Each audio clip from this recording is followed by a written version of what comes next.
We'll call the meeting to order this morning at 9:03 a.m. And I would like to welcome fellow councillors, administration, and it appears as though we have 3 members of the public in attendance with us here today. And is there any media? I believe there's one media on board. And I'm not too sure about the public. Today in council chambers, we have 3 councillors in attendance in council chambers, and we have 1 councillor from Division 5. Councillor Whitus is joining us online here today, and we are going to have 1 absence this morning. Division 2 councillor Aaron Wick will be absent from the meeting today. So a couple of housekeeping items. The meeting is being recorded, so bear that in mind when making comments and discussions this morning. And just a administrative point here. Both council and administration, let's try and minimize the use of our cell phones. I know we have them in here with us, but let's try and minimize their use in council chambers during the meeting here today. We'll move on to the adoption of the agenda. You were presented with an agenda as part of our meeting package. We'll start with Councillor Anaka. Do you have any additions to the agenda? I've got nothing to add. Councillor Rawarwa? Yeah, payroll.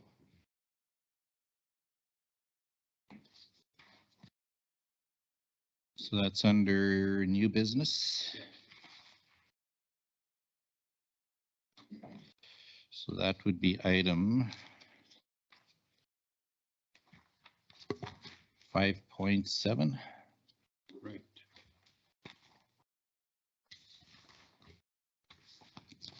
Anything else? Nope, that's it. Councillor Whitus, do you have anything to add to the agenda? Equipment sales. I don't know if it's on your or not, Dave. Sorry? The used equipment sales. Equipment sales. Okay. Is it on the agenda anywhere? So you're referencing the... Used equipment sales that we had. Yep, okay. 5.8. Yep. Anything else, Councillor Whitus? No, that's all I got for today. Okay. I don't have anything to add, but there is one time change in our agenda. We're showing our delegation to be here first thing this morning. Apparently the delegation will not be here till 1 o'clock this afternoon. So if we can, not sure how we do this, we just time slot the delegation for 1 o'clock and we'll deal with it at 1 o'clock. Right. Okay. Administration, anything to add to the agenda? Mr. Reeve, on your request, request for decision to schedule a special council meeting on March 2. So we will put that as 5.9.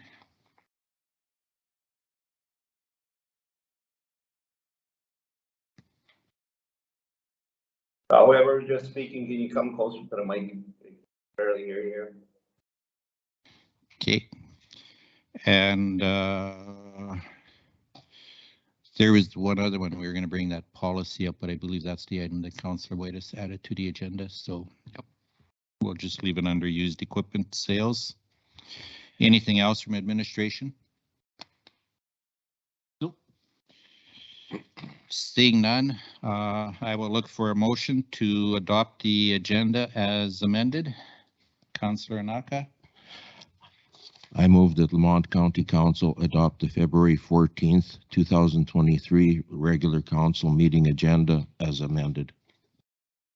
Any questions or concerns? Debate? Seeing none, all those in favor? Aye. It's carried 4-0. Okay, we'll move on to item number 3 of the minutes, or adoption of minutes. We'll start with the January 24th, 2023 regular council meeting minutes. We've all had a chance to review them. Did anyone notice any errors or omissions? No. If not, I will entertain a motion to adopt the minutes as presented. I can do that. Lamont County Council adopt the January 24th, 2023 regular council meetings as presented. Okay, thank you, Councillor Whitus. Questions or debate? Seeing none, all those in favor? Aye. Neil? You did it. Sorry, the microphone didn't want to come on when I pressed it. Aye. Okay, that's carried 4-0.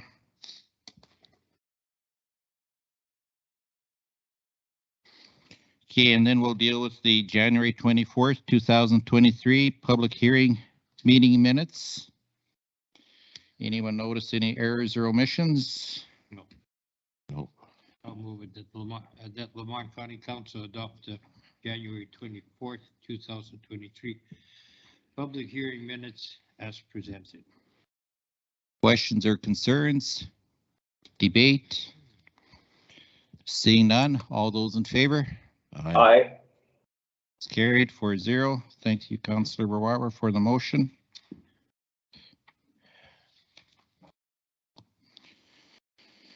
Okay, we're going to skip to delegation in light of the fact we moved it to 1 o'clock, and we'll go to item 5.1 under business, the road naming application for Brett and Cheryl Stadnick.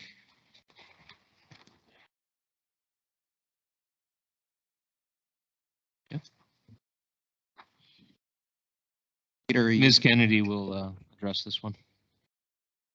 So I'm just going to speak to this one as I was the one that received the request. Brad and Cheryl Stadnick submitted an application to the county. They want to rename the portion of the road, and that is Range Road, section of Range Road 195 from Highway 16 north to the Y intersection, Township Road 532 to Township Road 535, in recognition of the Stadnick's family's 100th anniversary settlement in this area. So according to our policy 5118 road renaming policy, they met all the requirements. They got consent from 80% of the residents along that road agreeing to the renaming of this road. All other requirements are met, and we are recommending to approve this request as presented. And of course, in discussions with Darby and Public Works, they have to be, the applicant is responsible for the cost of the signs, including the posts and installations, and they are aware of that as well. We did receive a website submission that from a resident with one concern, that's about the post delivery. He is just concerning that it might confuse the Canada Post and the delivery might be compromised. That's the only submission that we received, and that was actually addressed to the Stadnick's family. We just received it online. However, the request was to them, but we distributed this letter so you are aware before you make the decision. Do the Stadnick still own that property, or are they, or is it sold? Or I think you got to be still owning the property. Do they still own it? Yes. Yes. Yes.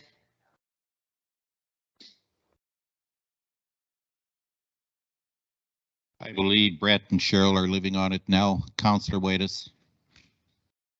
Okay, because Brett had a place in Wire Crossan, 213 or 214 there, south of 16. I didn't know where Cheryl was living. So.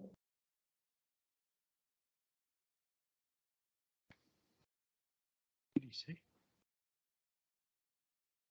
Sorry, could you repeat that, Neil? Brett had a place in the county, or in our Dawson, did he move back to the farm there now in the last little bit? Well, Is in the somebody, request, is there a static, do they still own the property is all I'm asking? Yes, they do. well, in the request to name the road, they're indicating that they purchased my grandparents' land in 2021. I'm not sure if they're still residing on it or not, Councillor Waitiss. Okay, that's fine, I know they still got the land, that's all I wanted to know. They do own the land, and they indicated in their letter that they would like to keep this property in hopes to pass down to their children. Okay. Okay, that sounds good. Okay, we do have the one objection that was presented this morning. Did council have a chance to read through it? Yeah, Mr. Reeve, the important thing to note is that the Stadniks did achieve the 85% from immediately adjacent landowners, so but we felt the need to bring this forward. Okay.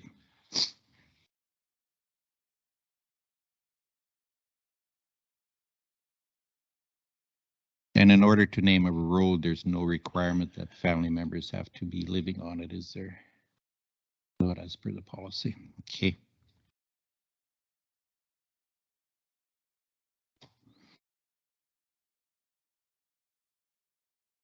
Okay, council, have any other questions or concerns? I thought in the policy it states you have to have signs on both ends, like both highways. It would be 16 and another highway. And here we're just going to a Y intersection. Is that right? Yeah, they just request to Y intersection. Also, according to the policy, I'm just looking at this, it says that all existing road number signs will remain and the named road sign will be as secondary to the road number sign.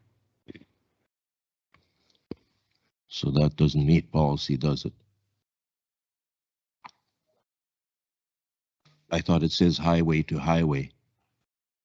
Like any other ones would be Highway 29, Highway 15, Highway 29, Highway 45.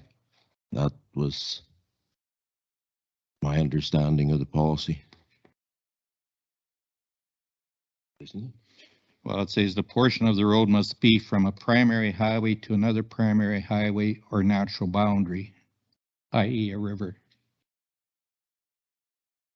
So in this case, you would almost have to go to, that's the road that runs along Elk Island Park, so you would almost have to go to Highway 15, right? what you would think. That's my understanding.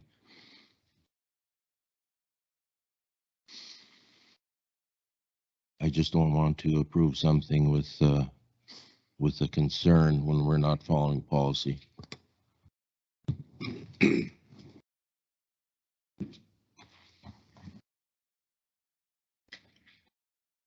Well, the request of the Stadniks is to take it to the Y intersection, which falls outside of policy.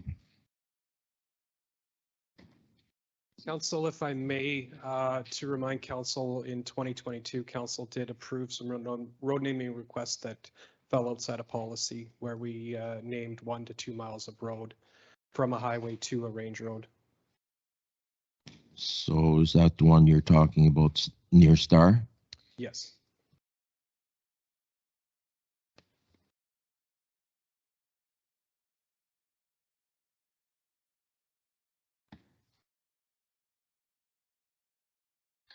Mr. Reeve, I guess it deserves mention that council may approve something inconsistent with its policy. If it was a bylaw, you absolutely couldn't, but you can approve something outside your bylaw.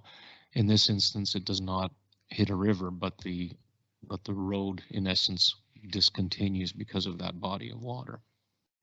So again, if this was a bylaw, you couldn't, or you should be concerned. If it's a policy, you have some latitude.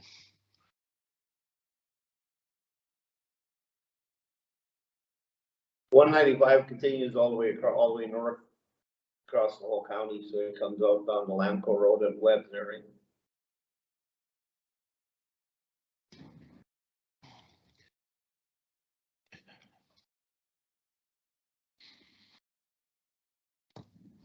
goes along the park, right? Yep. Yep. Yeah, there's a map attached on the next page.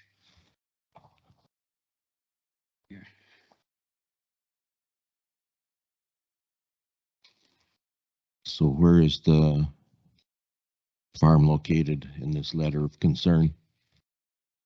In relationship to the, is it in the part we're naming or further down?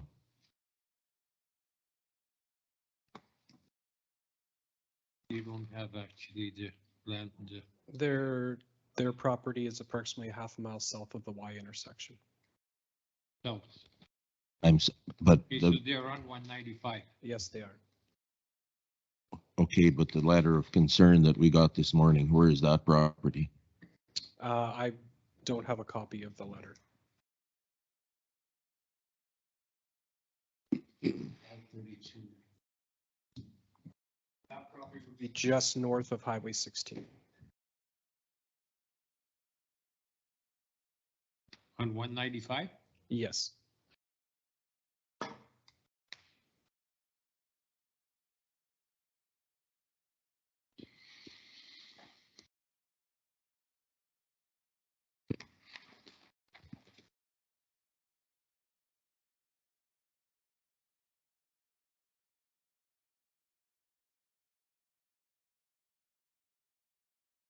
So is council prepared to make an exception to policy? And I believe if we are going to make a motion that we should include that exception in our motion, right? Exception that we go all the way No. just to the white road? Just that we're going to the Y road and not to another primary highway?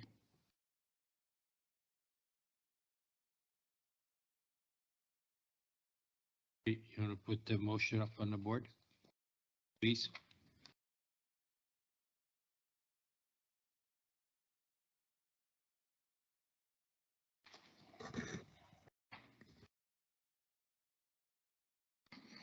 Mr. Reeve, the recommended motion does acknowledge the one.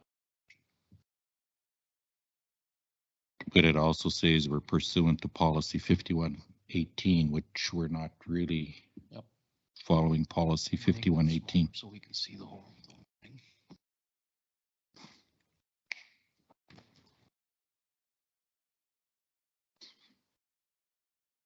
Need to-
Mr. Reeve, those last 5 words.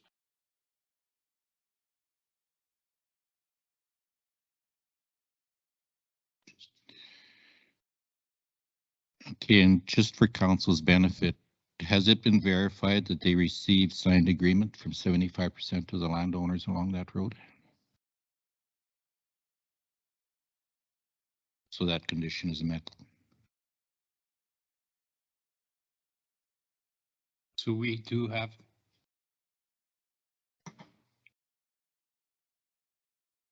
So they're over the threshold of 75%. Okay. Okay.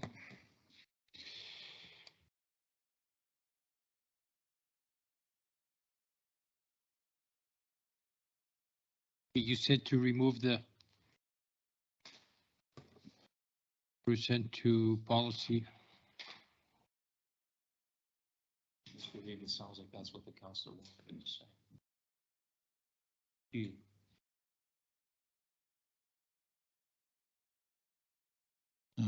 Brendan.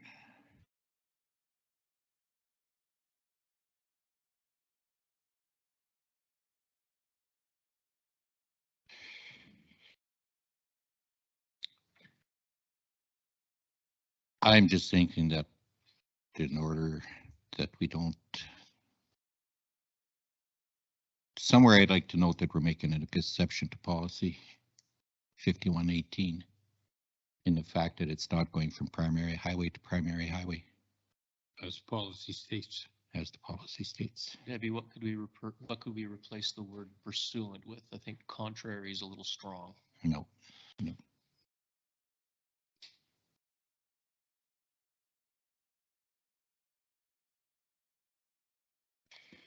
Okay, the portion of the policy that refers to that is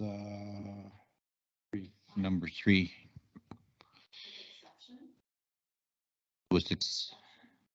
In exception, yeah, With council noting exception to even better.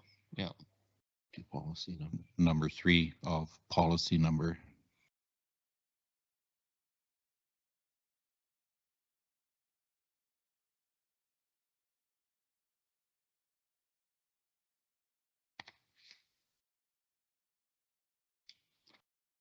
The word with council noting exception.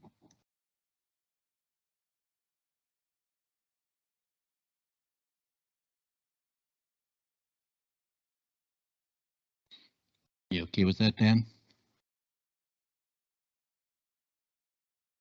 Dan, Yeah, I are you still reading? was kind of reading, yeah. Okay, sorry.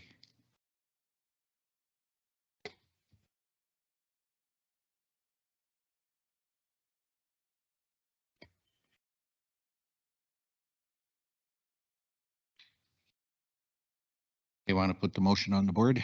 I'll accept. Are you able to see the motions, Councillor Whitus? No, I don't see anything. All I got is, the 3 counselors on my screen and, everybody that's in the meeting. It's not showing me. We're looking pretty good, eh? Yeah, Sorry, if I didn't would turn work the out camera for to you the today. left, because there's nobody to the right of Danny. See everybody. Okay. All right. Okay. Either Councillor Wawa or Councillor Naka will make the motion. They'll read it aloud so that you can hear the motion. And then we'll vote on the motion one way or the other here. Roll it down a little bit. That Lamont County Council approved the request from Brent and Cheryl Stodnick for the section of Range Road 195 north of Highway 16, north to the Y intersection, Township, Range Road 532, Township Road 535, to be named Stodnick Road, with council noting exception to section 3 of the policy number 5118. Did you hear that, Neil? Yeah, I heard it. Yeah. Okay. Any further questions or concerns? Debate? Seeing none. All those in favor? Aye. Aye. It's carried 4-0. Mr. Reeve, just for council's consideration, would you like for us to amend this policy so where it says highway or natural boundary, i.e. river or lake? I'd leave it as is for now. I would leave it. Very good. The only comment I want to make is normally if there's 100-year farm homestead, I believe we have a policy where we give a plaque. But I'm not sure if the homestead is still here or if they just have ownership of the land. So just something that maybe we can investigate. Do they not have to apply? Correct. I'm not That's sure, what we did in the past. but I think we do have a policy in that Yeah, regard but to if they, acknowledge. yeah, but if they apply for it, then we acknowledge it. Correct. Okay. All right, we'll move on to item 5.2, Assessment Review Board appointments. So, Mr. Reeve, this is an unfortunate housekeeping matter that we need to renew every year based on how the terms of reference for this committee is written. It indicates that people need to be reappointed annually. When we work with the provincial body to renew this, we will seek to, with the others in this arrangement, we will seek to not have to reappoint people annually, but perhaps every 3 years. Go ahead, Debbie. Are these the same people that were on there for the last couple of years, or do we eliminate some? Sorry, Ms. McCann will make the presentation. I'm sure it'll answer your question. Thank you. So Lamont entered into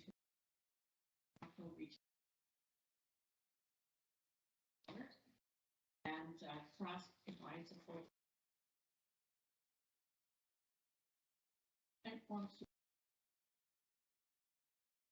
the agreement states that our Assessment Review Board bylaw states that the appointments shall be made annually. So we have to appoint the members to the Local Assessment Review Board and the Composite Assessment Review Board on an annual basis, as well as the chair and the clerk to the boards. When this agreement expires in 2024, perhaps it would make more sense to extend the terms of these appointments for a 3 or 4 year term. So it's something to take into consideration once that agreement expires. So we're just asking council to validate this and make these recommendations and appointments.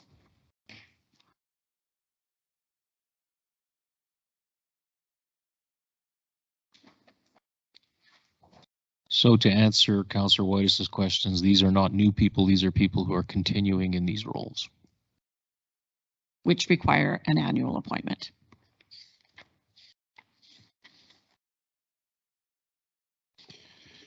Okay, so essentially just basically a straightforward housekeeping issue at this point. Council, have any other questions before we start putting some motions on the table here? No. Councillor Whitus, you're okay? Yeah, so this board is, these people have been on it for the last couple of terms, Yes. right? I believe so. However, the agreement and our bylaw require them to have an annual appointment.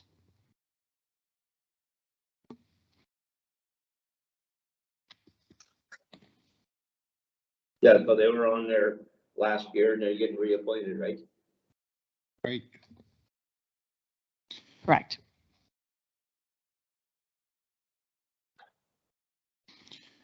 Okay, Councillor Whitus, if you have your package, you want to put the first motion on the table?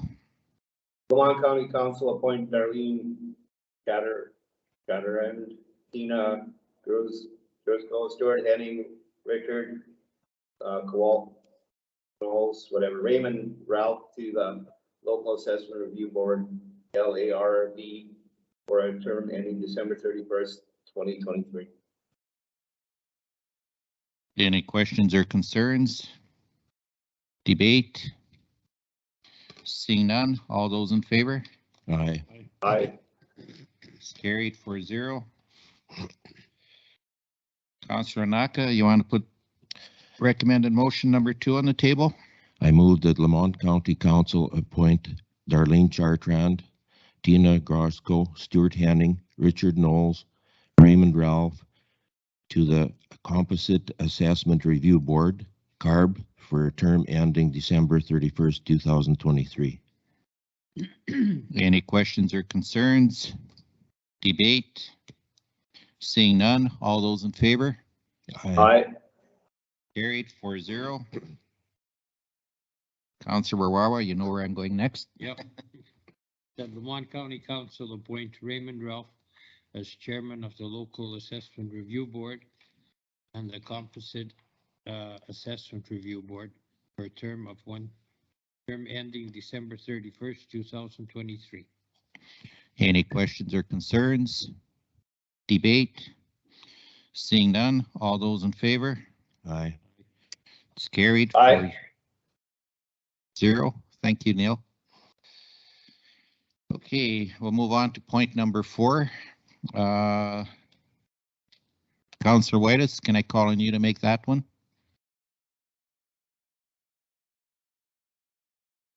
Lamont County Council appoint Gary Amarin as clerk for the Local Assessment Review Board and Composite Assessment Review Board for a term ending December 31st, 2023. Any questions or concerns? Debate? Seeing none, all those in favor? Aye. Aye. It's carried. 4-0. Thank you. Thank you, councillors.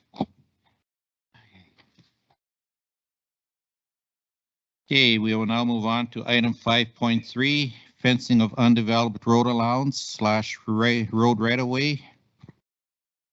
Page 64 of your agenda package. And I'll turn it over to Peter. Thank you, Mr. Reeve.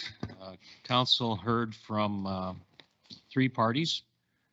The Berezanski-Burrell party on November 7th, the Thoreau party on November 22nd, and the McLaughlin party on January 10th with regards to what appears to be a neighborly dispute.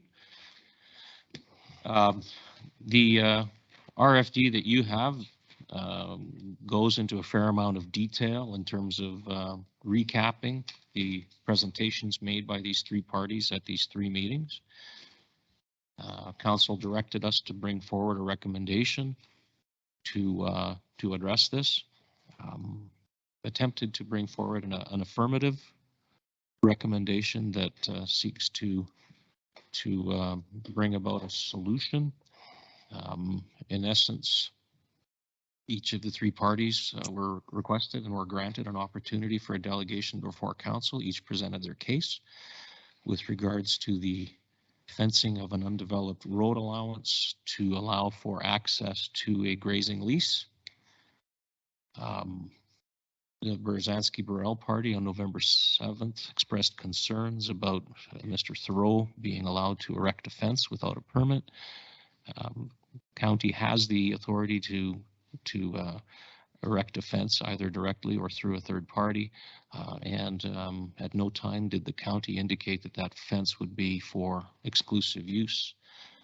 Mr. Thoreau indicated that he has no intention of keeping the grazing lease over the long term, but is seeking to provide access to the grazing lease for the purposes of being able to transfer same lease to a third party.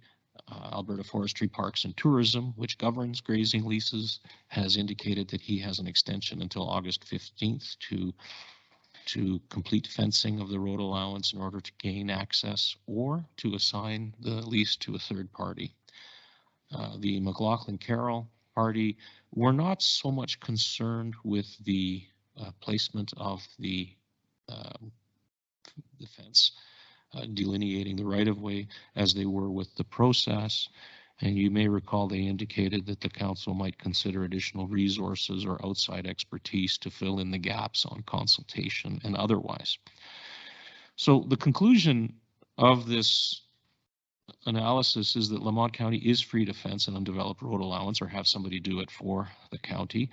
Advice from legal counsel is the best way to transact this would be by having a bylaw passed by council that allows administration to issue licenses for road allowances. Option A, which I've identified as an affirmative action that seeks to provide for access, indicates that a license of occupation would be provided to Mr. Thoreau to make it clear that the license is time limited, includes a 30-day cancellation provision, and while granted to an individual, it remains non-exclusive. And further to the suggestion from the McLaughlin-Carroll party, council may wish to consider an increase in level of service for public engagement. So one recommended way forward would be that staff advise Mr. Thoreau that any approval to erect a fence is in abeyance, that staff pursue development of the bylaw that would allow administration to issue licenses of occupation on undeveloped road right-of-ways and road right-of-ways, and that a suitable arrangement be reached between the parties whereby nobody's cattle would be prevented from grazing on other parts of their pastures. And where the licensee, in this case, Mr. Thoreau, did not adhere to the agreement, the license could be withdrawn on 30 days' notice. That is the affirmative one that seeks to propose a solution. The alternative is one which seeks to have the parties to this dispute resolve the dispute on their own. And that would be simply council disallowing Mr. Thoreau from erecting a fence on the undeveloped and seeking an easement from the McLaughlin party to the east and Burrell to the north to access his grazing lease. And I should note that at one point in the past, a similar arrangement did exist, but was withdrawn by one of the parties. And where this kind of an arrangement cannot be achieved, perhaps the lessee should seek to assign the grazing lease to an adjacent landowner. As I've indicated, I've included the affirmative approach, one that seeks to provide a solution for the residents as the recommendation. However, it may be that council may wish to pursue how the residents to resolve this dispute on their own. And that's my presentation, Mr. Reeve.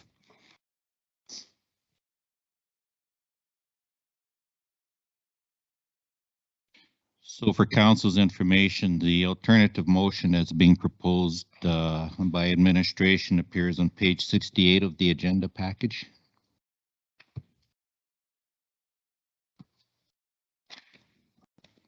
And at this point, I would ask if council has any comments or questions regarding this matter. Councilor Naka. Okay, I've got a comment just for information for some that have not maybe heard it before, but we've had an undeveloped road allowance in my division. There were actually two separate issues. One was where an undeveloped road allowance was used for one party to access their property for years. Then someone decided to cede the road allowance and then put up signs, no trespassing, for the resident that used to access this undeveloped road allowance, because he was trespassing on a crop they ceded on land they didn't rent from the county. There was an ask to rent that from the county. There was also an ask to buy the right-of-way from the county.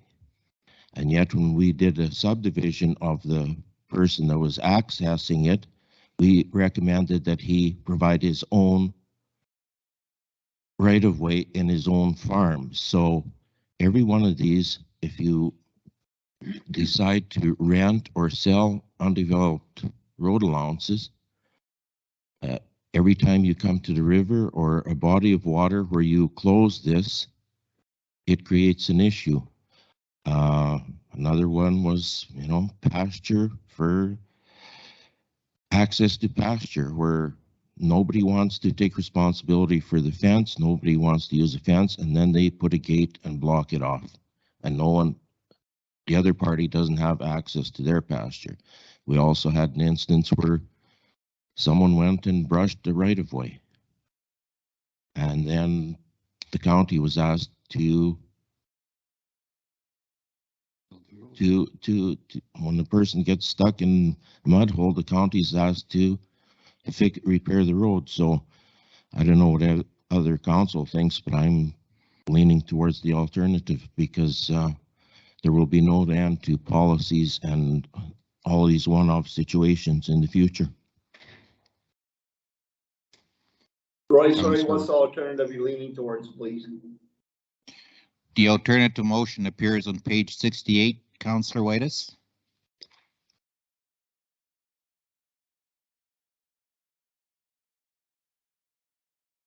Did you find it?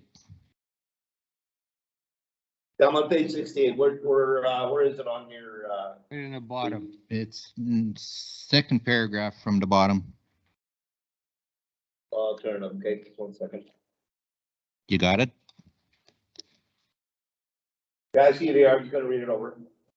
Okay. Councillor Wawa, you got any comments? Yeah, I have to go the same as Councillor Naka mentioned. We spent countless hours, actually weeks, going through this road, what you call undeveloped roads. And all that you're doing is solving problems between neighbors. So this way here, I think the best is that we just stick right out of it and let them solve their,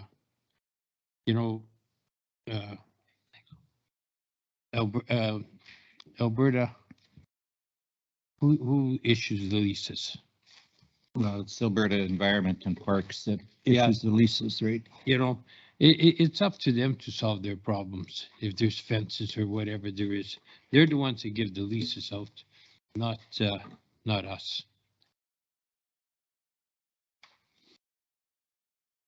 Councillor Whitus, have you had a chance to read the alternative motion? Yeah, I read the alternative motion.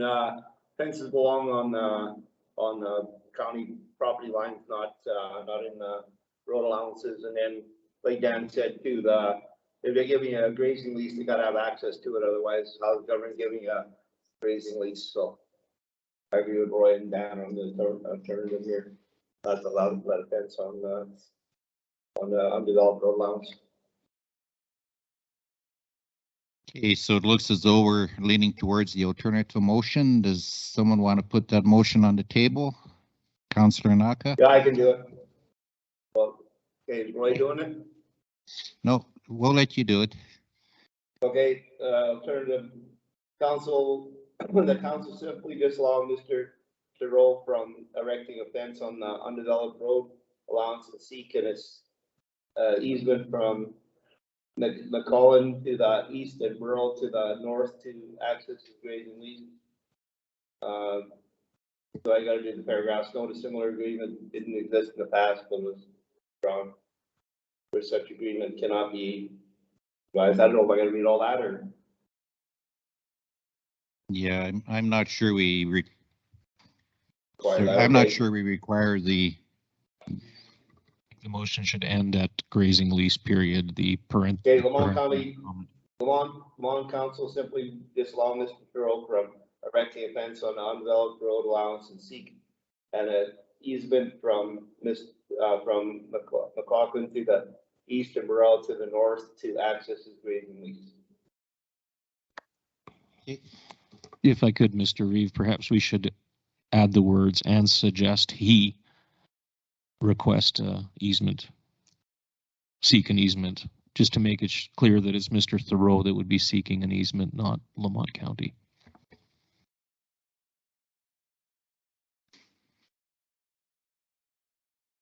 Are we gonna be carrying on this for another year or?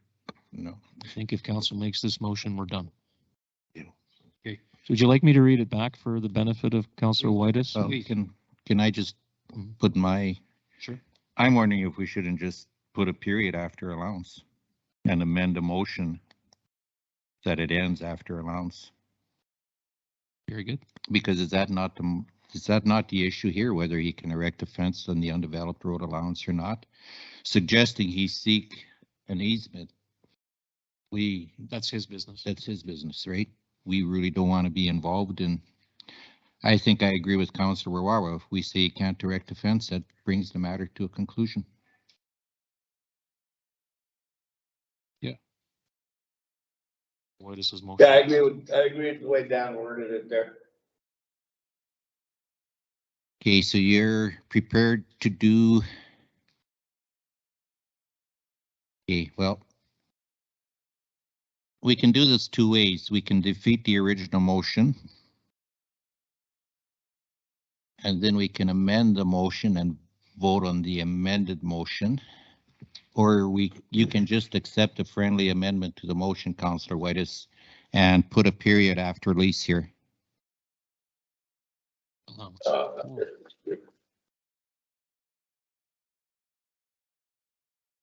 Sorry, No, put a period No. after allowance.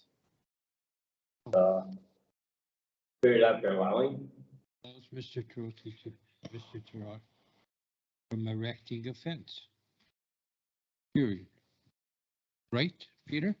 On the undeveloped. On the undeveloped road allowance. allowance. Okay, so then, okay, I'll redo my motion then. So we're not putting down seek, so okay, that council simply disallow Mr. Turok from erecting a fence on the undeveloped road allowance, period. Period. Period.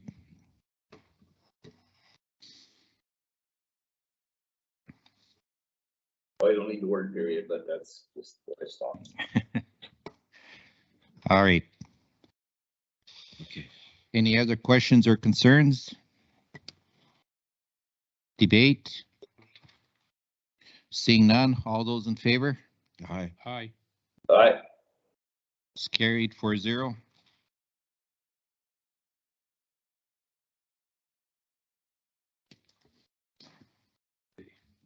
That one's to sleep. Okay, let's move on to item 5.4, employment policy 4162 update and amendments. So we are now on page 73 of the agenda. And Mr. Reeve, if you take a look at page 74, you'll see that we transacted some adjustments to the drug and alcohol use section of the employment policies back in March of 21. You'll see that we further amended in October of 2021 to address the additional day at Christmas. You'll see that we address statutory holidays more fully in September of 22. And at that time, we brought forward a number of potential amendments for your review, brought those back on January 10th and 24th. So this is the third time that this 100 pages of the agenda is before you. Happy to answer any further questions. However, I think we're very close to seeking your approval for these matters, and look forward to addressing them with you. Go ahead, Rodney.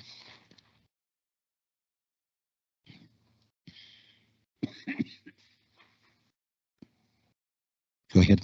Yeah, so I think that Mr. Tarnowski laid it out quite well.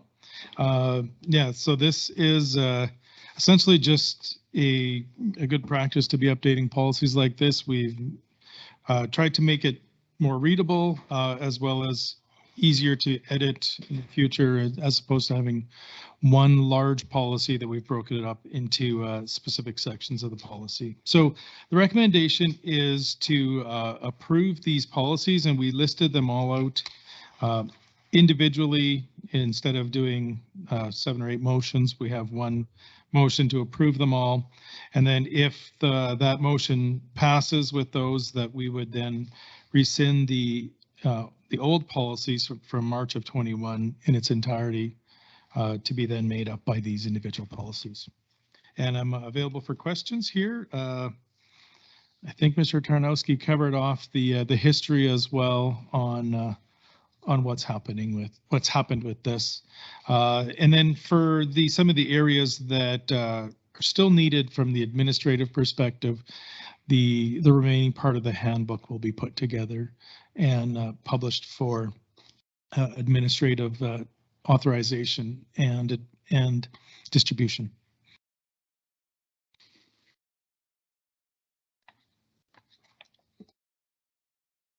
Okay, I'm not sure. Probably before I comment further here, I would like Peter to come back to chambers here. That's okay, Debbie. He'll be back. We can. It's not an immediate.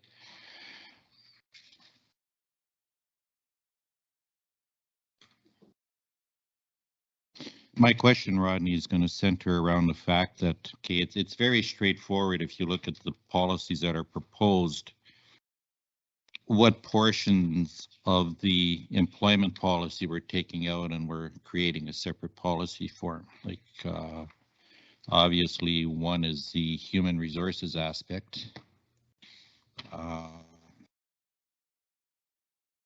Another one would be the recruitment and promotion, employee code of conduct. I guess my question is, like, administration is asking to have control of the balance of the employment policy. But I think as council, we kind of like to know what that balance is. So let me just pull up. I did have some notes on what we did there.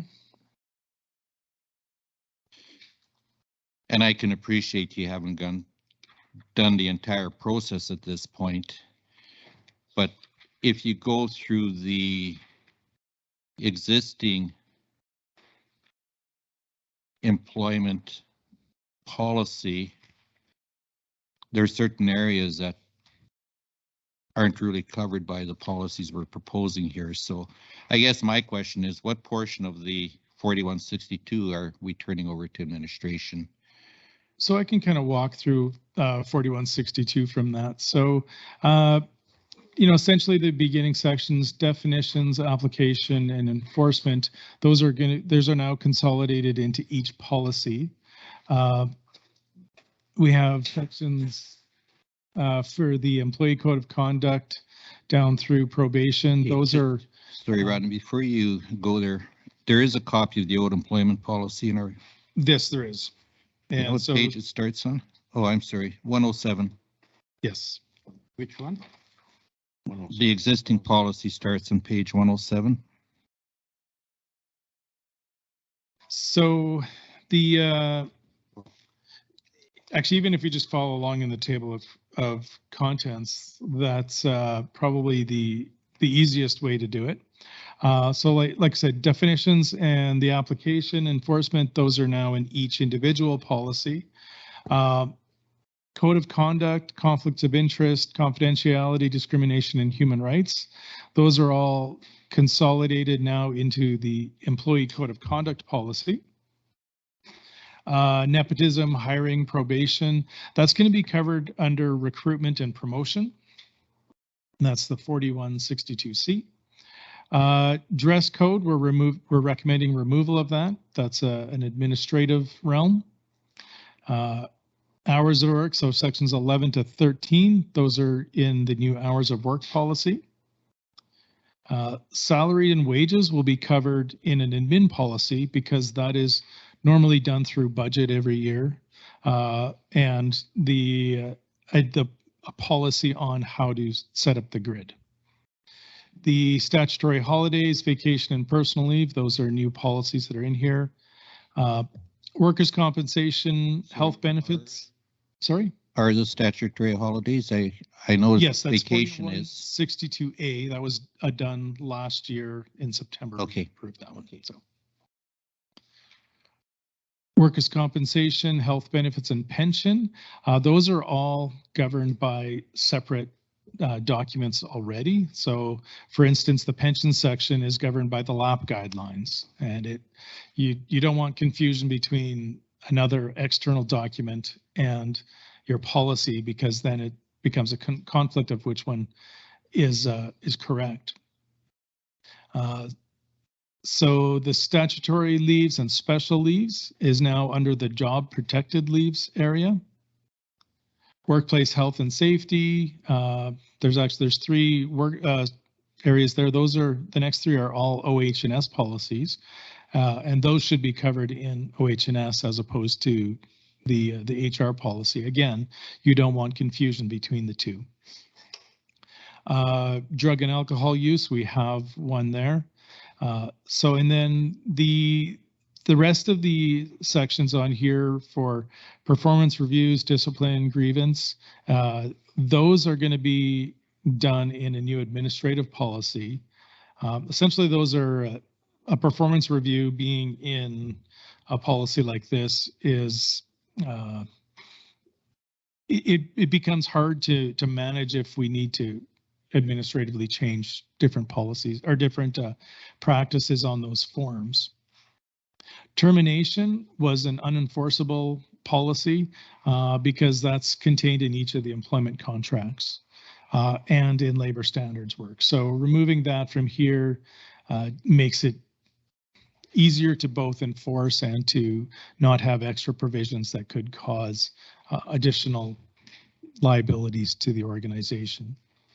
And then the last three, training and development, employee privacy, and electronic devices would be an admin policy. They're not don't really belong in the bottom two don't belong in an admin or a HR policy, and the training and development would be a new admin one.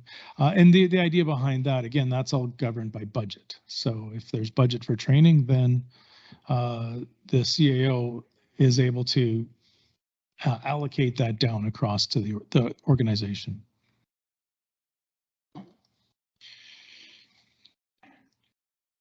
So are you saying in some areas there's still going to be policies, but it's going to be a separate standalone policy outside of the employment policy? Yes, like so OH&S would be a standalone policy outside of this, and we already have OH&S policies. So again, there's a confusion between those two. So we're just trying to clean up that confusion, make sure that that the policies that council has approved aren't in conflict with each other, and that we have the ability to interpret those on their own.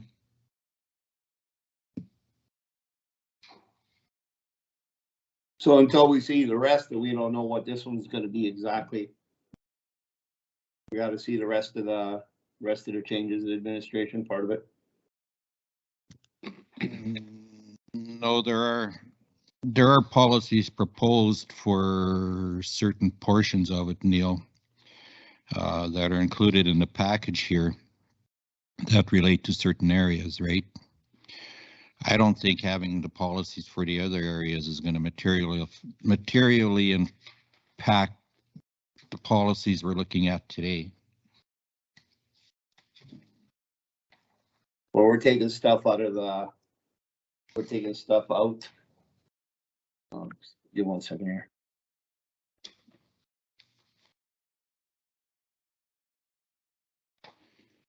Okay, so maybe We're taking stuff out of the employment policy, but we don't know what's getting left and what's changed. So how are we gonna vote on this? We don't know. Maybe they're gonna leave something out that we want.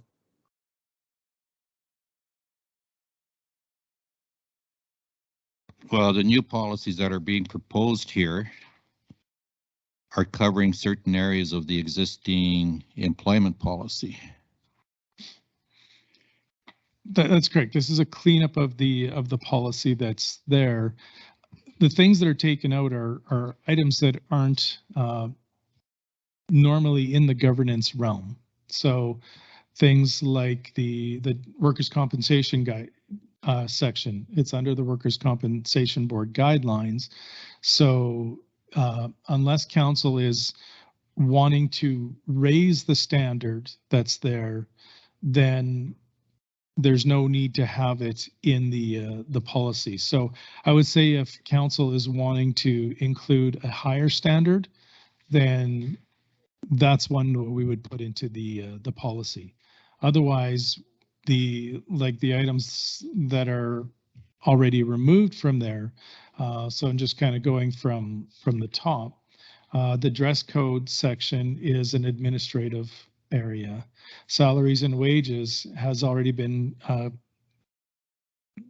delegated by bylaw to the CAO. It should be noted, and you know that might be one where you're a little sensitive. It should be noted that on something like salary and wages, we do intend to bring forward a policy for your approval that indicates that council has approved that we operate at the 50th percentile, and a few other things that were part of that presentation from the consultant back in August or September. That's underway. So rest assured, you know, there are aspects of governance of salaries and wages that stay with you. What you've in essence done is endorsed the the presentation and directed me to implement that. So that's where we are. And obviously I can't implement that unless you've approved the requisite budget to go along with that, which now you have. So. Dave? Yeah, Roy? What really would have been helpful is if you would have taken a sheet of the table of contents and just marked on there what's taken out, where it's going to be. And that would, you know, the summary that you just gave, that would have been helpful for us here and the two counselors that aren't here.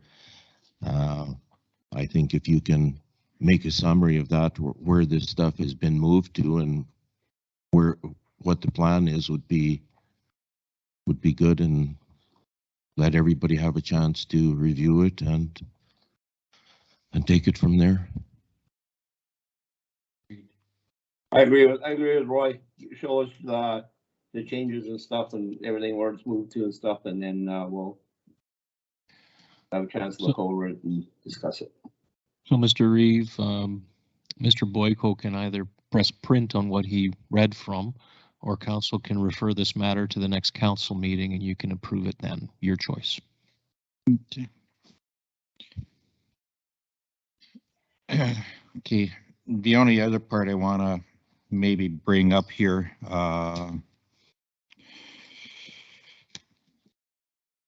yeah, I don't think what we're asking for is going to be that much work, because a lot of the titles from the employment policy, there's subtitles in the proposed policies here.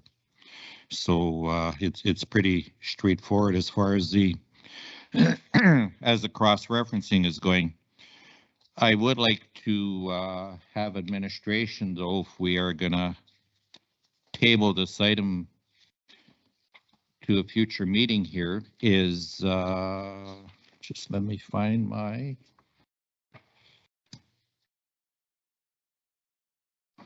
Page 100.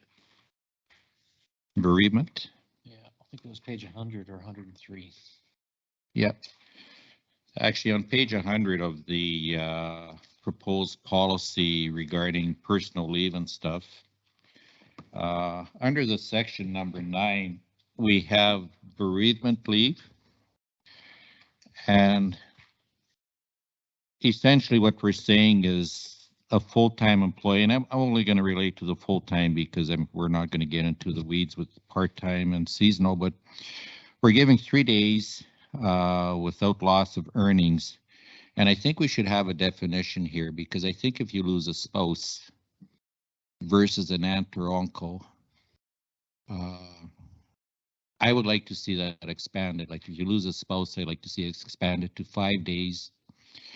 If you lose a sibling, I'd like to see that maybe expanded to 3 days. And not aunt and uncle is maybe, I don't know, is that a 1 day? I don't know. I guess that would be up for council to decide. And the other way that it's written in here, Mr. Boyko, is the fact that if a spouse passes away, you get, right now you get to 3 days. If a mother passes away, you're having to take the time off without pay. And I don't think there should be a restriction on the number of days. I mean, losing someone is bad enough without being told, well, you lost your wife, now that you lost your mother, you're going to have to take the time off without pay here. So if administration could look at that section and kind of rejig it a little bit based on some of the comments I made here. I don't know what the balance of council's feelings are, but Well, maybe not directly number of days, but maybe per event.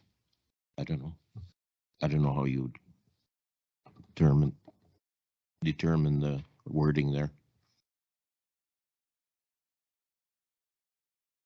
Just a statement of clarity here, and I'm just looking back in the old policy. So in the last policy, which is page 138, one of the things it had in here was in the first sentence, so the bereavement leave in this middle part, 3 days of bereavement leave in each calendar year as per the Employment Standards Code. So which is what page 100 is following is the Employment Standards Code. I'm hearing that we want to have per event, not per calendar year. That would be Right. my recommendation or suggestion. Mr. Reeve, I also hear you saying that in extraordinary loss situations, it shouldn't be limited to 3 days. Is that again? I also heard the Reeves say that when someone loses a child or a spouse, we shouldn't be limiting it necessarily to 3 days. But clearly, we don't want somebody who's lost a long lost aunt to take 3 days off for bereavement when it's not Right. warranted. So sounds like we need to make some structure in there. Right. Yes. Right. Yeah. The other thing, if council is willing, is we could potentially add funeral leave of 2 hours, anytime. I don't like the idea of somebody having a funeral to go to and taking 8 hours off of work. If that fits with your approval, then No, I'm not sure 2 hours is enough. Depends. well, let me know what you think. I just threw that out as a You know, motion. half a day or something. I mean, if you have a divine liturgy and then you have lunch afterwards and stuff, like it's, Yeah.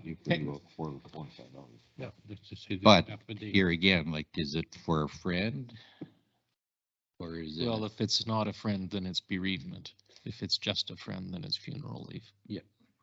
So my suggestion is going to be to take section 9, talk about it as per the employment standards, but then to create actually another policy, an expanded policy that gives a little more definitions for that as well. So what I'll come back with, if that's what council desires, is another policy section that's just a little more expanded to give that clarity.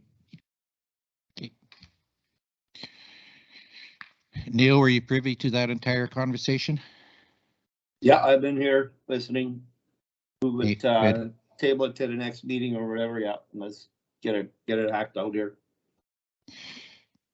And the other question I have is when we're saying leaves of absence, the majority of these are without pay, right? That's correct. The bereavement leave is the only one that we've had in here that is with pay. The rest of these leaves in this section of, sorry, I'm just looking up what the 4162G, these are from the Labor Standards Code. So some of them have extraordinarily high numbers and some of them have extraordinarily low numbers.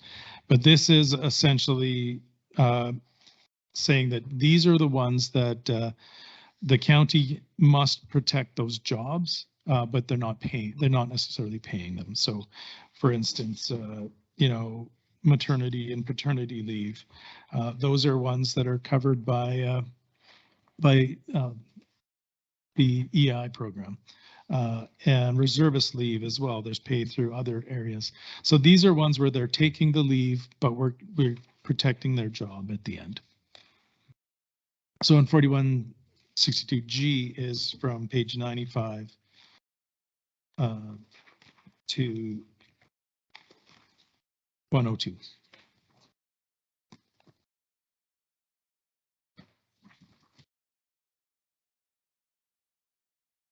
And just for council's information here, if you look on the back of the proposed policies here, and I'll refer to the Employee Code of Ethics policy, page 80, if you look at that page, essentially it's giving you the amendment history. So essentially the Employee Code of Ethics, the policy amends section 15 of policy number 4162. So it tells you which section that new policy is amending in the old policy. You can go further to the recruitment and promotion policy, and it indicates that this policy replaces sections 11, 12, and 13 of policy number 4162. So indirectly, administration is advising us as to what policies, the new policies are replacing in the old policy, the way the policy is written here. The only thing that I'm a little just going back, as part of the recommended motion on page 73, administration is recommending that Lamont County rescind employee policy 4162. And I don't think we want to do that. Like we're looking at these various amendments, but I don't think we want to rescind policy 4162 till administration deals with all the other matters within policy 4162. The challenge we'll face, Mr. Reeve, is it's going to be unclear which policy is in force. So the document that Mr.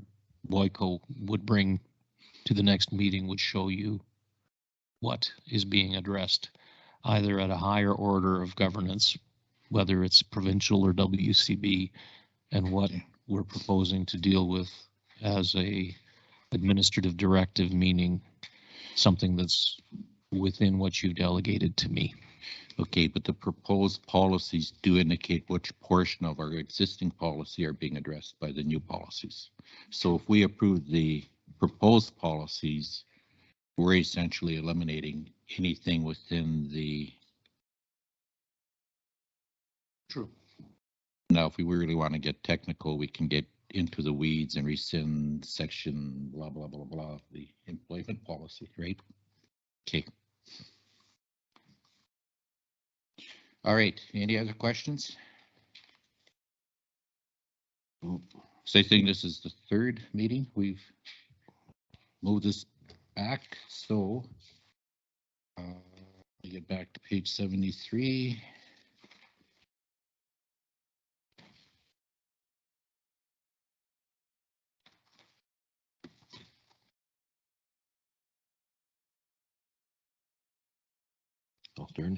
Alternative, is that what council wants to look at right now? That we move this to the next meeting? Yeah. So Mr. Reeve have structured a potential motion based on listening to your conversation. Please advise whether this meets the need or whether you would just like to kick it down the road generally.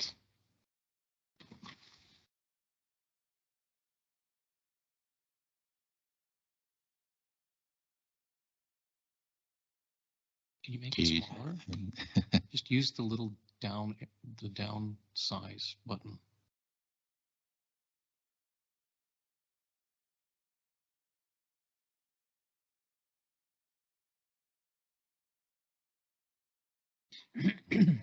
Yeah, I think we should word that as disposition of sections of policy 4162. Sure.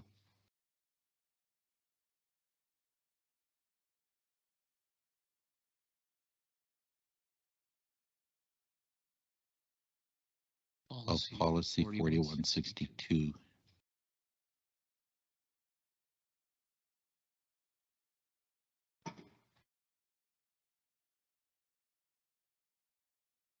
And make adjustments to bereavement leave. I don't know. Or review. Make adjustments.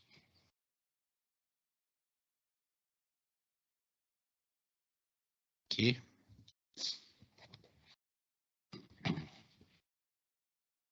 So,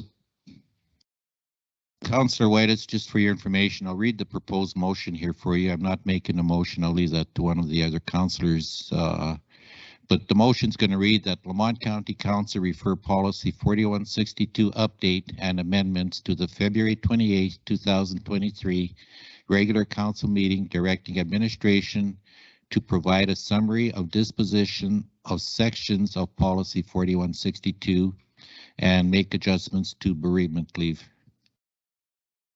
All right, good. Did a good job. Okay, right. Okay, I move that Lamont County Council refer policy 4162 update and amendments to the February 28th, 2023 regular council meeting, directing administration to provide a summary of disposition of sections of policy 4162 and make adjustments to bereavement leave. Questions or concerns? Debate? Seeing none, all those in favor? Aye. Aye. Carried 4-0. Okay, I'd like to call a recess at 10:18. Okay, we are going to reconvene the February 14th, 2000. We're going to reconvene the February 14th, 2023 regular council meeting at 10:43 a.m. And just as a housekeeping note, I know we have a number of people present from the public that are attending online today.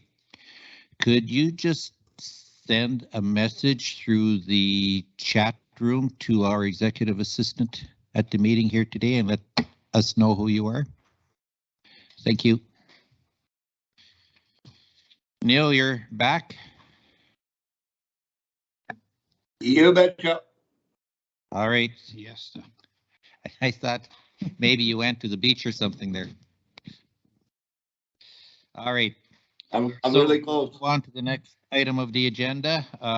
We'll move on to item 5.5, approval of the 2023 to 2025 business plan.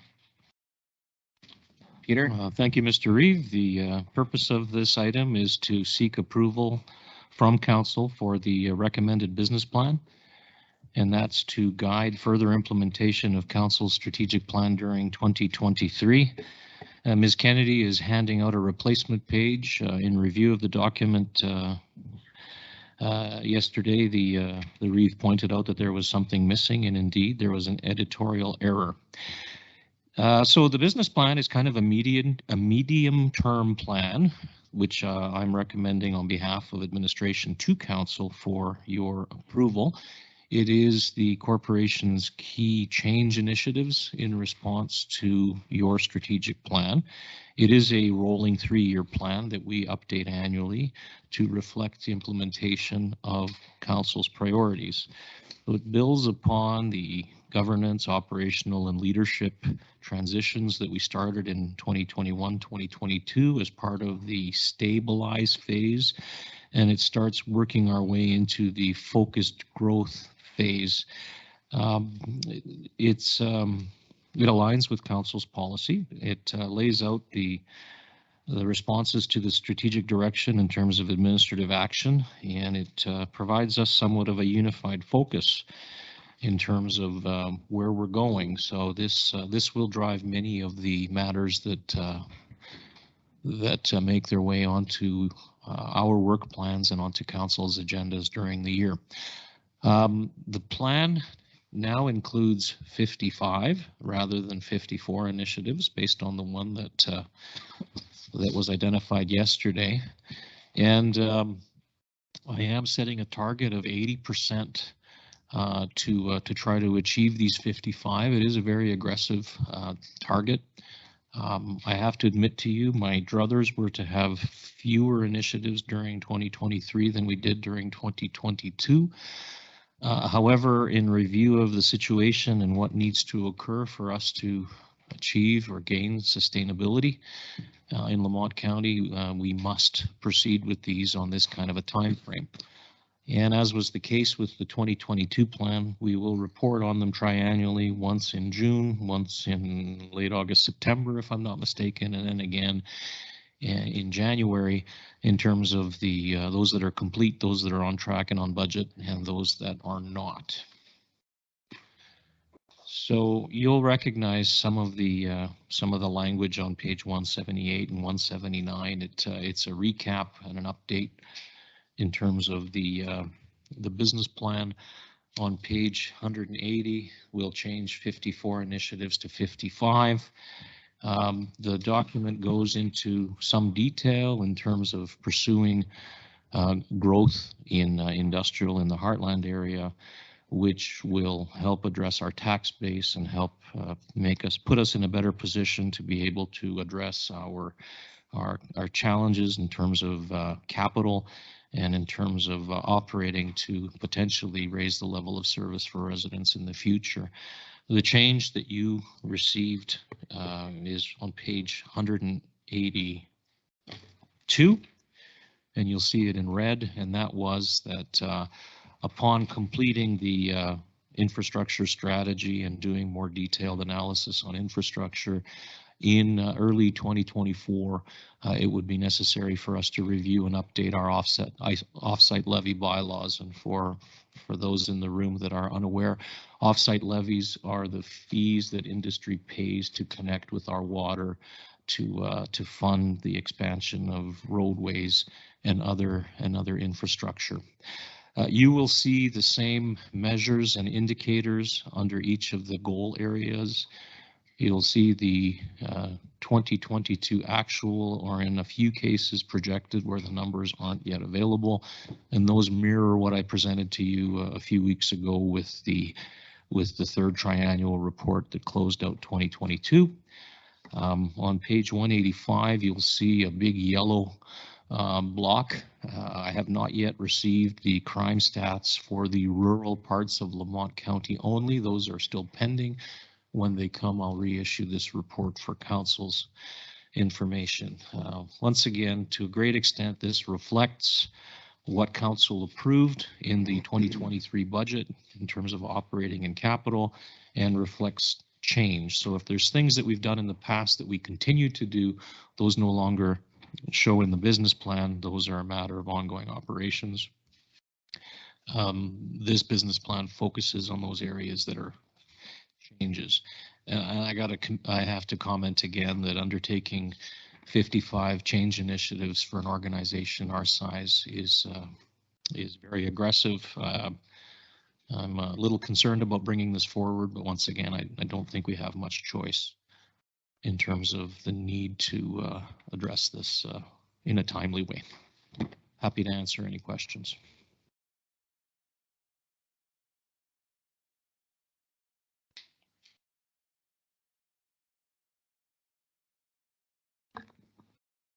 Council, have any questions for Peter?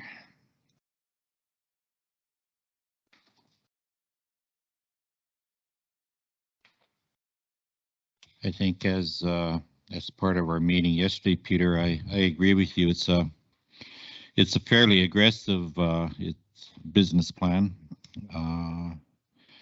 It reflects council's I guess commitment to the new path going forward, where essentially the goal going forward here in the next year, one of the primary goals is attraction of economic development within the county. It's rather interesting if you look at the individual goal numbers, like goal number 1, the main component of that goal is planning and community services. So that's kind of where we're putting a lot of the emphasis with support from the CAO and the CFO. If you look at goal number 2, under that one, it's a lot of finance. The CFO is involved in making sure that the community feels safe and has a good quality of life. Goal number 1 essentially is new businesses are partners in our growing community. Then if you look at goal number 3, you're looking at council is driven by accountability and transparency to the community.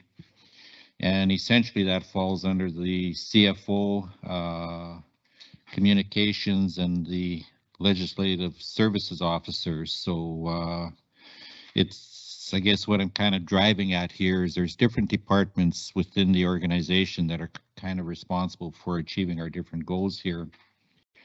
Goal number 4, community assets achieve their maximum useful life and support growth.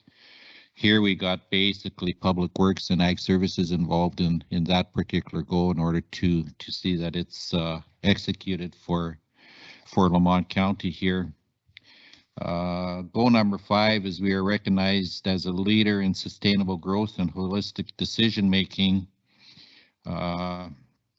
Here we have council, planning and development, finance, public works,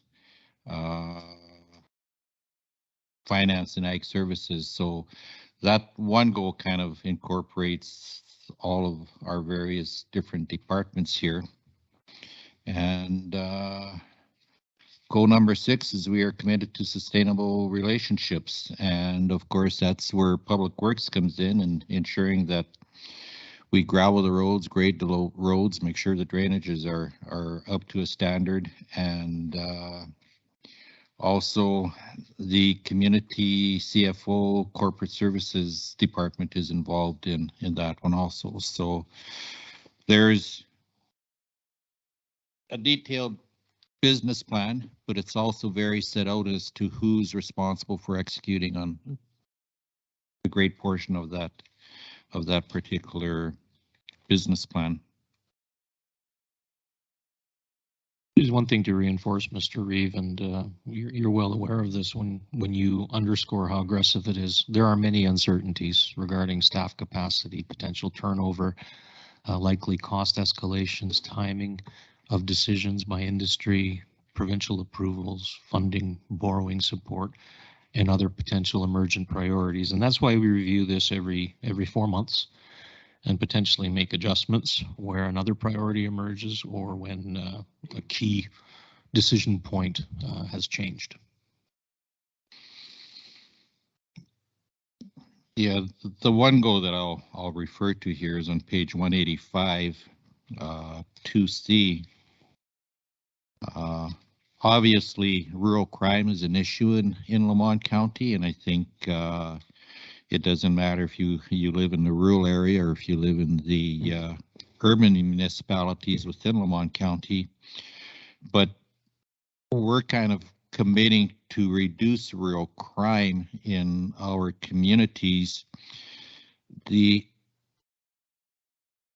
I'm not sure exactly what we can do in order to reduce the level of rural crime. I know we got a peace officer, but he's more into bylaw enforcement, not rural crime. We have to change, in my opinion, in regards to rural crime. We have to change how we deal with the culprits here. And I guess our responsibility is to advocate with the people that do deal with rural crime to change the laws in a little bit so that people that are caught are dealt with a little more harshly than what they are now. And Mr. Reeve, just as a highlight, at your next council meeting, we will bring back to you a summary of the policing priorities that were expressed back to you by the 3 RCMP detachments that serve Lamont County, and you'll have the opportunity to express where you would like to see greater emphasis. That'll be at the next council meeting.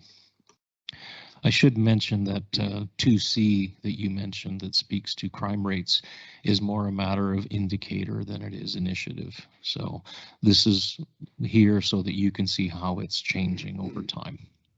And we've seen break and enters down over the past 3 years. Oddly, we've seen other crimes increase. Mischief, damage to property has increased. So that's an indicator that's there for you to be able to observe and keep in mind as you govern. Roy, do you have some comments? Just a question for Rodney. I know you've probably said it before, but what's our cost of policing to the province this year compared to last year? In the last year, it was the requisition was 160,000. The template, the forecast for the budget that we've been used for the province is 263,000. So we don't have that number, that final number yet, and it's hard for us to estimate with the two numbers being so different. Okay, thank you. We'll likely have a better idea closer to April or May. That's the beginning of the next fiscal year for the RCMP.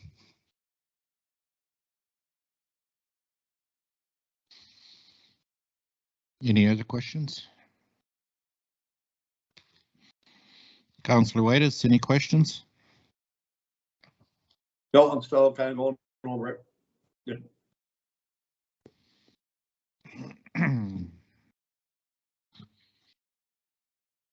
So is council prepared to put a motion on the table to approve the 2023 to 2025 business plan? Councillor Anaka? I move that Lamont County Council approve the Lamont County 2023-2025 business plan And if you could add the words as amended, please. as amended.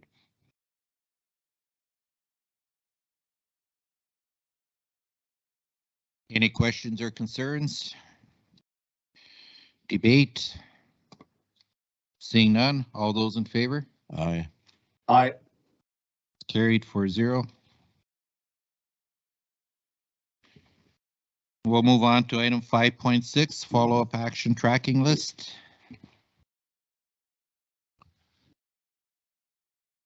Yeah, Mr. Reeve, as has become our practice, we show you the matters that we have either assigned that are in progress or are complete. You'll see many completes as we endeavor to respond to the various directions that you provide us every second week. We do have some that are assigned and some that are in progress. Many of those will come to the next 1 or 2 council meetings. When you and I discussed yesterday, there are some items further down the list that have been there since late September. We are aware of them. We are addressing things on a priority basis. Some of these things are not burning, they're smoldering, and we'll address them in due course, attempting to address those that have time dependencies first. But I'm quite pleased at how regularly we update this to show that things are complete. If you have any questions, I'm happy to answer. Any update on the Farge drainage?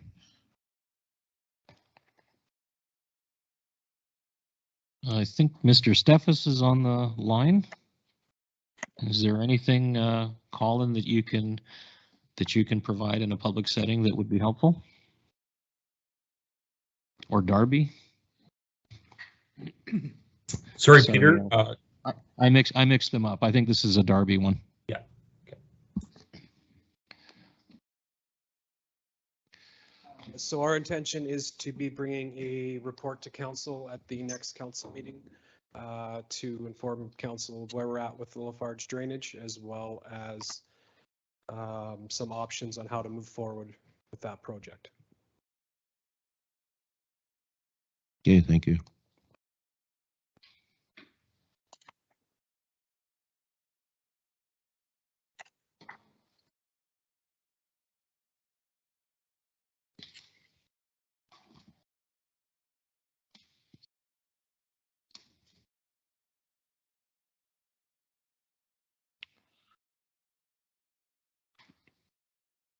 Very good. Mr. Reeve, I'm happy to answer any questions that may emerge between meetings as well.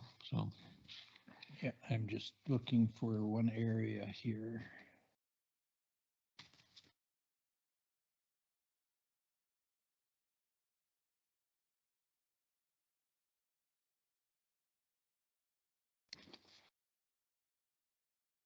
Dan, you got any questions on it?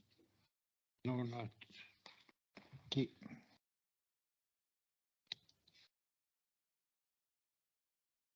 Neil, any questions on the follow-up action tracking No. list? No, I don't have any right now. All right, seeing no more questions, or put a motion on the table to accept the follow-up action tracking list as information. Councillor Warwawa. That Lamont County Council accept the updates of follow-up action tracking list as information. Questions or concerns? Debate? Seeing none, all those in favor? Aye. Councillor Whitus? Yeah, I. It's 4-0.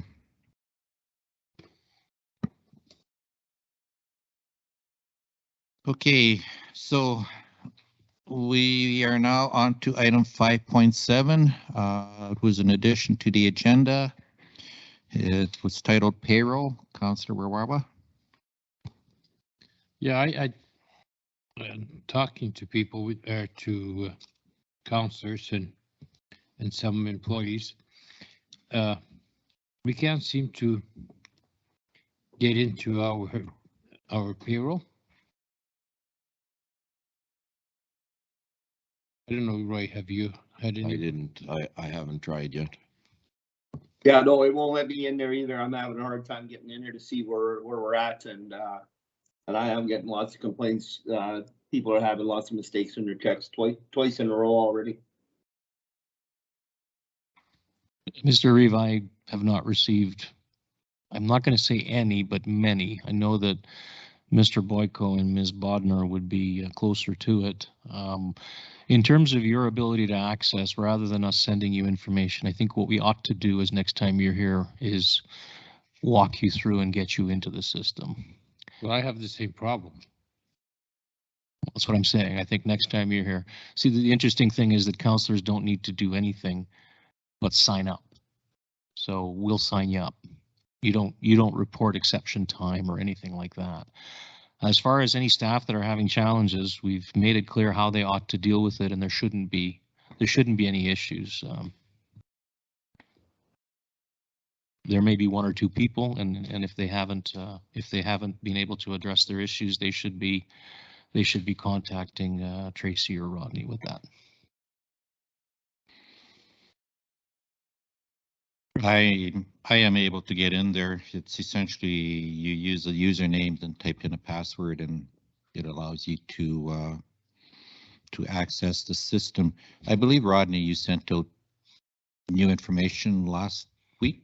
Yes, just last week, there was a request to get the passwords reset. So those should be in your inbox. So it'll come to your personal address, not to your county email address. And if council desires, because there is not a lot of work that council would do in there, we can have those printed off and in your mailboxes if that's a better alternative. Because alternatively, perhaps during the lunch break, maybe we Yes. can help you log in. Absolutely. Yeah.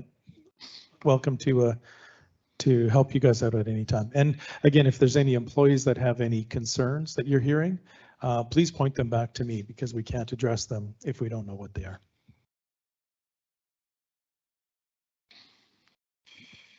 Okay, so you're offering training sessions at noon hour. Okay, anything else regarding this matter? No, that's it. I don't think there's anything actionable here. Nope. No. So can I have a motion to accept payroll as information? Roy? I move the county council accept payroll update as information.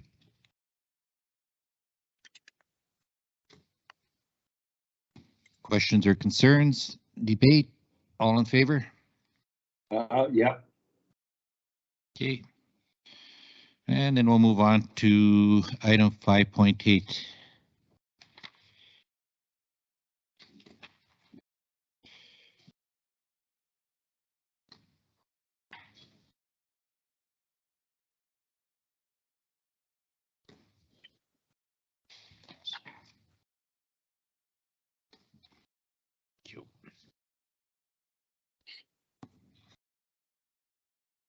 And Peter, are you going to do a lead in or are you going to just? Mr. Reeve, this is identified by a counselor, so I think it would be appropriate if a counselor identified what the issue was. I'm happy to respond. The equipment sales, the equipment is going to Rich Brother. Who decided on what's going and what's staying and why it's going? Who decided it? Okay. So, Mr. Reeve, back on June 28th, council approved disposal of surplus asset policies, which speaks to the purpose is Lamont County assets are disposed of in an open and transparent manner that, where possible, provides a return or a financial benefit to Lamont County. Our desire for having council approve this policy was so that we had clear direction on how to dispose. The policy statement is that materials, vehicles, equipment, and lost property that have been acquired by the county that are no longer required for the delivery of services may be declared surplus and will be disposed of through an open and transparent process while recovering the maximum residual value. There were a few items not included in this policy, which involved county-owned land, engineered structures, building assets, And more specifically, back on June 28th, part of the motion was that this also excluded 2 rock trucks, 2 motor scrapers, 1 2000 case 4-wheel drive tractor. Subsequently, later in the fall, council did approve that that we seek to dispose of the 2 rock trucks. The 2 scrapers. Scrapers, thank you. So the procedure in the policy is that the county is to evaluate equipment for its continued ability to provide value, and when there is no longer any use for the vehicle, it may be declared a surplus. The direction is that things ought to be sold at auction, and where they cannot be sold on a trade-in basis, when a similar piece of equipment is being purchased. So, as an example, we've had the 2 scrapers on consignment for the last while, and given the time of year, the decision was that not only those scrapers but other pieces of equipment would go to Ritchie Brothers, and that was in accordance with the desire to maximize the return on equipment which is either no longer required or no longer useful to us. So again, we got another policy that caught the councilors off guard. The braking disc we need, there's work for it over at the water station when we're doing shoulder pulls. One sheet foot packer we pull behind the same tractor, the case tractor we use. There's the fuel trailer. We got rid of a fuel truck and they bought a fuel trailer. So when we got a big project like a fire and you got a whole bunch of equipment to fuel up, instead of running with 5 pickups and tidy tanks, they had a fuel trailer. I want to know who decided on this again. So another policy that turned around and big councilors in the butt. Well, Mr. Reeve, the policy, as I read it to you, was approved by you on the 28th of June. If this doesn't reflect council's desire, we can change it. Or certainly was not our intent for councils to be surprised by any of this. So, well, it's simple. You guys are selling all the equipment. We got to go over to org chart. We won't need employees this summer, as many employees, because there'll be no equipment. What are you going to work with? The shovel? So the 2 pieces of equipment that were highlighted to me was the drying discs or the braking discs, and the second one had to do with what was it called, Darby? The pad foot packer. Pad foot packer, yeah. So from what I understand, the judgment was that the drying discs are not something that we use. We no longer do road construction and didn't see road construction on the horizon. And from what I understand, the pad foot packers, which are used in groups of 3, 2 of them are no longer functional, and the one was of no use to us. So those in essence would have been made available for parts. If I may, the pad foot pack, the wobblies are the Wobbly. 3. Thank you. Yeah. The pad foot packer is a 30-year-old packer that we brought into the shop last summer, spent a few weeks on to get it up into service. Did get it operational, but there is further repairs needed to make it use of it. We also have 3 other packers that we utilize. 2 are vibratory packers, both are smooth drum, one with a pad foot skin. We also have an 815 static packer that is much more user friendly and heavier and works better than this packer does. The braking disc we needed for over by the water tower. We use the braking disc when we're doing some shoulder pulls and stuff. The fuel trailer, we got rid of a fuel truck because it had a motor and tranny and stuff. We got the fuel trailer.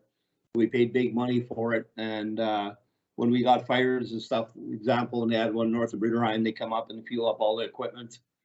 It's something that gets used, maybe not every day, but it gets used. I think Ag Service Board took it and made a loop around to fuel up all the tractors when they were pushing long days, cutting grass when it was tall. There's a lot of stuff there's some stuff that's going there that the county still needs. So just to inform council, Public Works Management, we reviewed all of our fleet over the winter, and we came up with 14 items that haven't been utilized in at least 2 years. These items being one 2014 John Deere grader and wing, a 2015 Cat grader, which is the exception. This grader was replaced by a new grader back in November. Thus, this one is surplus. As previously mentioned, a 1994 Champion Padfoot vibratory packer, a 2006 John Deere tractor with no attachments, 3 pull-type wobblies, 2 of which are inoperable, and 2 pull-type Padfoot packers. These have already been delivered to the auction house.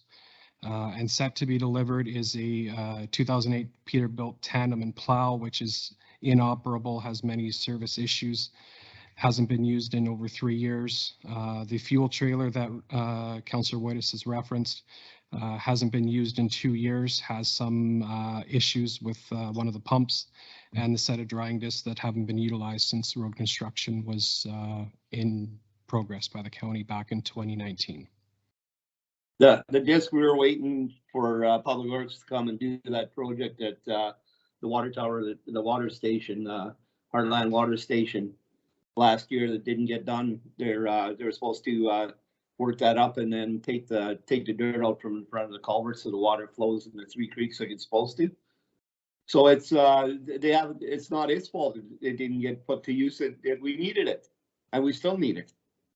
The same with the fuel trailer. We haven't had fires in 2 years, or so when we get fires up north or wherever, and they need to fuel up cat hose and or track hose and cats and fire trucks and stuff. What are you gonna haul with a pail? So in regards to the drying discs, their design is utilized for drying clay on road construction. We do have a attachment for one of our tractors for mixing on our oiling. That has been utilized for our dust abatement program, can be utilized on shoulder pulls if we're needing to dry out material or feather out topsoil, can be utilized over at the Heartland Truckville, as mentioned by Councillor Woitas. In regards to the fuel trailer, we had discussions with our ASB department, with our public works staff. We have abundance of fuel tanks in trucks. We found it's easier to get around with just a pickup than trying to haul a large loaded fuel trailer around. The Keel built disc, we use it when we're doing some shoulder pulls to work up the grass on the sides. You gotta go to rototiller and spend 2 weeks, so you go with this disc in 3 hours, you got the water station worked up. And so what's it costing us to have it there? It's not costing us nothing to keep the disc. Hey, Mr. Reeve, just to supplement Mr. Dietz's comment on the area near the water station, spoke with Mr. Elyak this morning, who indicated that the disc is entirely will cut too deep. The intention was to use the rototiller and a skid steer, and where necessary, a grader. The braking disc, about 24 inches deep, was going to leave large amounts of clay that would just complicate or make it more complex than it needs to be. That place was worked up 2 years ago when we went, because the weeds were as high as it was taller than my grader operator. We work with equipment like that all the time. I don't know what you're trying to feed me here. Jesus. Okay, just going back to the policy 7001.22. I think the intent of this policy is it was brought forward that Lamont County didn't have a policy in regards to how to dispose of surplus assets. When I got elected in 2017, nothing could be found if you wanted to. Do you put it up for auction? Do you put it up for tender? What's the best process to use? To me, this policy was designed for that purpose, to outline a procedure as to how you dispose of assets. I did not realize that this policy would come back to essentially, to a certain degree, haunt us, where people are taking assets and disposing of them. And then how long is it going to be before council gets a request to replace one of these assets or rent one of these assets, because we do need it. While I appreciate we haven't used some of this stuff for a couple of years, we're not doing road construction now, but I don't think council's ever made a decision that we're not going to do any road construction in the future. I think there's always a time and a need for, you know, maybe you got to do a shoulder pull, which maybe you got to do a reconstruct a quarter mile of road or whatever somewhere.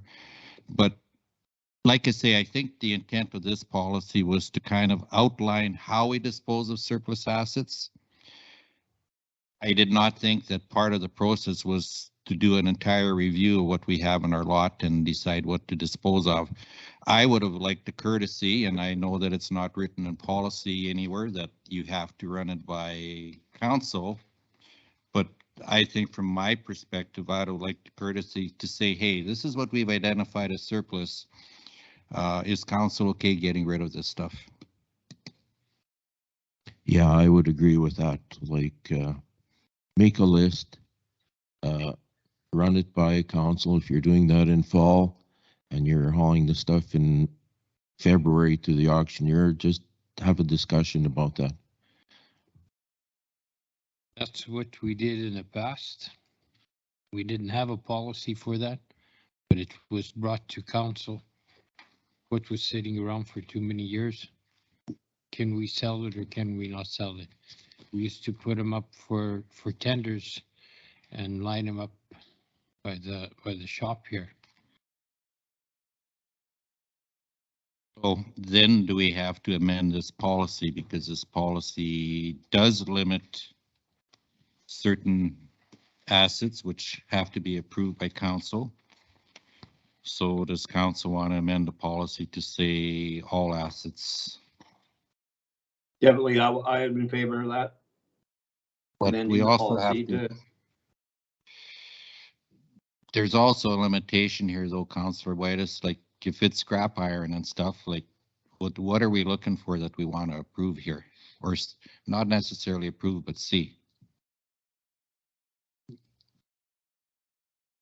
Well, it's basically equipment and stuff. The scrap metal, the last winter they hauled two perfectly good tailgates away that we could use on gravel trucks. But anyways, it's the equipment. I thought that policy just said how we would dispose of it. I thought they'd have, like Roy said, a common, just a courtesy to let council know what they're thinking of doing, and maybe some stuff we'd agree to. Probably lots of it we would have agreed to. So it another policy that the way it's written is biting us in the behind. Well, we did approve the policy, Councillor Whitus, so that's why when we are doing policies, we have to kind of make sure that they're gonna. But they're kind of open-ended, eh? Well, we gotta close the ends. Yeah, well, exactly. So Darby, what equipment has been delivered for sale at this point? 2 graders, 1 packer, self-propelled packer, 1 tractor, 3 pull-type wobblies, and 2 pull-type padfoot packers. Sitting in the yard yet to be delivered is a tandem and plow, the fuel trailer, and the drying discs. I have had discussions with the auction house. They are willing to allow us to bring a few items back. The 2 they're mainly interested in are the graders. So the disc and the fuel trailer is still in the yard? Yes, they are. Okay, what tractor was taken? The 2006 John Deere tractor that hasn't been utilized in a few years. It's got no attachments, no loader bucket or anything like that on it. We've got a newer tractor that we utilize for snow removal and for dust abatement. So what was that tractor used for? Was it an ASB with a dozer on it? That was I believe that tractor was utilized in years past for dust abatement, and then they got the other one. So it's been parked for a number of years. That's when I probably ran the rototiller for. Yeah, and now we've got one that does double duty for snow removal and for dust abatement. So what was council's main concern? The disc? Well, that's the fuel trailer? On the packer, but it's been kind of explained what. That self-propelled packer, in order to utilize it, will probably need more investment than it's worth. It's It's not 30 the self-propelled one. It's that sheet foot that we pulled behind the little stagger tractor. That sheet foot, we were using it on shoulder pulls. They disc, they'd switch and hook onto the packer and pull it behind. So That's you're- another, That'd be because it's the two, $5,500 a month to rent them. I told them to the city, it's a $5,500 a month to rent them. Mr. Dietz, you have something you wanted to say? so just to confirm, your reference the two pull type pad foot packers? No, it's not two, it's that one sheet foot packer and the disc and the field trailer. The disc we- is we- got, you can set the depth. We hauled 3 pad foot packers. So one was the 30-year-old vibratory, and then a set of 2 pad foot that were pull type.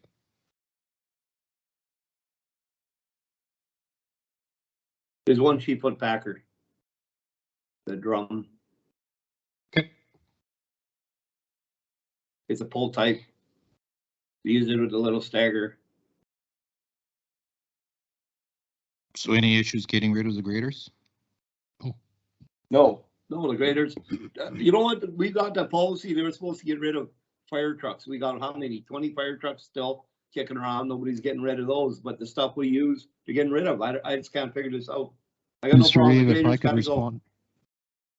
Mr. Reeve, if I could respond to that, Regional Chief Milliken advised me that he's got 5 items that are going to government deals, which is in essence an online auction. They were actually going to be posted today, but I asked him to hold off one day out of respect for the discussion that you wanted to have. So it includes the 1993 Ford F-350 XL fire truck. It includes a 1982 International 1824, a 1983 GMC C7D 042 fire truck, a 1981 Ford C800 fire truck, and a Motorola DMR radio. That rescue from Mundare, that's going for sale right quick. Before we blow another motor in it. We got a replacement for it already. I don't think any of these that I read is the rescue, but I don't know for sure. Okay, let's circle back to this particular policy here. So Darby, a little confusion on what type of packer we're looking at here. And I don't know one packer from another packer, to be honest. So do we want to, what is it called? A sheep's foot? Sheep's foot. Sheep's foot, yeah. That's the ones with the spikes in it? Yes. Is that in fairly decent shape, Darby? I don't know. My understanding they are, I mean, there's no issues with them. They do work, but we have no use for them at the moment. If council wants us to hold off on them, getting rid of them, we can keep them and see if they can be utilized in operations. It sounded like we had another piece of equipment that could be used for that purpose. We do have a Cat 815 static packer that does the same thing. It's self-propelled. Its cost of operating would be slightly less because these packers have to be pulled with the 4-wheel drive tractor, but they can do the same thing. We don't have the manpower to run a shoulder pull crew and a dust abatement crew at the same time. So our intent is the council wants to get into prioritizing more shoulder pulls in the future, that it would be the same crew doing both.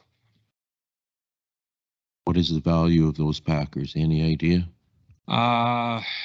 Probably in the range of $4,000 to $5,000. Our cost to what we would get in scrap form is probably less. So when we looked at everything, there's a couple of items that we designated weren't worth hauling to auction, and we'd get more money for scrap because the hauling costs would exceed what we'd get for them. Everything we hauled to auction has a value worth more than the cost to scrap them. We're hauling equipment ourselves. We hauled everything in on our own trailers. Yes. So we would have to bring the sheep foot packer back if we wanted. Yes. So we do have 3 items left to haul. If council wants to keep any of them, we will. We do have one tandem truck and with the plow set to be hauled, so we could backhaul any items on that. That truck has been sitting with broken leaf spring and some other leaks and stuff for a number of years. Well, I think it's basically, from what I've heard, council's desire to keep the disc, the fuel tank, and one sheep foot packer. Other than that, I think we're, Well, because if you say that they're worth $5,000 and Councillor White has said that to rent one for a month is $5,500. Yeah, it's 35 for the smaller one, 5,500 for the one we got in between, so about $5,000 a month to rent them.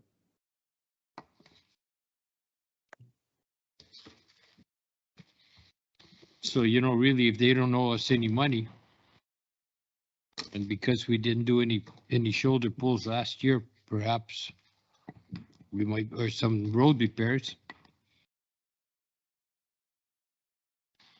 And I'd leave the other packers too Yeah. for now. so when you say other packers, The wobblies gotta go. Them things, I don't know why the county bought them. They weren't, I mean, they're the for gravel self-propelled, based jobs, not for this, so. They're gone already, that's good. sorry, Ray, you were saying? well, the self-propelled one I would let go regardless, because then Yep. you've got maintenance on the engine for it. The others that are towed, if they're still in the yard, I'd leave them in the yard. I don't think they're in the yard, but No, we they can bring them they back could on the be- back haul. We could bring them back, yes. So, Mr. Reeve, it would be most pragmatic for council to identify what we want to retain. So I heard the braking disc and I heard the pad foot packers. Was there anything else? Sheep's foot. Sheep's, yeah, And the fuel trailer. and the field trailer. We're good? Yeah. Yeah. Okay, And it does, I do want to ask council, do you want us to bring back amendments to the policy to ensure that all future disposals are reviewed by council prior to authorization? Yes. Yeah, I would just Yep. figure out, just include all equipment You know, scrap equipment or scrap metal is not. and then just figure out how you want to define, scrap iron or something to, that you don't have to get approval for scrap iron or something, but equipment, But equipment should be. And because the policy is worded in such a way, equipment can vary between construction equipment and general equipment, such as under the policy, equipment means all furniture, systems, audio, AV, computers, tablets, seen cell that. phone. well, um, I'm thinking like pumps, welders or something, not office equipment Yeah. or whatever. And is there a dollar value council wants to see? I mean, anything over, valued over $1,000, anything valued over $500? well, you can get into a gray area. Yeah, right? Yeah, who's. Because somebody could determining- value those braking discs at $975, right? So, we just want to ensure that we word the amendments the way council wants to see them, so. from my perspective, I think council's kind of interested in more of your larger equipment vehicles, pickups type of a deal. Right. I know it leaves vagueness, but just a little bit of transparency, I guess. Absolutely. So, Mr. Reeve, we'll take the 3 pieces of equipment just under advisement and we'll action that. I don't know that we need a motion on that. However, this motion on the screen may address what you want us to do in terms of the policy.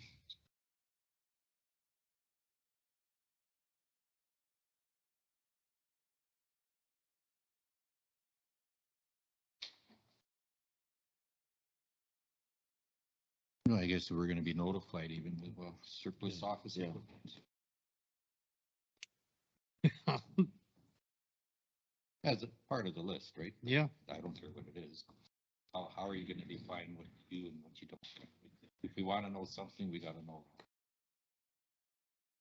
And Mr. Reeve, we just wanted to update council on one more thing. You did authorize us to dispose of the scrapers. They have been on consignment for the last number of months. You may recall that the value of both of them may have been upwards of $1 million. We have received one offer, which is considerably lower than that, which we are not accepting. And the likelihood is that we will take the scrapers to auction. The timing is such that contracting companies are winning bids and are going to want to make sure that they have the equipment to do the work. So we're expecting to send those to Richie as well. Well, I mean, it wouldn't be any harm in disclosing what the bid was because we believe it's low, but it's certainly not in the range of the. Right now for scrapers, March to April sales when you're gonna get the highest money for them, because then the guys know what work they got and they know what equipment they need. Guys that are doing bids in the winter probably are just tire kickers usually, so the bids are pretty low, but they're trying to get it and then resell it probably in the spring. Yeah, so we're April approaching. sale, we'll get good money. Yeah, we're approaching that time now, and the estimates that we had from CAT and from who was the other? We had estimates from Finning, Ritchie Brothers, and JPH Equipment. Yeah. All three were in the range of $900,000 to $1 million for the pair. We subsequently went with consignment through JPH Equipment because their fees were lower than Ritchie Brothers and Finning. They have brought us one offer. They have two other potential parties interested. Those parties haven't come to look at them. The agreement with JPH was for 90 days. We can extend it at our approval, but our intent is that at the end of the 90 days, we would be designating those to either one of the two major auction houses, either Ritchie Brothers or Michener Allen. For both auction houses have sales at the last week in April. I'll keep them on consignment until it's time to list them in the April sale. If they don't move by then, catch the April sale, but I'll leave them on consignment while you're waiting for the April sale. I That's what I would do. I would have to double check the agreement, but I believe we're able to extend for further 30 days. There is a need to make sure that they are into an auction house for their pre-sale flyer to get the most interest for it. But if we can ensure that we can hit those set dates, then we can definitely continue that consignment agreement for another 30 days. So, Mr. Reeve, we'll do what we can to ensure that we maximize the return on that asset. Okay. Okay, so Darby, you're aware of the 3 items that you got to retain for. Yes, I am. Okay. And Ms. Kennedy has put up a motion that may meet the intent of what council wishes to do with the policy. Yeah, I think we can eliminate the apostrophe as disposal of any county equipment. Yeah. Okay. Council okay with that? Yeah. Neil, you're okay with where we're going here? You can't see it. I can't see the motion here. It's not popping up on my screen. Okay, I will read it to you. This isn't the motion. I'll let one of my council members make the motion, but that Lamont County direct administration to amend policy 7001.22 disposal of surplus assets to include a final notification to council before disposal of any county equipment. Perfect. Good. Good. Right. Go ahead. I move that Lamont County Council direct administration to amend policy 7001.22 disposal of surplus assets to include a final notification to council before disposal of any county equipment. Mr. Reeve, I'd suggest we get rid of the word any. If it's something, a pair of grass shears, you don't want that. Is that okay? Yeah. Infinitives aren't really very good in motions. Also off county equipment. Okay, friendly amendment? Or do you want to go to Ag Service Board? No. No. I'm fine with that. All right. Questions or concerns? Debate? Seeing none, those in favor? Aye. Aye. Carried 4-0. And item 5.9, special council meeting. Is there a handout for this one? Yes, there is. Thank you. Thank you. Councillor Whitus, I believe you've received a copy of this RFD? On an email where to come. Yes.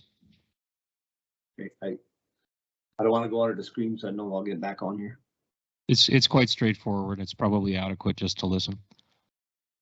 If I can, Mr. Reeve?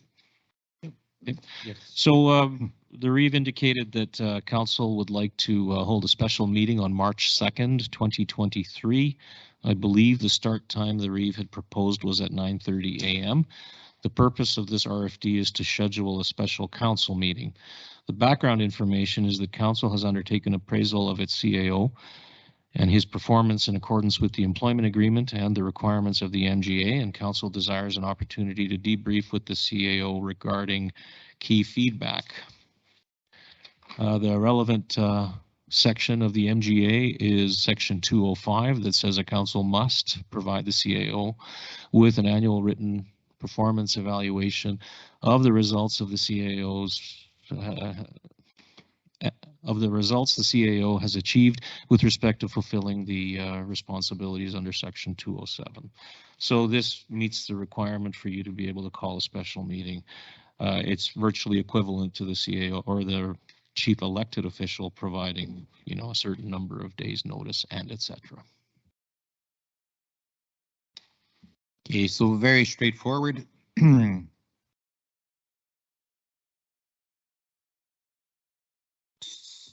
Gives council lots of time to arrange their personal Yeah. duties. Thank you. So I would look for a motion to hold a special council meeting on March 2nd, 2023 at 9:30 a.m. Dan? Yeah, the Lamont County Council resolved to hold a special council meeting March the 2nd, 2023 at 9:30 a.m. Any questions or concerns? Debate? Seeing none, all those in favor? Aye. Aye. Aye. Okay. I think that concludes the additions to the agenda, so we'll now move on to item number 6, Committee of the Whole, and I need a motion that we resolve the regular council meeting and move into a Committee of the Whole meeting. The motion appears on page 3 of your agenda. Right? Okay, I move that Lamont County Council resolve the February 14th, 2023 regular council meeting to Lamont County Committee of the Whole at 11:41 a.m. Okay, so we'll move on to item 6.1, electric vehicle charging in county parking lots. So, Mr. Reeve, emerging out of your last council meeting on January 24th, there was a motion dealing. I didn't vote. Are we in Sorry? favor? Neil, you in favor of going into Committee of the Whole? Yeah, I'm in favor, yep. Okay. 4-0. Thank you, Irina. My apologies, Mr. Chair. No problem. I must be hearing things. At your meeting of January 24th, an item was added to the agenda dealing with electric vehicles. And the direction from council was that administration limit the council employees expecting electric vehicle charging in the county parking lots in the employment policies. As we looked at that matter, it was quite straightforward to address that, and we're not certain that doing so in the employment policies is the right place. But we recognize that there might be a broader issue or opportunity to deal with. So Mr. Boyko has prepared a briefing note that that looks a little bit more broadly at the item and provides council the opportunity to provide us direction more broadly than just simply prohibiting the charging of personal vehicles in county parking lot. Go ahead, Rodney. Thank you, Mr. Tarnowski. So, yeah, as Mr. Tarnowski said, we looked at the policies out there and did some research of what other municipalities had. Most of the policies out there were encouraging the use of EVs and encouraging shared use. Direction of council was to not have the use of county resources for charging personal vehicles. So just wanted to get some clarification from council if there was of what would be best used. So to put it in the employee policy really only outlined our employees' use of the parking lot. So, and we found that we do, share the parking lot with the town, and there is some public use of that. There is plugins available out there. So we come up with some options here to address. I'm going to actually start with the bottom option, option number 3. We looked at, do we want to install hardware to cycle the power in our parking lot, plugs to reduce consumption? Didn't feel that we had the budget for that at this point. So if council wanted to go with that option, then we would have to look at what that would cost us. But the top 2 options, number 1, CEO can issue an administrative directive, that notifies the staff in the town that this practice is not acceptable and can result in disciplinary action. That's probably the easiest and the most streamlined way to do it. Or if we wanted to develop a parking policy, but we felt that we would need to broaden that policy if we did. So use of plugins for winter block heaters would need to be considered as well. Use of the parking lot and buildings at Grader Shop and other ancillary sites. Currently, some of our Grader operators, for security purposes, actually pull their personal vehicles in the shops when they're out on the equipment, because there's nobody around in some of those sites. And It also only makes define sense that it only makes sense they pull the vehicle in the shop, so when it's 30 below, they come back, their vehicle's gonna for sure start, so. Correct. And so in use of the parking lot by staff of adjoining businesses and organizations. So if we were to do a parking policy, we would suggest broadening it for that. But we wanted to come to council and find out do we want to go the fairly simple, straightforward route, issue an administrative directive and talk to our neighbors, or does council want to go with the options 2 or 3? Okay. Before I comment, council, any comments? No. Okay. I think we're missing a vote on got, after it went in the paper, I got calls from 3 different surrounding counties. Happy that somebody thought of it, so now they're working on it also, and I got from about 25 ratepayers. Happy it's a good idea that we don't supply power and stuff for employees or anybody, whatever visitors, employees. If ATCO wants to put up charging stations and put a credit card thing on it, they're welcome to do it. Yeah, I think in my mind, we're kind of missing the boat in regards to what the request was for. My perception was we were talking about an electric vehicle charging station. Right. And from what I understand, maybe these things operate on 110, but I would assume if you're going to get a quick charge out of these things, you're probably going to need a 220 charger. And I think that Councillor Whitus, you brought this item up. I think that's more what you were referencing versus our own parking lot and utilizing the block heater plugs and stuff. If you look, yeah, it is just It was just for the electric vehicles, so, block heaters and stuff. The new vehicles minus 18 before that cord kicks in anyway, so you can plug in whatever you want. It's not gonna work till it's minus 18. If you look on page 264 of our agenda, ironically, there is a memo from a company, Hypercharge, and they've got Fortis Alberta's endorsement, South Grow, and Municipal Climate Change Action Center. And what they're proposing is a virtual seminar on Tuesday, February 21st regarding electric vehicle chargers. And I think this is kind of what we're intending, is the actual electric vehicle charger, not the 110, because I don't think those would be capable of charging an electric vehicle. And if you look at the virtual presentation that Hypercharge is looking at doing, it's almost like they're recommending you can establish one of these like a business, like it would be like a service station or something, would set this thing up, and then you can charge people for utilizing it for charging their vehicles. But we just want the staff to know that don't go out and buy an electric vehicle expecting the county to put up a charging station for you the next day so that you can get back home from work, I think is where our intent was That's coming right. from.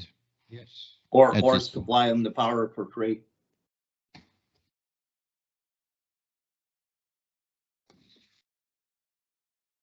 Right?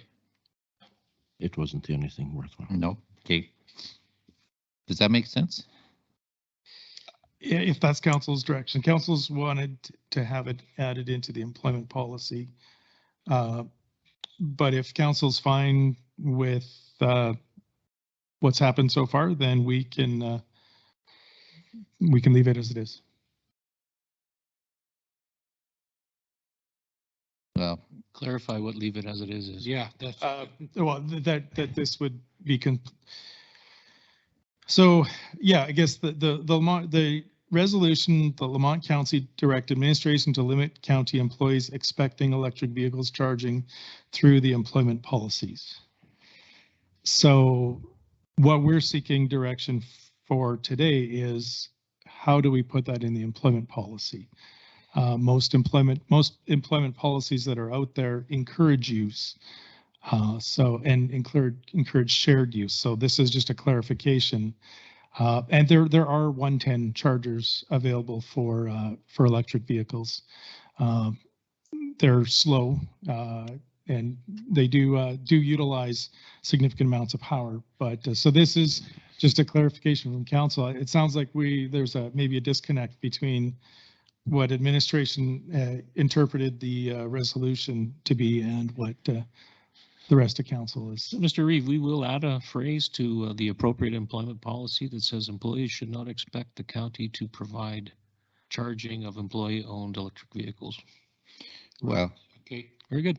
Yeah, just We to know. just thought we ought to look a little more broadly because of some of the conversation that occurred, but it appears that it's just that direct. well, I don't think our ratepayers want to bear the cost of charging somebody's Tesla. Exactly the calls I'm getting. Rodney could figure out the cost to be subtracted from payroll, right? Meters can be done, anything can be, Very good. So this is just simply an accept as information, Yeah. Mr. Reeve. Yep. Good. So I need a motion to accept his information. We'll let Irina. I can do take that. one. Committee of the whole accept the electric vehicle charging updated information. Okay. Thank you, Councillor Whitus. Questions or concerns? Debate? Seeing none. All those in favor? Carried.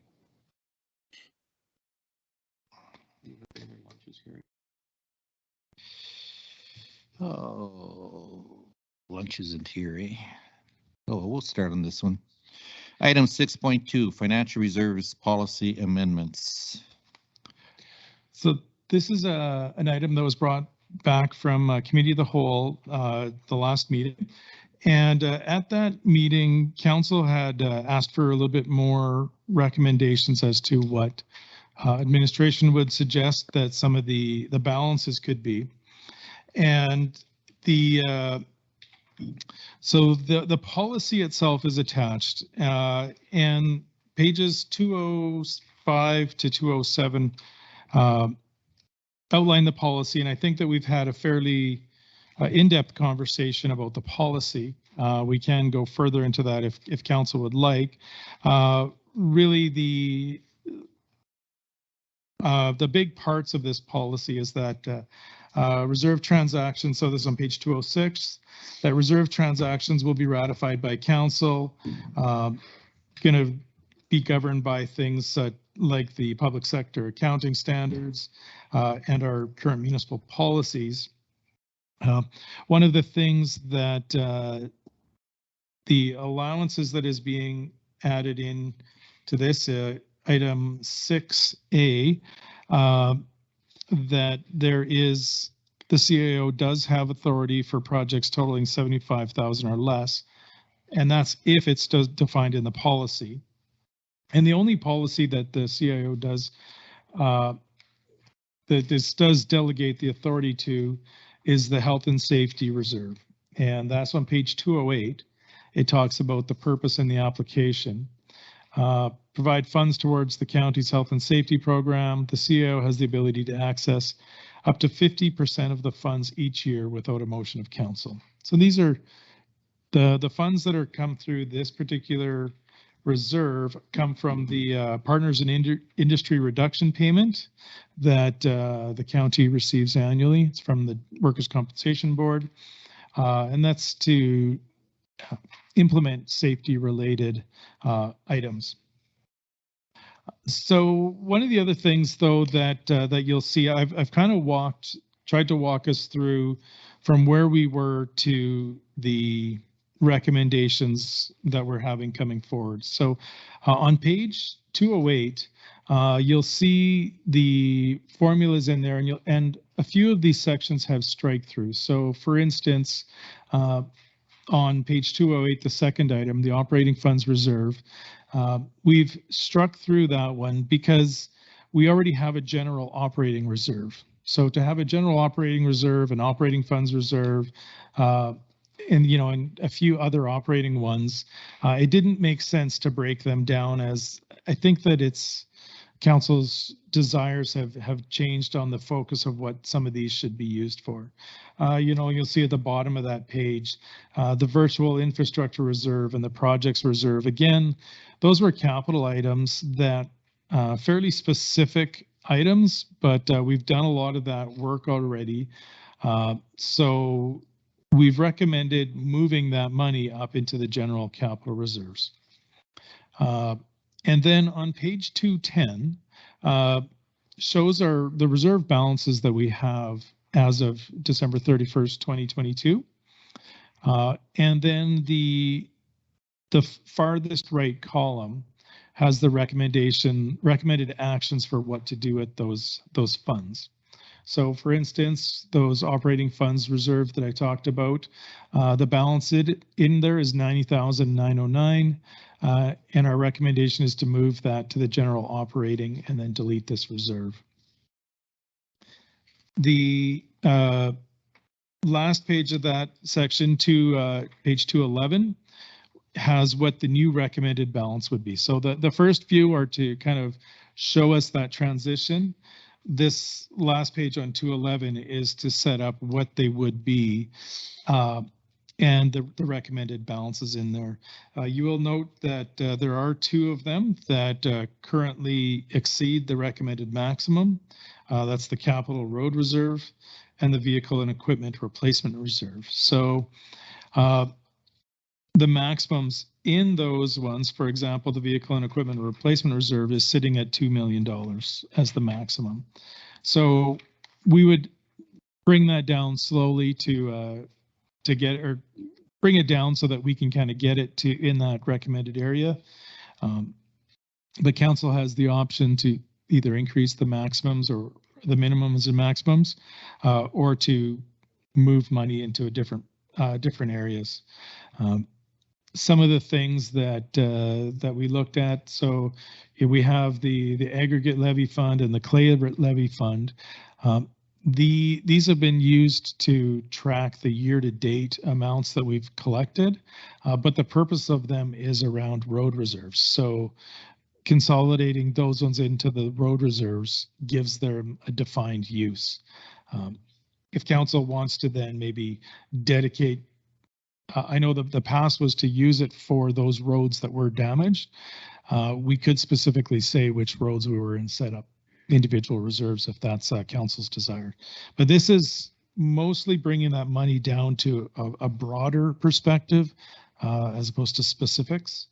And, you know, welcome some discussion and you know, thoughts around this new recommended balances. Okay, because this could be an extended discussion, lunch is here. So maybe what we should do before we start discussing this thing is recess for lunch here. Yeah. Now we have a delegation coming in at 1. Do we want to recess for lunch for an hour or do we want to reconvene sooner? Do it for an hour. Do lunch for an hour? Okay. All right, we will recess at 11:59. Going to move to agenda item number 5 on our agenda. It's the item number 4 on our agenda. So 4.1 is a delegation from the Alberta Industrial Heartland Association. And this morning we have the Executive Director, Mark Lamont, and David McLean joining us this morning. We'll allow you probably 15-20 minutes to make your presentation, and then we'll open it up for question period. So, the floor is yours. Excellent. Thank you very much, Reeve Duke. Appreciate it. Yeah, so again, I'm Mark Lamont, and I'm joined with David McLean. He's our Director of External Relations. Our reason for being here is it's been a couple of years since we've been in front of council. It was before COVID, I think, was the last time we would be out here. So, you know, we of course have Lamont's participation at AIHA board meetings, but I think it's important for us to come out and talk to you about what's happening in the industrial heartland in our association. So I've got a few slides that I'd like to walk through. If we can just jump to the next slide, please. So Alberta's Industrial Heartland Association, it is a 24-year partnership. 5 municipalities, City of Edmonton, City of Fort Saskatchewan, Strathcona, Sturgeon, and Lamont counties, and 3 associate members, the towns of Gibbons, Redwater, and Bruderheim. And, you know, this association was formed by the collaborative effort of those municipalities, specifically to advance responsible economic development in the jurisdiction called Alberta's Industrial Heartland. Could jump to the next slide, please. So, you know, we've simplified, if you look on the right of this slide, we've sort of simplified our activities into 3 strategic pillars. The first is to promote project opportunities in Alberta's industrial heartland. So that is the global marketing efforts. That is working with companies around the world to help them figure out if their next capital project makes sense in Alberta's industrial heartland. It has involves advertising campaigns, social media, as well as traditional media type applications, as well as head office visits and a number of activities to promote opportunities in the heartland. So the second, I'll go into more details on all these. The second is improving the business case. There's a number of activities there. And then thirdly, we are to advance community support and social license. The intent of the third pillar really is, you know, when you're trying to attract investments here and grow foreign direct investment in this region, it's obviously more enticing to have a welcoming community. And so having social license and community support for investment in this region is very important. You jump to the next slide, please. So again, getting down to promoting project opportunities in the industrial heartland. So the key tactics on the right-hand side here would be things like attending key conferences, meeting with companies that all aggregate in various conferences around the world. So we attend these specifically to target high potential investors, their business development executives, and talk to them about the industrial heartland. We also have strategic corporate office visits. This is in target markets where there is significant activity looking for products that could be produced in the industrial heartland. We also leverage the international trade offices from the Government of Alberta and Government of Canada to help gain access to high potential companies. And then there's a significant amount of electronic engagement and advertising as well. And the main sort of opportunities that we're looking at, sorry, just on the left here, you know, really the growth where we're seeing, I do have a slide on growth later, but petrochemicals and chemicals is really where we're seeing a lot of interest, as well as what I would call diversification and sustainability. So biofuels, battery materials, waste to energy type projects. Now we can jump to the next slide. So promoting project opportunities, we also have, these are some examples of some sort of target articles and marketing that we do. On the right, it shows a campaign that we launched last year, talking about products from the industrial heartland, how it feeds industrials around the world. This feeds industries around the world. It has to do with fertilizers and the fertilizer industry here and how that really helps society, as well as aiding economic recovery through the value add manufacturing here. And then on the left, we're just tracking media sentiment. It just illustrates, you know, primarily positive, pretty much 100% positive and neutral activity in the industrial heartland with respect to media sentiment. And I think that's just an illustration of the community support that we have for development in the IH. The next slide illustrates the growth opportunities that we are seeing in the industrial heartland. This slide illustrates some of the value chains. So the first one, we're talking about derivatives of methane. And these are mostly natural gas and natural gas liquids derivatives. So, you know, we've had companies interested in projects around methanol, around ammonia and hydrogen, as well as around animal nutrition. We also have companies looking at the ethane value chain and upgrading ethane to ethylene, and likewise propane through to propylene and polypropylene. And then on the far right, we do have a lot of companies and interest in specialty chemicals and biofuels and even interest in small modular reactors, lithium processing, waste energy, renewable power, battery materials. These are all examples of companies that are talking to us about opportunities in the industrial heartland. And on the next slide, these are just specific examples of things that are either under construction or under study. So under construction, you're all familiar with the inner pipeline. The inner pipeline facility construction really is on the final stages of construction as IPL is ramping up its production facility in the Heartland Petrochemical Complex. That facility is approximately $5 billion investment. It takes low-cost propane and it manufactures all the way through to value-add propylene, polypropylene, I should say. Wolf is constructing what they're calling their NGL North project. It is a fractionation facility in the industrial heartland. And then the Scotford Solar Project, which is a partnership with Shell and Silicon Ranch to build a 58 megawatt solar farm in the industrial heartland. And then there's a number of projects that are under study. Dow is looking at their world's first net zero ethylene production facility. Shell and Mitsubishi are looking at a blue hydrogen and ammonia facility. Itochu, Petronas Inner Pipeline, they're also looking at an ammonia and methanol facility. And if we turn the page, Suncor ATCO have also come out and said that they're looking at a hydrogen plant in the industrial heartland. Plains Midstream and Pembina both have publicly announced that they're looking at expanding their facilities in the industrial heartland. And then there's a number of others. Alpine Sun is a solar project. CN and Keyera have signed an MOU to look at a centralized rail terminal facility. And Fortune Minerals have announced that they're studying a cobalt refinery to upgrade concentrate that would come out of the Northwest Territories and would be refined here in the industrial heartland. So these are all examples of large-scale value-add projects that are being studied here in the industrial heartland, and it's part of what we do in the association. We work with these companies to help them figure out if their next investment makes sense in the industrial heartland. Jump to the next slide. So that's the first pillar is promote project. The second pillar is how do we improve the business case in the industrial heartland?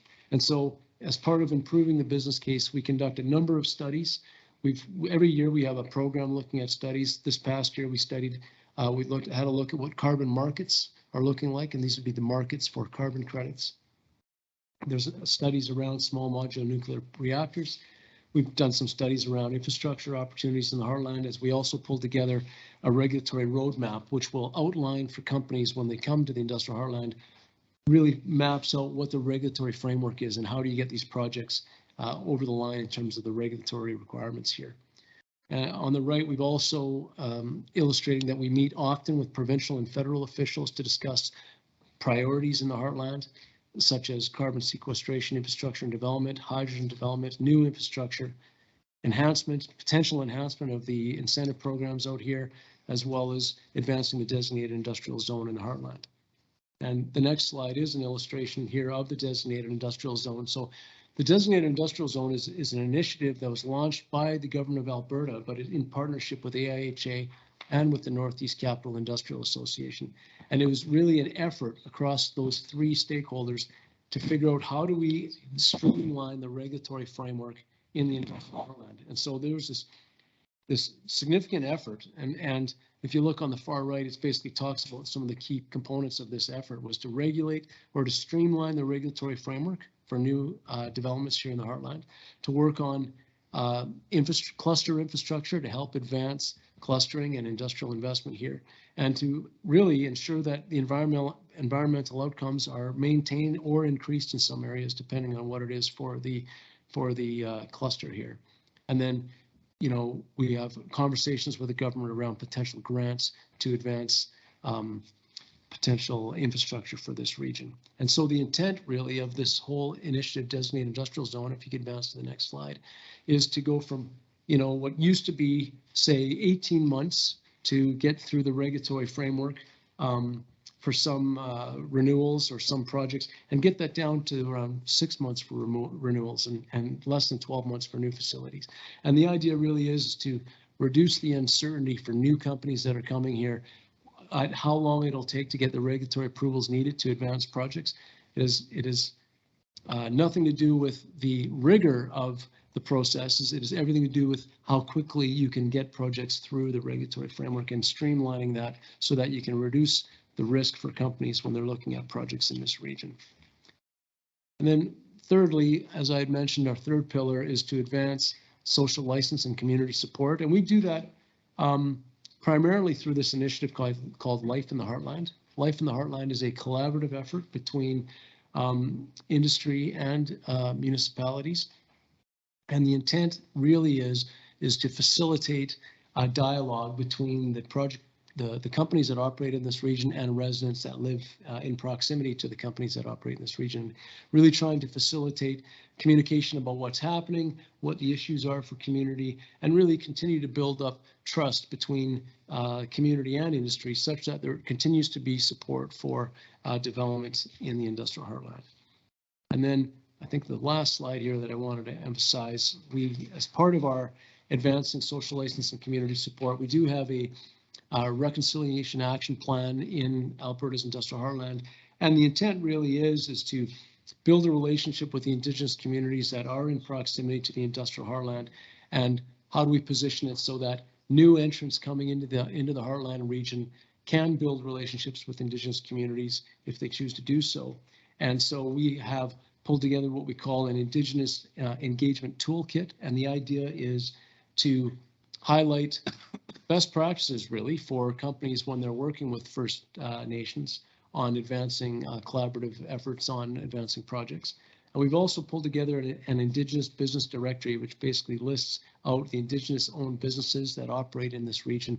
And that's a service that I think that we can provide for companies here when they are looking through their procurement processes. They would have a directory of First Nations owned companies that operate in this region. And so we're in the process right now of getting feedback on these two tools from the First Nations that are in proximity to the industrial heartland.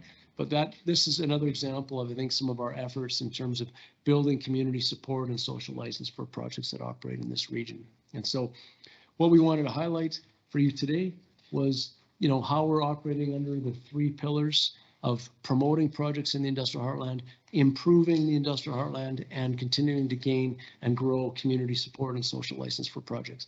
And so I walked very briefly through those slides, but I think that leaves lots of time for discussion and questions. Reeve, so I'll turn it back to you. Okay. Council, any questions for Mark or David?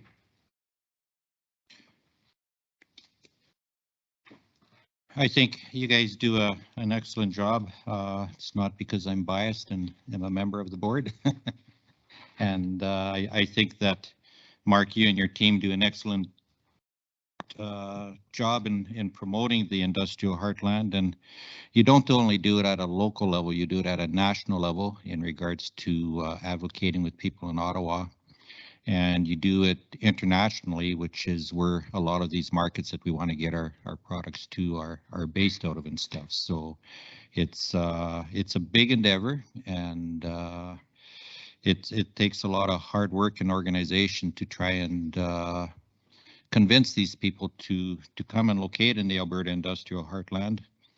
I think externally you think that our only competition is the Gulf Coast, but it goes further than that, because if you get into the Middle East or your Far Asian countries, we're dealing with a lot cheaper labor and materials and everything else. So maybe you could highlight some of the advantages of being within the heartland here. Great question. So first, if I may, so to your point, around, and thank you for the kind comments about the work that the staff is doing here. So, first of all, we have a multi-pronged approach in terms of raising awareness. There is a regional component, and that's important that stakeholders in the region know what's going on. But I think the real value add is that international flavor to reaching out and finding new markets and world-class companies that have the depth and the capital capacity to advance projects in the industrial heartland.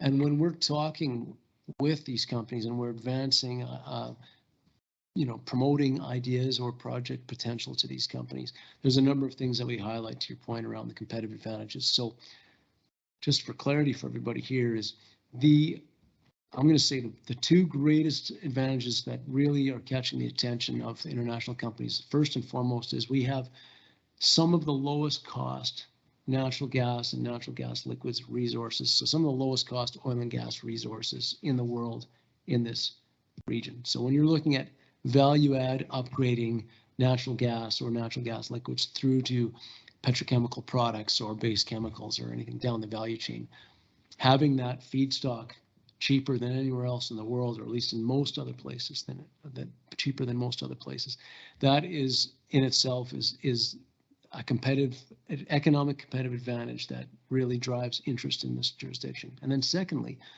the trend over the last few years, of course, has been the tremendous interest in the production of low carbon products or producing products with a low carbon footprint. And so as markets develop around the world where consumers are willing to pay a premium for low carbon products, or companies are able to monetize their low carbon products, there's interest in producing low carbon products, which is where the carbon capture and sequestration comes in. And so this region is blessed with some of the most suitable carbon sequestration geology in the world. And so that 1-2 punch between low cost feedstock and carbon sequestration capability gives this region a leg up over most other jurisdictions in the world. And so that is the main competitive advantage of being here. And then there's all the other advantages, right? You've got an industrial cluster here, you've got skilled workforce, maintenance capability, operational capability, community support, government support. So a whole bunch of things that pile onto that. The challenge always is for us here, and it's the challenge for Alberta, is how do we get our energy products or our value add products to market economically? So yes, you've got this advantage at the plant gate. You can produce products at the plant gate, low cost, low carbon. But the challenge always is that enough to overcome the rail and the export to markets? Because we are obviously a long ways away from global markets. And so that's always the balance. When companies are looking at this jurisdiction, they're looking at all those advantages, running the math, figuring out if that justifies or outweighs the extra costs and the risk associated with moving products from this remote area in Alberta to global markets like in Japan or Korea or China or wherever. Yeah, perfect. Okay. Yeah, one of the things I noticed, they put out a history of the Alberta Industrial Heartland Association, and it was a concept that, as Mark alluded to, was started roughly 24 years ago. And when I read through it, was kind of intriguing to recognize that Mayor Vern Hartwell from Strathcona and former Premier Ed Stelmach, who was the Reeve in Lamont County at that time, were two of the forefathers of bringing together this concept of, at that time, it was bringing the four different municipalities together, being Sturgeon, Strathcona, Lamont, and Fort Saskatchewan.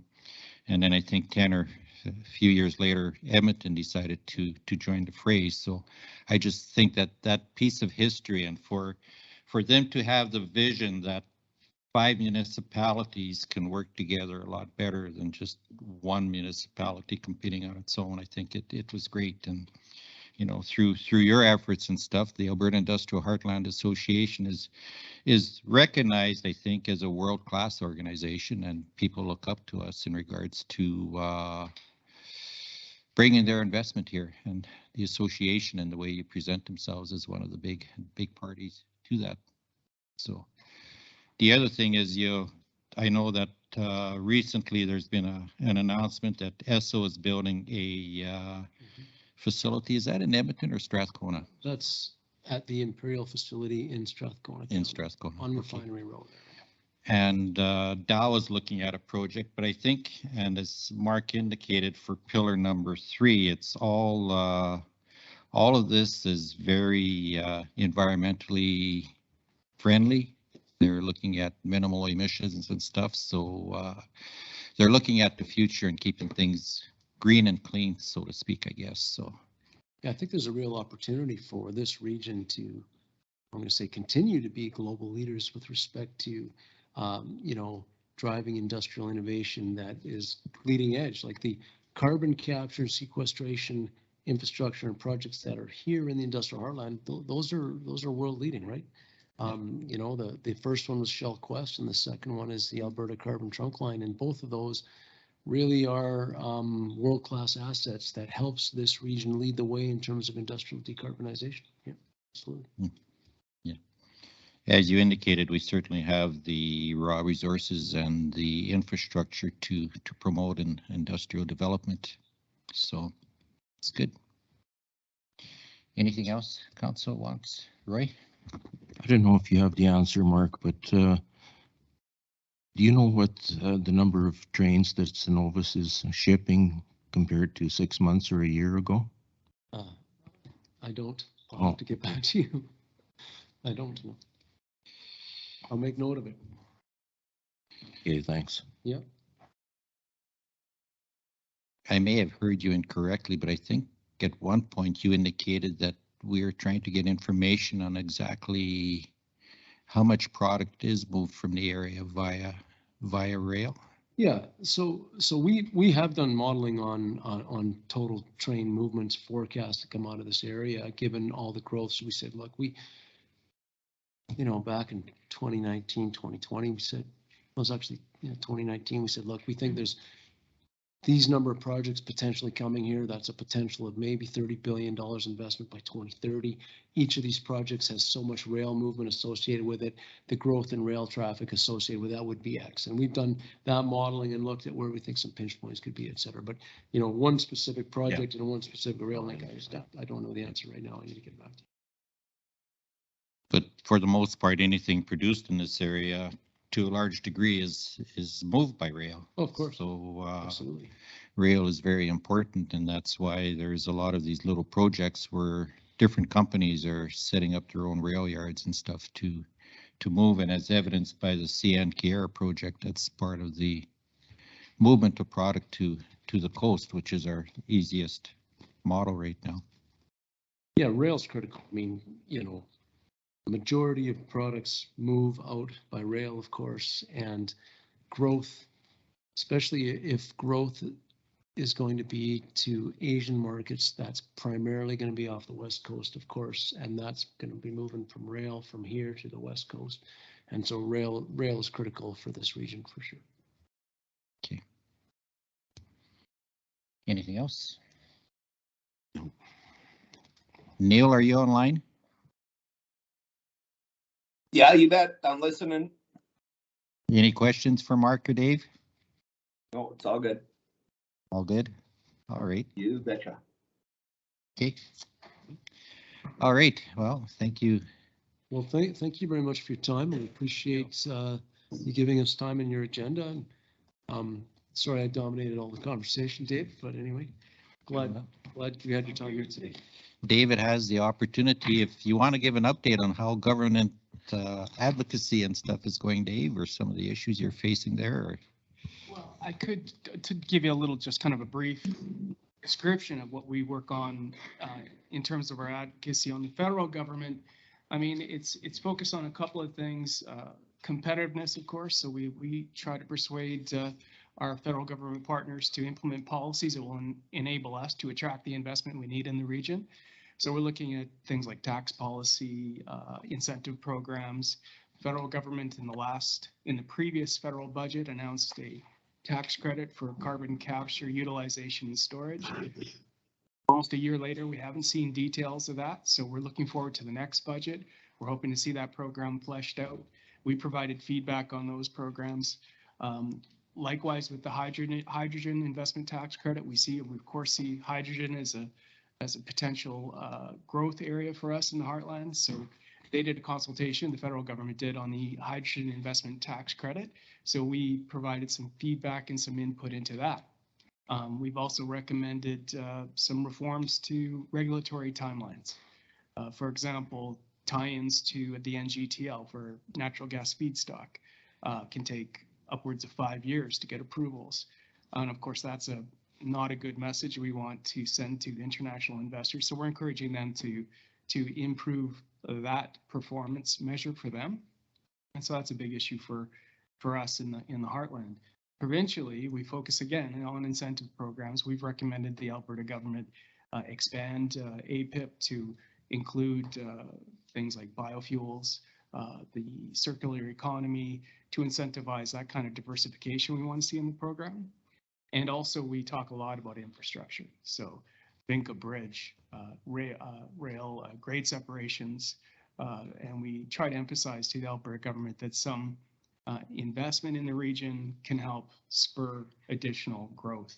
So we're hopeful in this coming budget cycle we might get some wins or see some progress in terms of infrastructure investment in the region. Perfect. Okay. Thank you. All right. Well, we appreciate the work, and we look forward to continuing to work with you as Lamont County and as a member of the Alberta Industrial Heartland Association. Thanks very much. Thank you.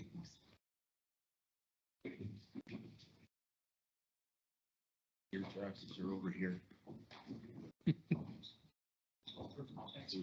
Sorry about that. We were hard in the seats. No, that's okay. You have that in the agenda, don't you? Mr. Reed, we have a motion to accept his information. Yeah. We should have made the motion before they left, but that's okay.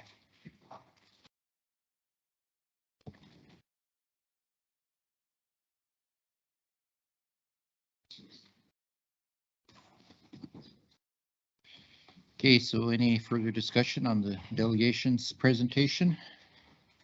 No. If not, I'll accept a motion to accept the Alberta Industrial Heartland Association presentation as information, right?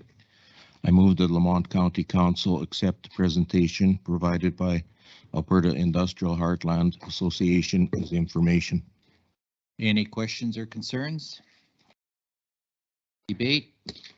Seeing none, all those in favor? Aye. Aye. Carried 4-0. Aye. Thank you. Okay, so I guess Rodney, you're back at the table, so we will continue with our discussion of the financial reserves policy amendments. Yes, thank you, Mr. Reef. So, yeah, just kind of one of the things that I wanted to point out in here as well. Schedule A is a fairly important schedule in this this policy due to the fact that it lays out the individual direction for each of these policies in the application. So this is probably one of the areas that council may want to either have more more detail in there or look at some of the contributions area to see if those are in alignment with council's direction. So essentially, I think we kind of talked through the most of the opening parts of that. Now is just kind of, if I'm available for questions on this or any other information that council may want to see on the policy going forward. Right. Okay, so I have a question here. The clay reserve, is that actual money that's in the reserve, or is that an accounts receivable? No, those are amounts that are in the reserve. There is a this would be to say, is this actually cash money that has been received? This is money that's been recorded from all of our the work. There is still one vendor who has not fully paid, and then there is the last quarter of 2022 that needs to be placed in this reserve as well. But essentially, most of that money is money that has already been collected as well. There's only one vendor that has not paid. So there was 1,844,000 in aggregate levy and 125,000 in clay. So where did you transfer that to? So in the new, you're talking about the new policy, those ones are consolidated with the capital roads reserve. So it is on the third one item down on page 211 in the capital section. So you'll see that that policy went from 4.7 million in road construction in capital roads to 7.9. So that was consolidated with 1.2 million of road construction, 1.8 million of aggregate levy, and 125,000 of clay levy. So you'll see on page 210, if you look at capital road reserve, the words beside it are retain, and then the other ones, the three below it are consolidated up in roads. I thought we were keeping those two separate, so we had money like for Lafarge drainage and dust controls. They wreck when guys haul gravel and stuff and roads. I thought we were keeping them separate in a separate fund so we could keep track of it. So we have for repairs done by damages. What's you guys hauling? Well, Mr. Reeve, we can do that. This is a recommendation. If council has a different view on how this should be done, that's absolutely possible. We were asked to bring forward some recommendations. The thinking was there's really no value in having a whole bunch of savings accounts.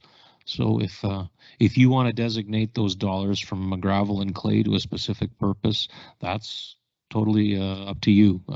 We understood that in the long term, it was all going towards roads. I would prefer these two stay as two separate reserves, just on past history with the county.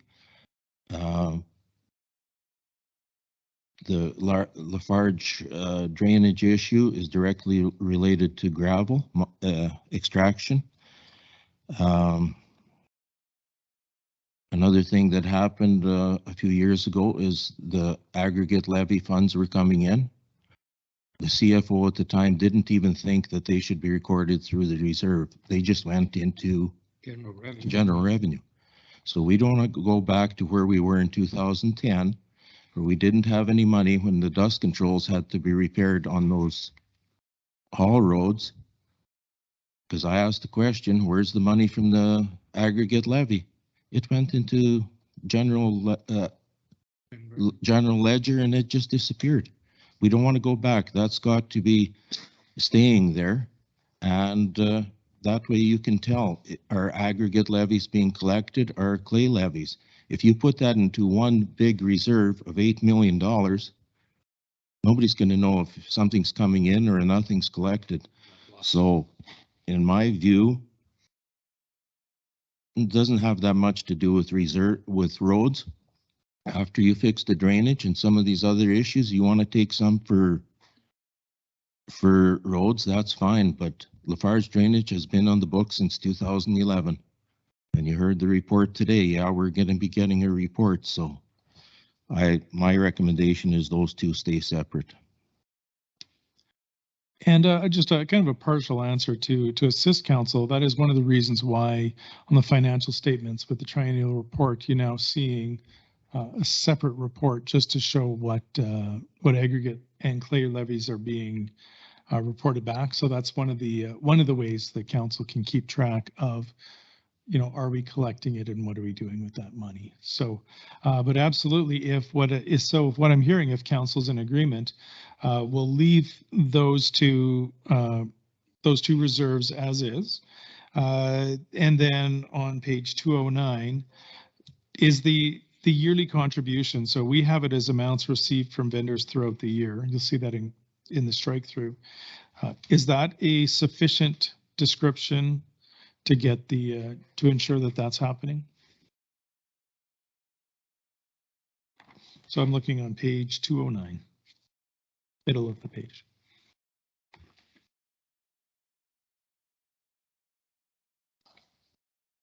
What page are you on, Rodney? 209.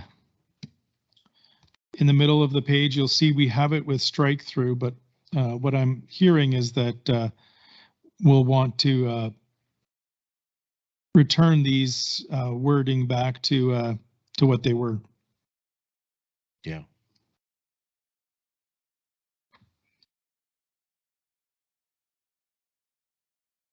Yeah, I agree with that because the clay funding that we had, we lost it. Nobody knew if it was being collected or where it went to. Right. So you can't. And I still have a hard time thinking a reserve is a reserve when when nobody's paid. Yeah. And we've also we have nobody on staff to do that, so we hired an accountant company and we don't have much result from that either, so just leave it as is. Yeah, from my perspective, it's the municipal government act that gives us the authority to collect the aggregate levy, and they also specify, I believe the maximum amount that you can collect on it right now is the 40 cents per ton, and I think with the intent of the aggregate levy, and I know we haven't applied it this way historically, but essentially, if you have somebody that's expropriating gravel from a pit in a particular place, at some point you're going to have to rebuild those roads or improve those roads. And e.g. our 162 is a primary example. Yes, we have road use agreements on it, but there's certain roads that basically the aggregate levy generates revenue for. And I think that if we just put it in a general pot, it's like anything else, it kind of gets lost. And I don't think there's any harm in having this reserve kept separate. You know, maybe it's a bookkeeping function, I guess, to a certain degree it could be, but sometimes the general pot kind of gets too big, and I think having this separate would be appropriate here. So. Is there any more description that council would like to see in that purpose application column, or does that kind of meet the criteria that council has? So where I'm going with that questioning is, you know, understanding, is there an area of the county, you know, like Range Road 162, that maybe we want to be more specific, or are we happy with the generality of that? Well, it's pretty general, but I would also think, okay, like a primary road that's utilized is, I view the four-way stop sign in St. Michael as kind of a central point of my division. And part of that is that whether the traffic's coming from the east, north, south, west, I guess maybe not such a great impact. But that's a primary route to get to the St. Michael Regional Landfill. So to me, an appropriate use of the aggregate levy would be to maybe hard surface that, or at the very least oil that road, and maybe the funds could come from the aggregate levy reserve so that you could say down the road, hey, we got a hard surface from St. Michael to the dump, and this is where the money kind of came from. So maybe if you expanded it to put specific road projects in there, Rodney, or something along that line versus just the general road projects. Well, and maybe the first one should be drainage problems resulting from gravel and gravel extraction. That should be.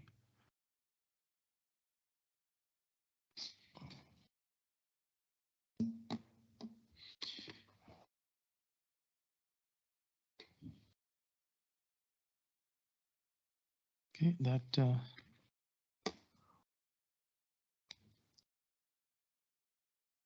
we can add that in there. So, and in line with that, Rodney, I think we have to look at, I think you were indicating that these explanations would be adequate to explain what the reserve was for. And I think we should expand on this, where we should have a schedule for each particular reserve.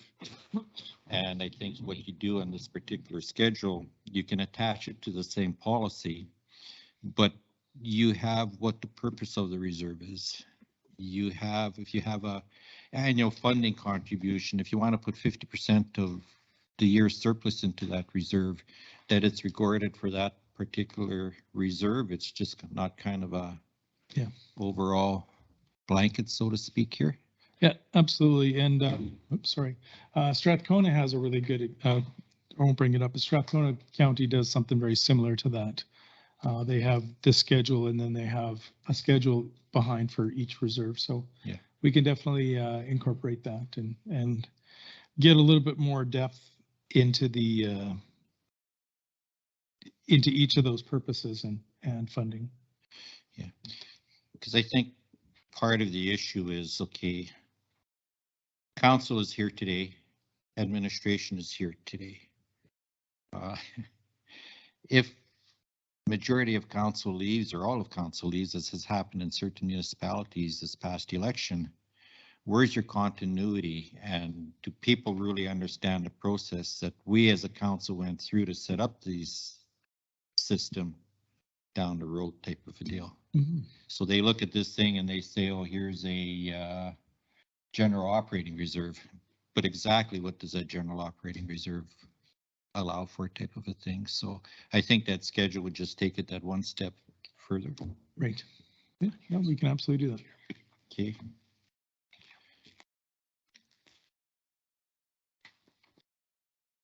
And I got one other concern, and it goes back to, actually I got a couple concerns. One is the chief administrative officer for projects totaling $75,000 or less. Now, you indicated that that relates to occupational health and safety only. Mm-hmm. So is that going to be reflected in the schedules, that all other reserves require council motion? Or somewhere put it in there that that's the understanding, because the way it's written here, basically the CAO could take $75,000 out of each reserve within a year. So it might be better if I add in there after that 75,000 or less, as delegated in Schedule A, because then that way it'll only say what is Schedule A. Related to the occupational health and safety. Yeah, exactly. So just kind of close that loop to make it not seem so broad. So I can fix that. So that's 6A and B. Yeah. I'll just reword that. Because it doesn't take council long. If there's 5 councillors present, we can call a special meeting as long as we all sign off on it without notice to the public. Okay, and then number 9, your interest earning. Interest we earn on our deposits ends up going to the general, doesn't it? It doesn't go into a specific reserve, or can we designate it to go back to a specific reserve? You could designate it to go back to that. this is, some municipalities are using this section to say that, you know, we're gonna, all of the interest that we make, we're gonna allocate it back. It gives council the option to do that if you so choose. And that would happen at the end of the year or through the budget process. So Mr. Boyko, I think the only exception to that would be interest earned on offsite levies, which would have to stay in the levy account. that's, yeah, and or any other grant, if there's a grant one that's set up, that's specific to the grant, agreement with whoever's providing that. Well, yeah, because if we're gonna credit interest back to a specific reserve, we're gonna tie our hands in regards to budgeting, Yes.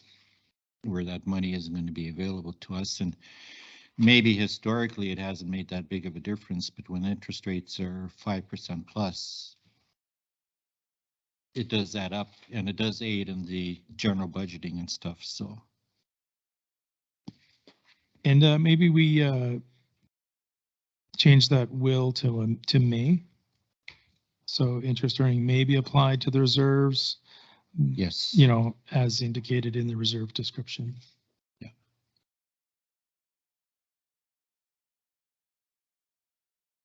Any other questions? So now we've gone from 27 to 18. Because I don't think we have an issue combining the aggregate levy and the gravel reserve. I'd like them separate. You'd like them separate? Mr. Reed, was that aggregate and clay? Well, I'm just asking the question, do we want to keep a separate one for clay and a separate one for aggregate? Yeah. Go ahead. I'd keep them separate. Dan? Probably you have more control of them, what's coming in and what's not coming in, if you do separate them. Yeah, keep them separate, at least we'll know where we're at. Okay. 27 to 19, Rodney. Yeah, so. That helps. Oh, absolutely. This is more just to provide clarity than anything for council to be able to know what these are for and keep those savings accounts a little bit cleaner.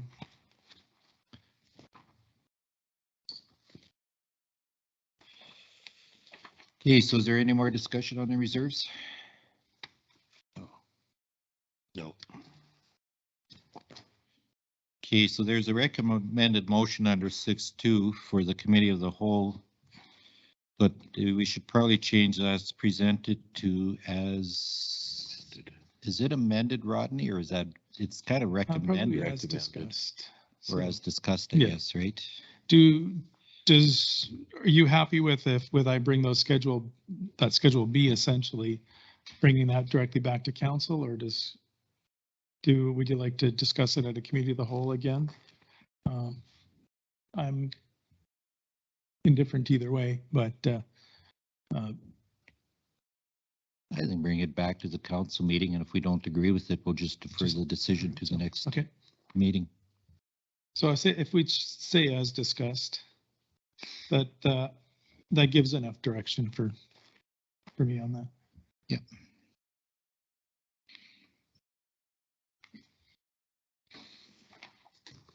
Okay, if there's no other discussion, I'll call for someone to put the motion on the books. Councillor Warawa. That Lamont County Council, Committee of the Whole, as discussed, approve the financial reserves policy 7010.23 as presented.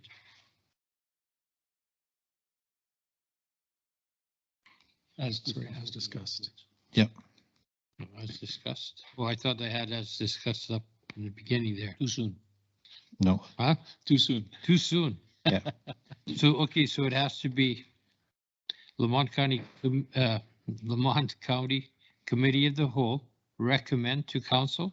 Yes. Okay, to approve financial reserve policy 7010.23 as discussed. Perfect. Good. Thank you. Any questions or concerns? No. Debate? Seeing none, those in favor? Aye. Aye. It's carried 4-0. Okay, item 6.3, update on red tape reduction. There is a second motion there about rescinding the other policies as well. So Let's not do that till we, this is recommending to council to do it, so. But I think that we have. We can bring that forward in the. Yeah, we have enough direction on that. I think if we pass the other policy, we can rescind. Okay, excellent. Okay. Okay, who's leading the update on red tape reduction? Debbie?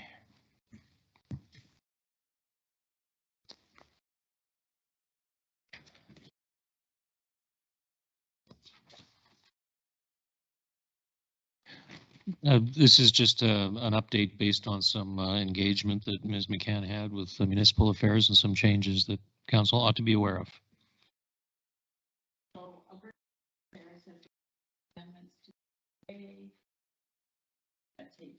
An initiative. Some of the amendments to the where the municipal purpose added is foster the economic development of the municipality. Under general duty, chief elected officials, so here, chief elected officials. Which council has. This has been repealed. I don't think our mic's on.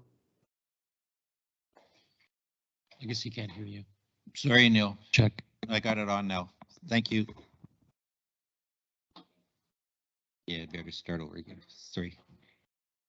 Municipal affairs has made several amendments to the MGA. I don't know, you went out again here. Okay, go ahead. In order to further the red tape reduction initiative or Bill 21. Some of the pertinent amendments to the MGA are.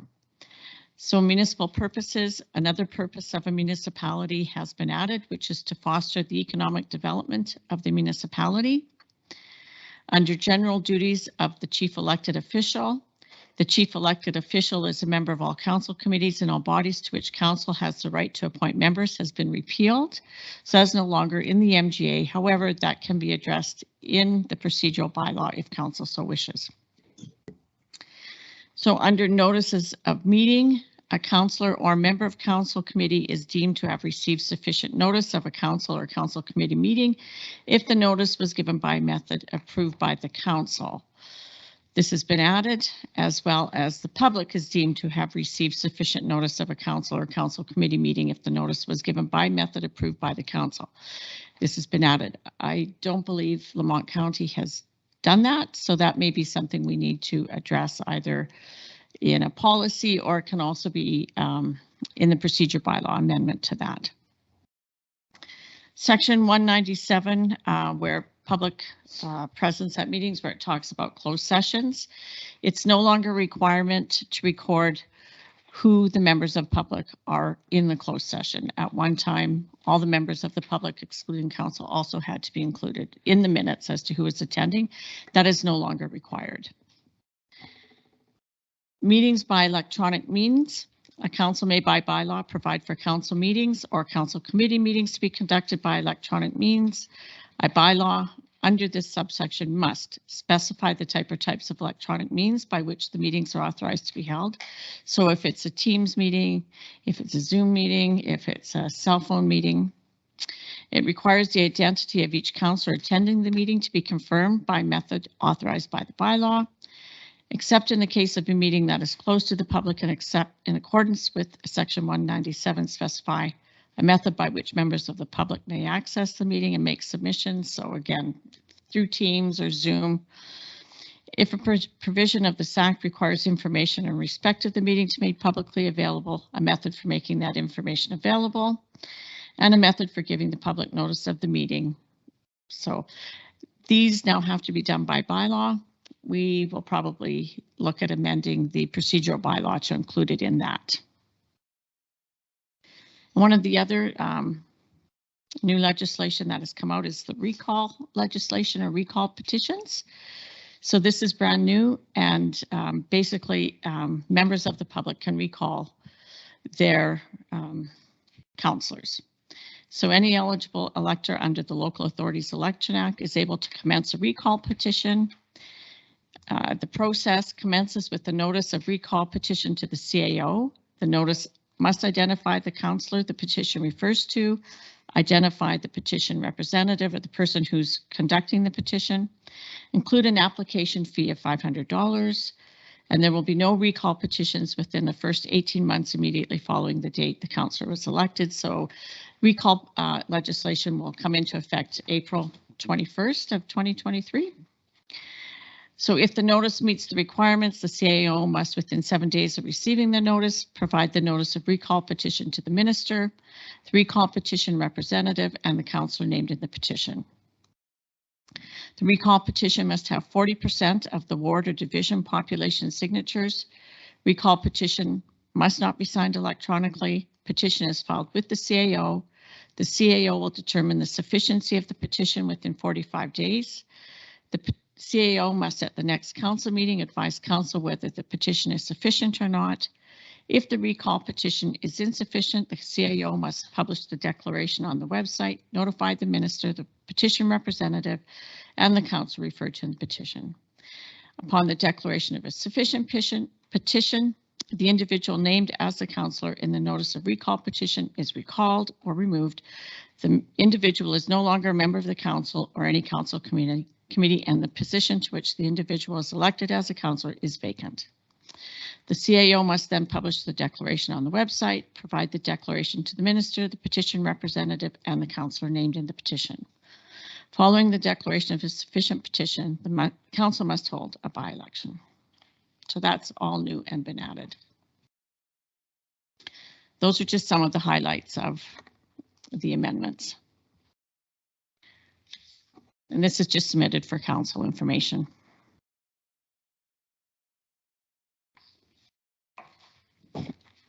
Okay, but as you noted, we either have to amend our procedure bylaw or create a couple new bylaws to address some of these changes. Correct. I've got that on my to-do list.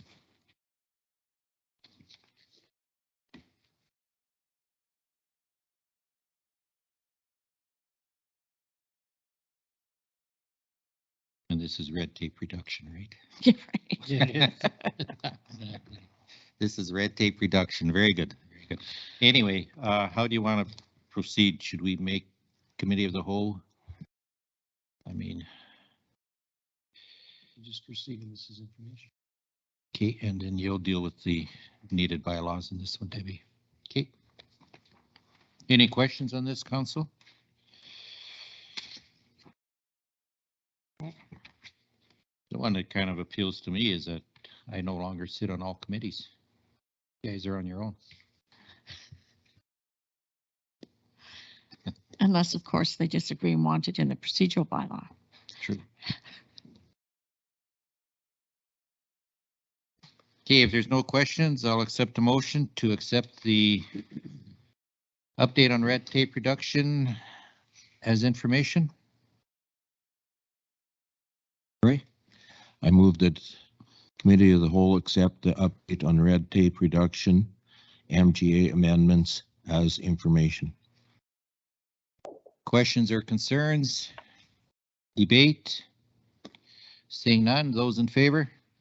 Aye. It's carried 4-0. Thank you.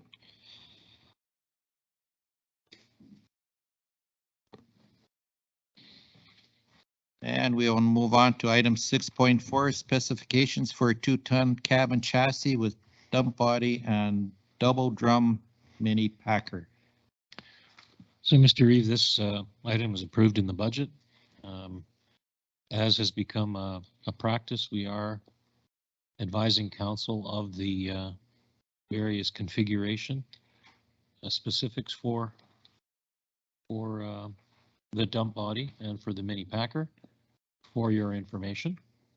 And we will on that basis proceed to a request for proposal. Go ahead, Darby.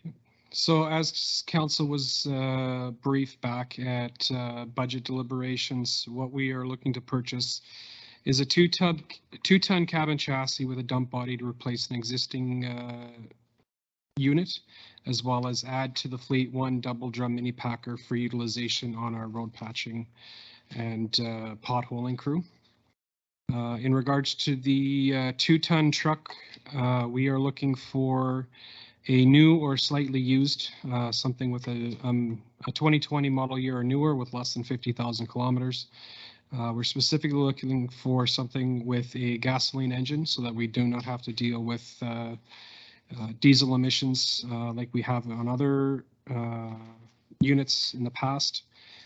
Outside of that, the only stipulations we're looking for is to come equipped with a trailer tow package so we can haul equipment with it, as well as a minimum 10-foot up to 12-foot long dump box with foldable drop-down sides with expandable sideboards.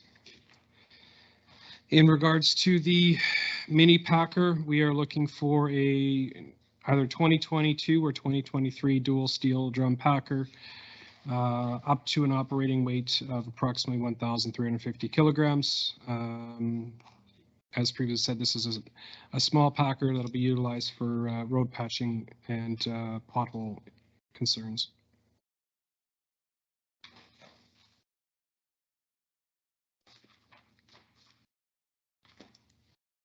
Any questions for Darby? So are we looking for used in both these instances? So we're looking for, we'd prefer new, but with the equipment acquisition the way it is right now, we are leaving it open to look for slightly used or possibly demo units. Sometimes there is occasionally a truck like this that's been sitting for a year or two. So if we said new or a 2023 model, we might not be able to get something that will meet our needs, but might have a few thousand kilometers on it. We're not looking for something that's been well used and will need a large amount of repairs. We're hoping for something that can get delivered and get put to use as soon as the radio and GPS has been installed. So then would you still be filing an RFP with different dealers? So yes, both of these units will be going out for requests for proposal, requests for tender, using the same tender process we just did when we closed our greater tenders here on Friday. And we would just indicate that we would accept used, right? Yes, so under the truck, at the very top of page 1 under the specifications, we've got new, if no, must be a minimum 2020 model year or less than 50,000 kilometers.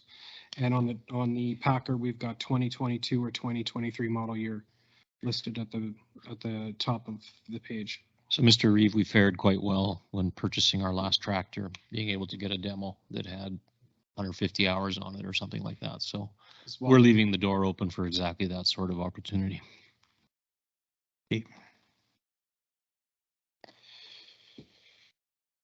Okay, questions or concerns? Councillor Whitus?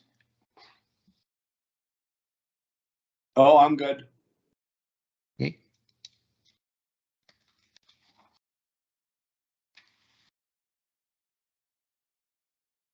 Okay, so I guess I'm looking for a motion to accept the report as information.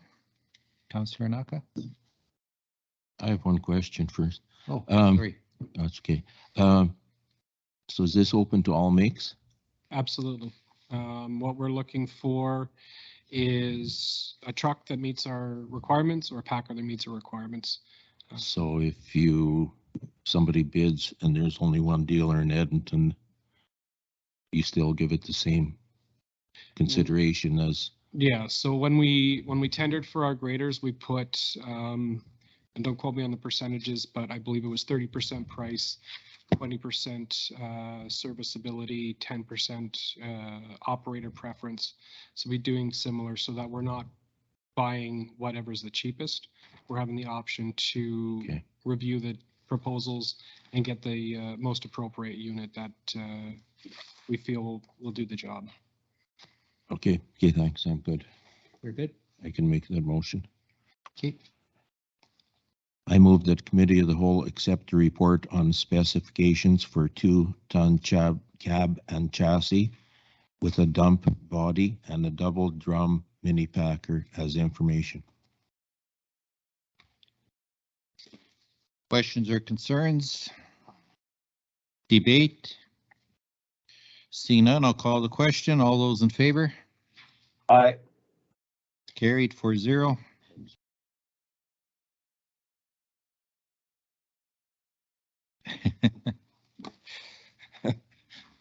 Irina? I'm not sure how you got the motion showing, but there's needs a spelling correction there. Should be a dump body.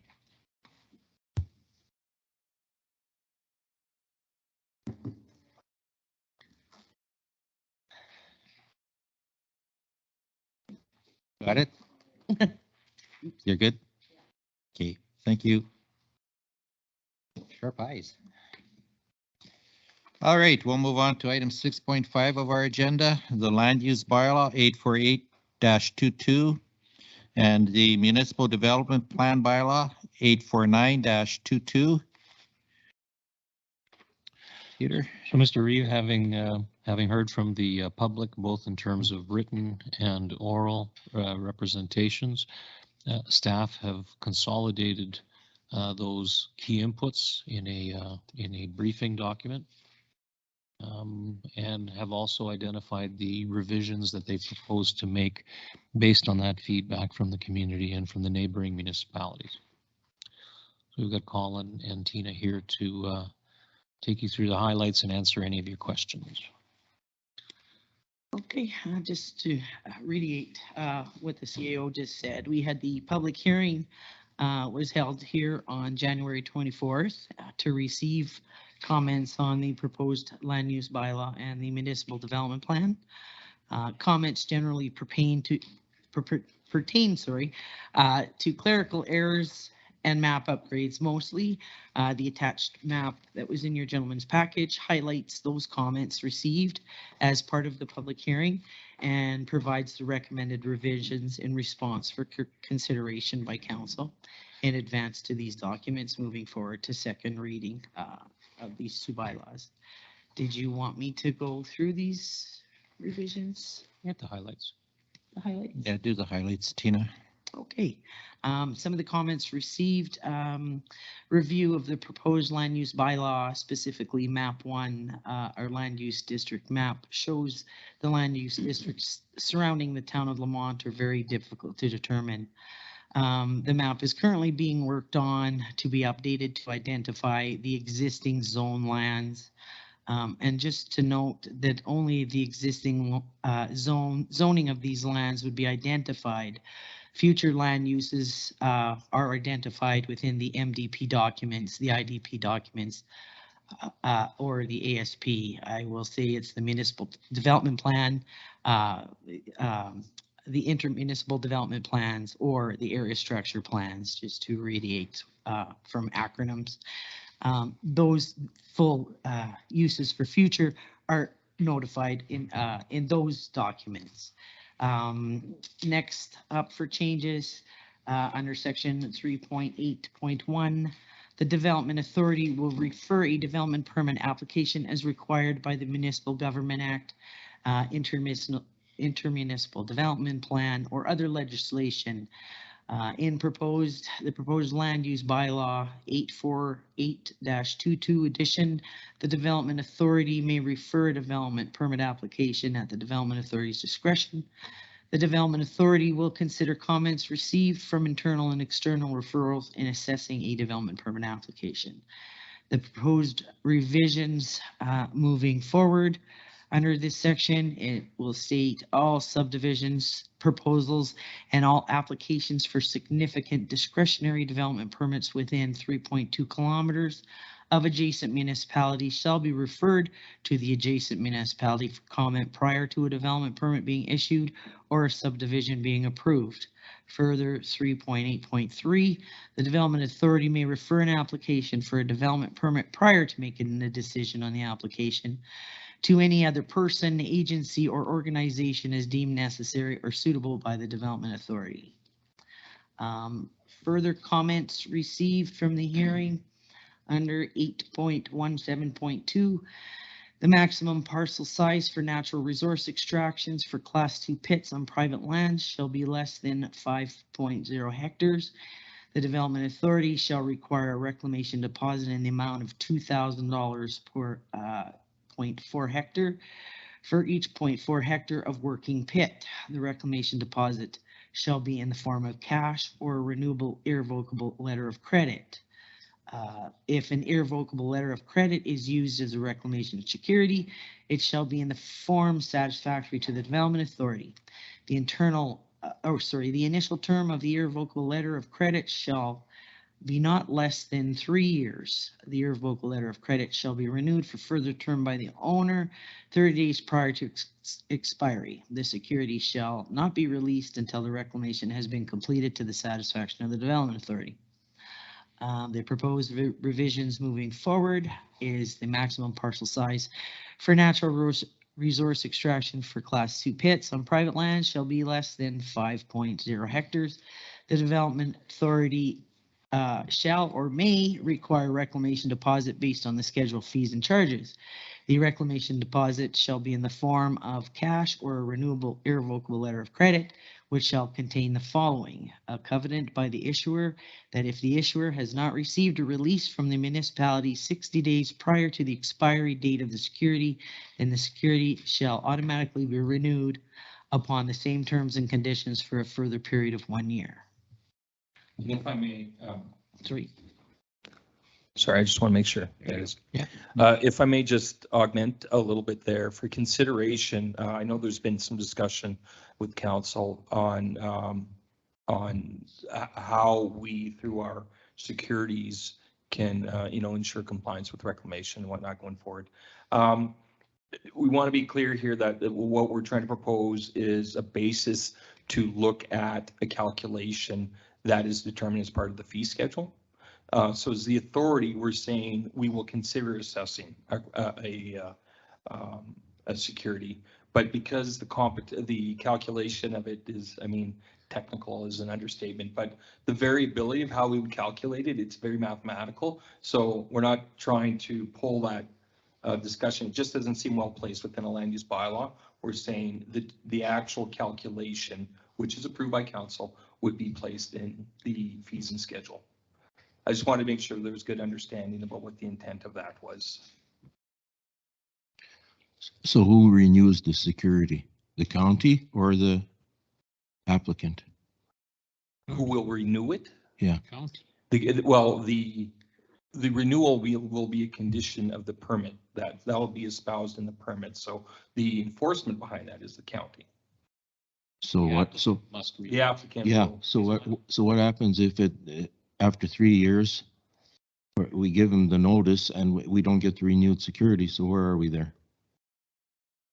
If the issuer has not received a release from the municipality 60 days prior to the expiry, then the security shall automatically be renewed.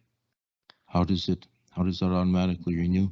We've had bonds for aggregate levy and the bonds turned out to be no good. I'm just wondering how do we automatically renew security that someone else provides? Well, we have to, I'm going to admit, we have to be better in terms of when we take the security and the requirements and how that is articulated in that agreement and what the conditions for renewal are of the applicant. That has to be made clear. We have to be monitoring that at the 60-day in advance and communicating and saying this. I'm not sure if that has been done religiously in the past or if things have lapsed. The latter part of what I'm saying is more of how we go about dealing with the enforcement of the condition.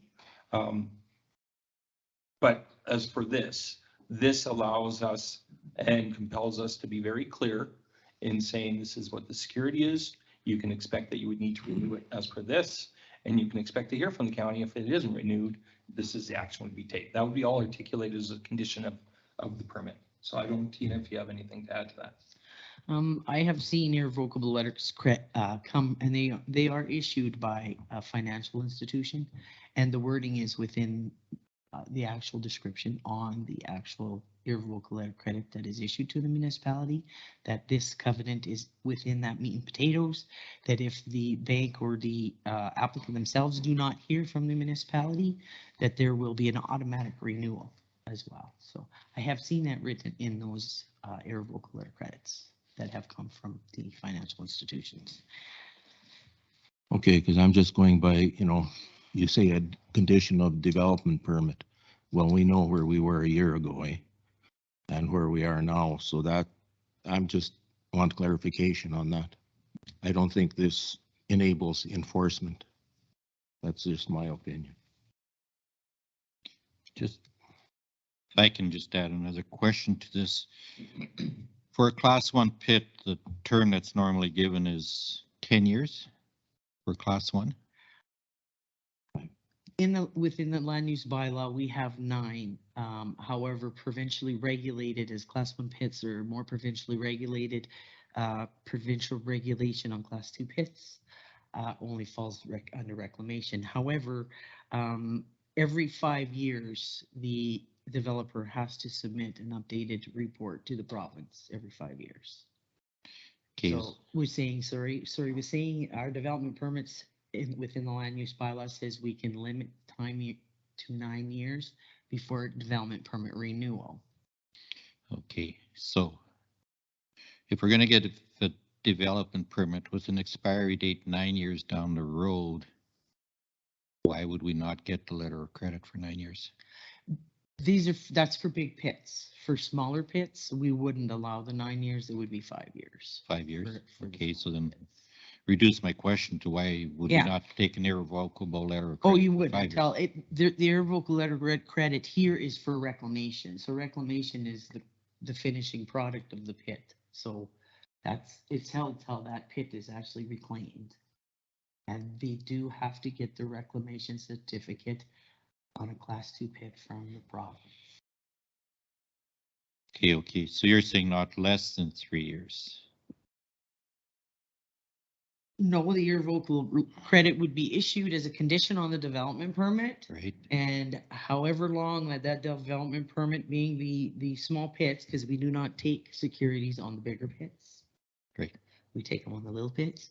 So that irrevocable letter credit or securities would remain as long as that permit is valid for that pit, so 5 years. Okay. So do you know, does the province take letters of credit for reclamation on class 1 On securities on the bigger pits? I can't answer that, but I would almost assume they do. Okay. Now I have another question here. The maximum size we allow is 5 hectares or 12.4 acres. But normally a gravel pit is an open pit mine. So you can go pretty deep on 12 acres. So is that where you're mentioning, Colin, where you utilize a formula in regards to reclamation costs? Well, yeah, go ahead. They look a lot, when you're looking at reclamation costs, you're looking at the topsoil, the subsoil, the overburden on the lands. There's also if there's any water involved, that falls under a Water Act license question too. So there is a lot more involved. The manpower it would take to reclaim, the equipment that's going to be utilized to reclaim. So there's a lot of things that would to substantiate calculating out what the reclamation costs. So that's why you don't want to put a fee in the land use bylaw. You want to leave it for the fees and charges schedule. It's a lot more to bring the changes. If there was changes, it would be a simpler process to change that schedule of fees than it would be to bring a land use bylaw back to change that fee with. Just as a quick clarification, out of practicality, for example, unit rate of, if we decide and we determine unit rate for X volume of material moved, which contemplates all those pieces that Tina just talked about, is X dollars circa 2023.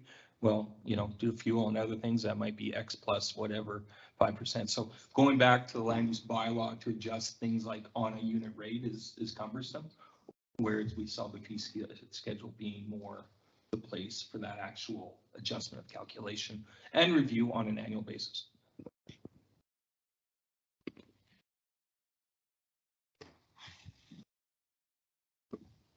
Any other questions on class 2 pits?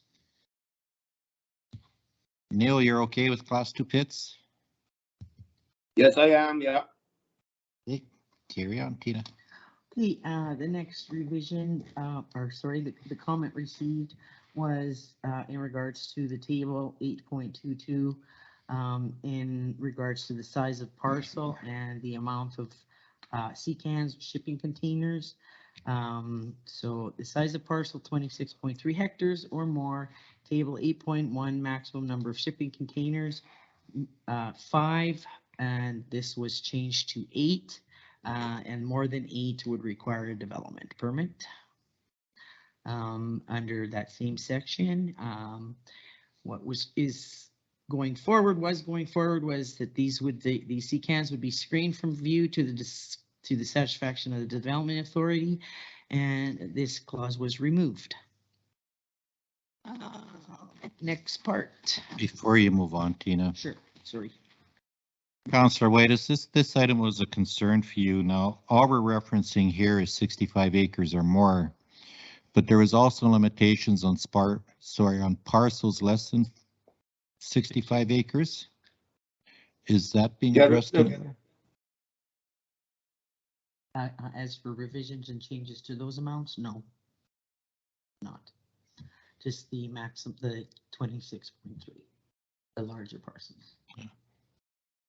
Councillor Whitus? Yeah, I thought we were gonna double them up right from the small acreages right up to the top, double them all. The amount. I don't have the first sheet what we had on there for 10 acres or less or whatever it was, 5 acres, 2 acres. What were they at that time? It was just something I don't have the numbers right in front of me at the moment, sorry. I can surely go get them if you wish. Yeah, I guess so. Yeah, because my impression it was across the board, not Yeah. just for the one parcel size. Sometimes there's more need of a sea can on a acreage than there is on a big parcel of land. I just want to make note that this is the maximum allowed. Anything beyond those maximum numbers requires a development permit. Yeah, and I think we're okay with that. It's just the smaller parcels here So too. you're aware. Well, we can take that. We can take that away and have a look again at the smaller parcels. I think the notion of addressing the screening requirement was something we wanted to capture because that was. Yeah, I thought we were gonna, that screening part is good that it's out, but I thought we were just gonna double them all the way up the whole list. What had 5 put 10 and what had 2 put 4 and. So we have the table in front of us. We're looking at the 2 hectares. So you're saying as proposed at the public hearing was 1. We're saying, for example, that one double it to 2. And then the 8.1 hectares, which was proposed to double that to 4, and so on and so forth up the. Yeah. Okay. Yep, correct, right to the top. Okay, very good. Thank you. Dave. So just another question. So the 220-foot containers equal to 140? Just a question. Good question.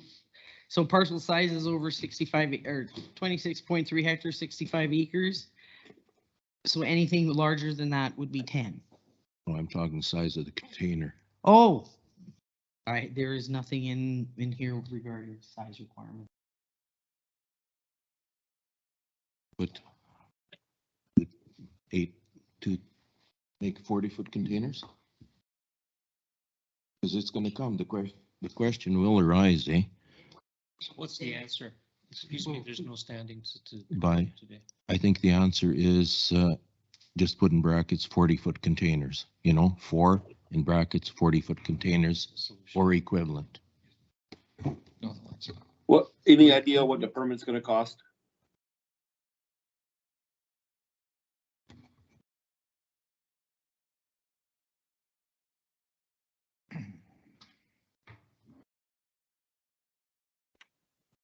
Sorry, Councillor White, I didn't hear your last comment. Yeah, any idea what the permit's gonna cost? So if I got, want to get an extra, a ratepayer wants to get an extra container, what's that permit gonna cost, do you know? At this point, we haven't discussed fees for that till we know that this is gonna go through in the land use bylaw. It'll be easier to decide on how many containers and stuff, it's $150 or $100 fee or whatever, so. All right. And I'll just, to touch on Councillor Naka, what we'll do, I'll have a look rather than take it out today, but if there's no definition on shipping containers, we'll look at the definition and we can define a size within the definition. Yeah. Okay. Good point. Any other questions on containers? Well, you get into a whole ball of wax here because along Highway 16, there's sea cans and then there's truck van bodies. Where does this come into play here? Are we talking? Yeah, that's where that Russ Creek, If these things are along Highway 16, transportation doesn't have a lot of control over those being put there. They're not supposed to because transportation doesn't want them being used for signage. no, that's not signage. Majority for storage, I'm not sure what's. I don't know, they're for sale?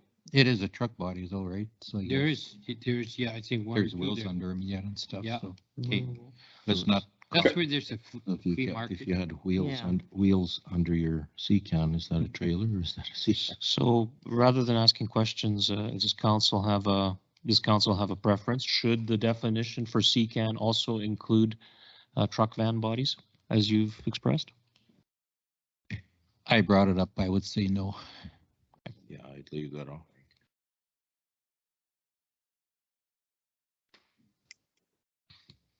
Are we ready to go on to the municipal development plan now? Okay, comments received during the public hearing is the intermunicipal development plan shows commercial, industrial future land uses on Northwest 9, 5519 and West half 175519, whereas the proposed MDP shows the lands for future agriculture. The proposed revisions here is their municipal development plan section 3.1 within the agricultural policy area provides policy 3.1.1, which is an overriding policy that allows the proposed land use identified in the intermunicipal development plan to take precedence. So that being said, what's in the IDP takes precedent. So it's just because it reflects it doesn't mean that's what it is. 3.1.1, all lands within the county shall be considered to be agriculture unless otherwise designated in this municipal development plan, an intermunicipal development plan, an area structure plan, the land use bylaw, registered plan of subdivision, or by provincial or federal legislation. So it's just some policy updates. The next comment received, the intermunicipal development plan shows lands on 10-55-19 west of the 4th, adjacent to Highway 15, to be future agricultures, whereas the MDP shows a portion of these lands to be rural agricultural industrial. The proposed revisions, the extent of the rural agricultural industrial area was adjusted on the MDP map to include the lands 10-55-19 -W4. So this is a map fix is what that was. There was a review of section 7.3 comment under comments received referrals, specifically 7.3.6 should be amended to change the word may to will to comply with the intermunicipal development plan, which the change went forward and the word may was changed to will. So the county will refer an MDP amendment to adjacent municipalities as specified in the applicable intermunicipal development plan. And that was the change that came forth through the public hearing. So there is no motion here today for you gentlemen. It's just for your consideration in advance of these documents moving forward for further readings.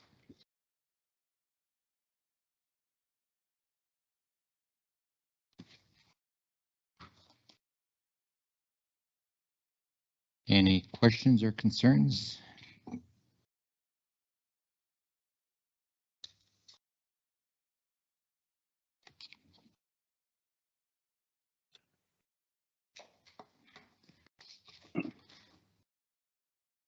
No questions, no concerns? Then I will entertain a motion to accept the land use bylaw and MDP plan update as information. Right? I can do that. Committee, that's 6.5, correct? Yep. The one written there, because I don't have the board here. I don't see the board.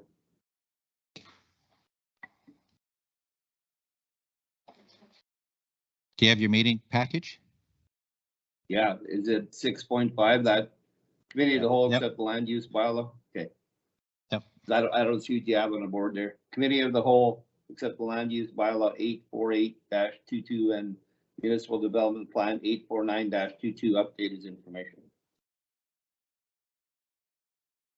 Questions or concerns? Debate? Seeing none, all those in favor? Aye. All right. Thank you. Carried 4-0. Thank you. Okay, now I will need a motion that Lamont County Committee of the Whole revert back to the February 14th regular council meeting. Councilor Rawarwa. That Lamont County Committee of the Whole revert back to the February 14, 2023 regular council meeting at 2:31 p.m. Questions or concerns? Debate?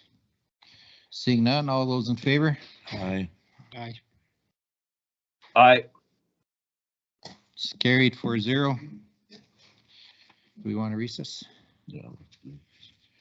Okay, let's recess at 2:31.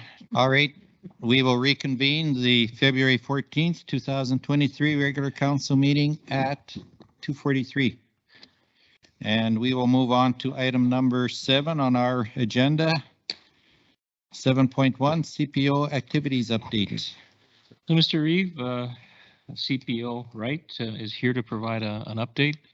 Wouldn't say he's in a department, but we do like him to come and provide some debrief with council a few times a year. Go ahead, Derek. Go ahead. Great members of council. For an update since my last in September, conducting joint forces operations with the RCMP, Sheriff's Branch, Conservation National Parks, Wardens, and Fish and Wildlife. This is conducted on the 9th of November, located at Cooking Lake Provincial Park, North Entrance. We conducted vehicle and wildlife document checks. Coordinated new cameras and motion sensors, door sensor and fob installation into the Elk Island Public School building, into the Public Works compound. It is also a building that's utilized as a parts storage. And by utilizing a fob system, we cut down on the amount of access that staff have into the building. Coordinated new temperature sensor installation in the fire training center as well.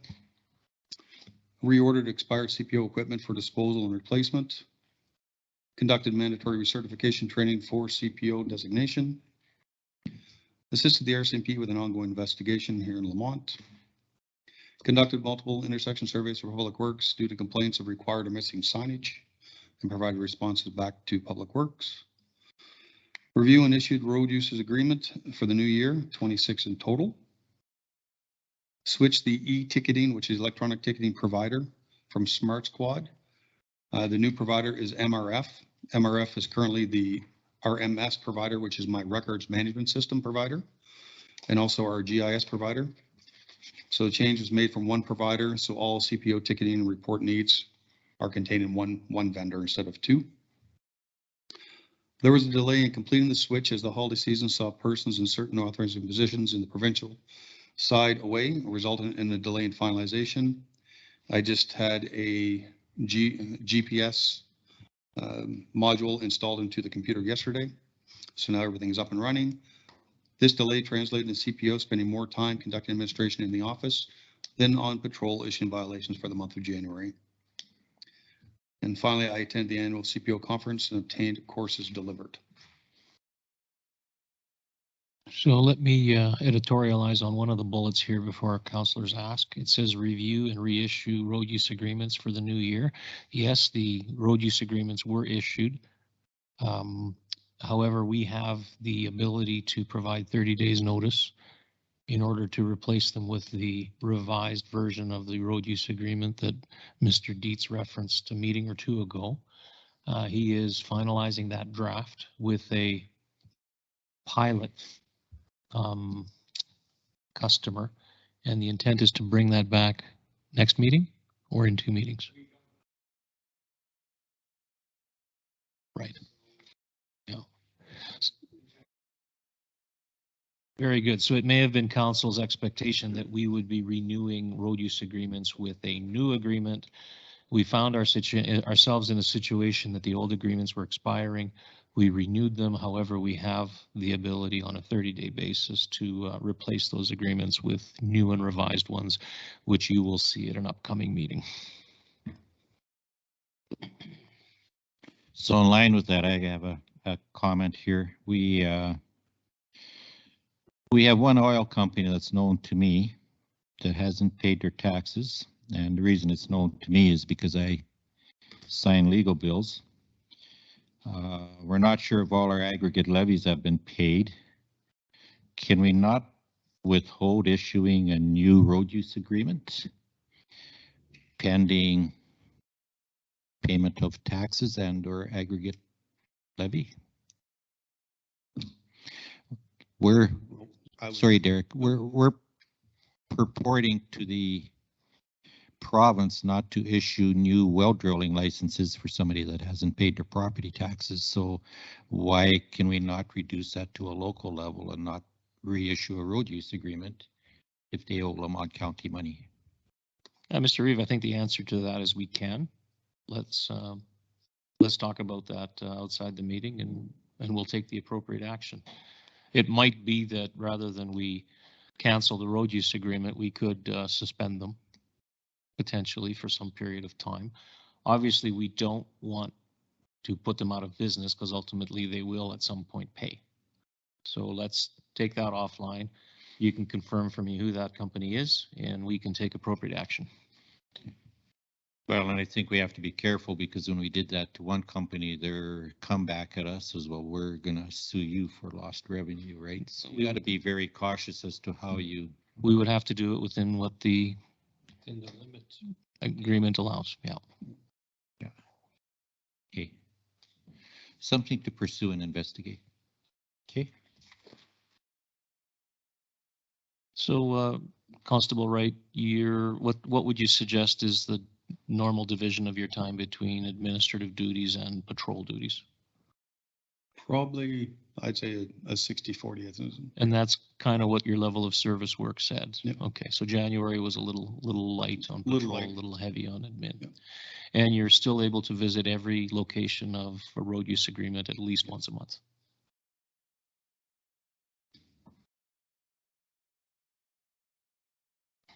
Any other questions for Derek? No. Nope. Counselor Whitus? No, he's gone. No, I'm good. He's back again. No, he's not going for an hour yet. Oh, no, he sent me a text. What? Sent me a text of him picture on the beach already. Okay, we got to verify something. Do we still have quorum with 3 counselors? Yes. Debbie? We still have quorum, right? Good, okay. Yeah, he can go. All right. Motion to accept the CPO report as information. Dan?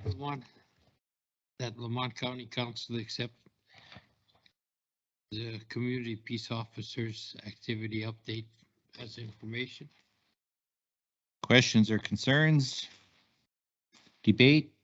Seeing none, those in favor? Aye. Aye. Aye.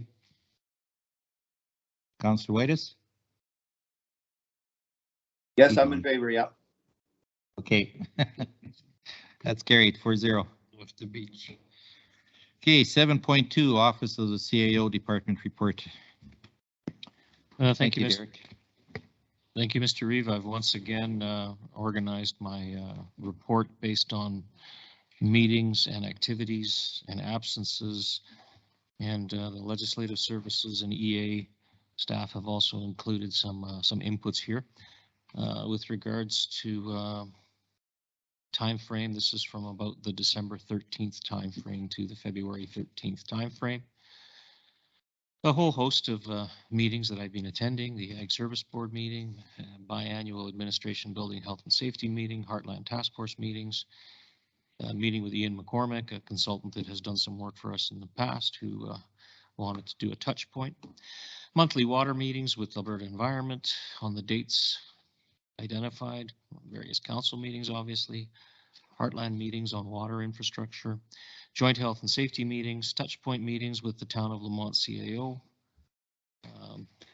Safely could say that there was another such meeting on February 9th or 10th. Kickoff meeting for development of a transportation right-of-way bylaw, something that we have within the business plan. Work on the Edmonton Regional Hydrogen Hub in terms of CAO meetings, but also the Power Summit that was held about a week ago. Meeting with Minister Brian Jean's office staff, briefing them on things happening within Lamont County, Social Committee, Heartland CAO meetings. Ms. Kennedy has been undertaking some significant amount of registrations on behalf of council and senior staff, as identified in those half a dozen bullets on page 229. In terms of the key activities, onboarding the new EA has been ongoing since December 12th until now. Fortunately, Irina is a very quick study, is not making it very challenging at all. Commenced iCompass training for MPC and ASB users so that MPC and ASB can be developing both agendas and minutes using the same iCompass system that we're using for our council meetings. And our hope is to move not only to keep the Ag Service Board meeting in the chamber, but also to move the MPC meeting into the chamber as well. Site inspections on various resident complaints and issues, mediating disputes between ratepayers. Don't need to talk about the Christmas potluck, but participating and understanding the Northern and Regional Economic Development Grant, and we have subsequently applied for one of those. Meeting with the senior admin team, preparing the 22 year-end report in terms of the triannual, and obviously development of the 2023 to 2025 business plan that council approved today.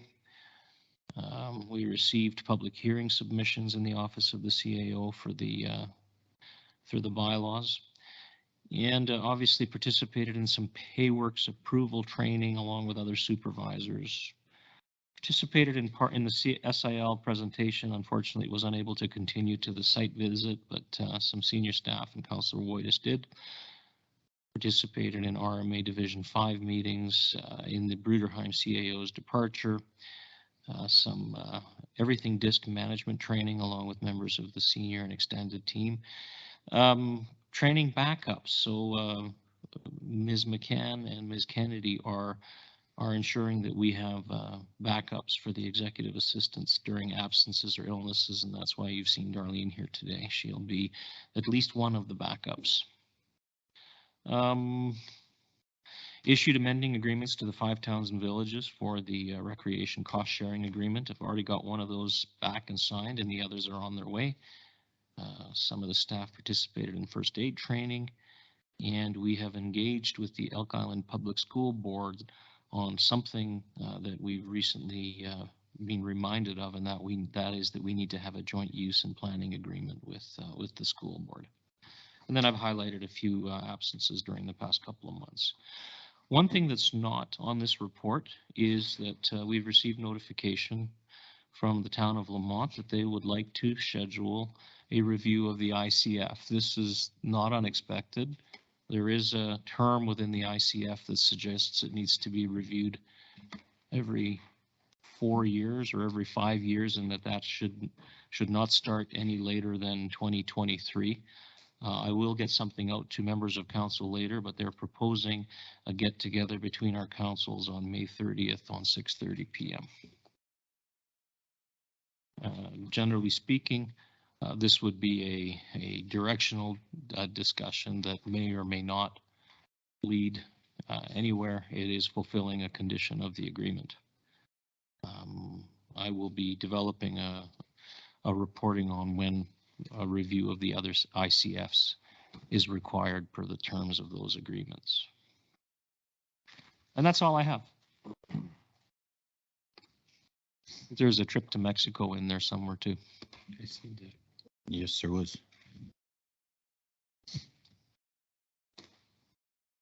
The 20th. Dan, any questions? Nope. And you're right, I did receive a message 21 minutes ago that Councillor Waiters was leaving at the door. Yeah. Still there, Neil? Yeah, you betcha, I'll hear ya. Well, that's not what your message is saying. Sorry. That's commitment. So, Anyway. that says that's out my door. That's out my door right now. I sent you a picture of what I'm looking at Yeah. Oh, okay. and where I gotta All be right. at 5:25 our time here, which is 4 minutes to 5, so. Any questions on the CAO report? No. Dan? Roy? No. Motion to accept his information? I move the Lamont County Council accept the Office of the CAO's report as information. Questions or concerns? Debate? Seeing none, those in favor? Aye. I, Carries 4-0. Move on to the next item on the agenda. Item number 8.1, committee reports. Councillor Naka, you attend any? Just the housing foundation meeting we had. Just some occupancy here. Mundare Lodge, 18 occupied, 20 vacant, self-contained units.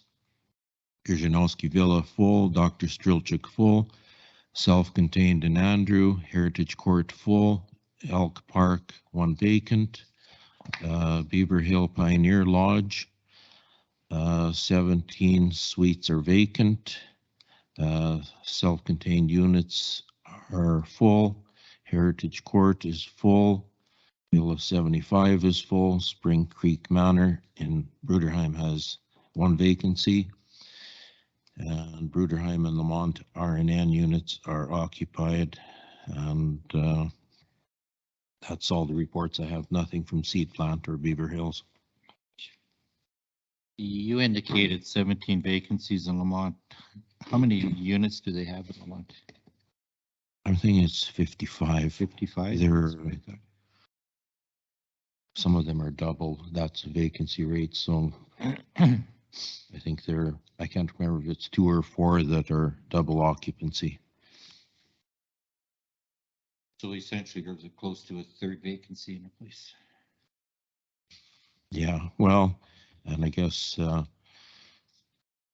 difficulty there is 3 people passed away and 2 were transferred to long-term care. So, a week goes by and you can lose 5 residents. So it's a big impact on the occupancy. Okay. What is Mandir?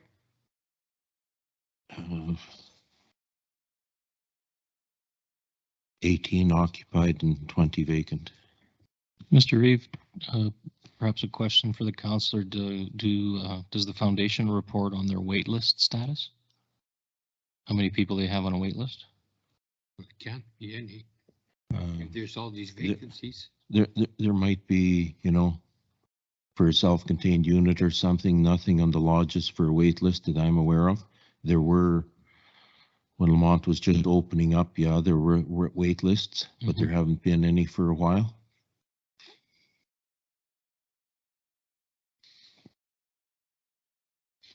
Would it be possible to get a copy of the draft budget from the Housing Foundation?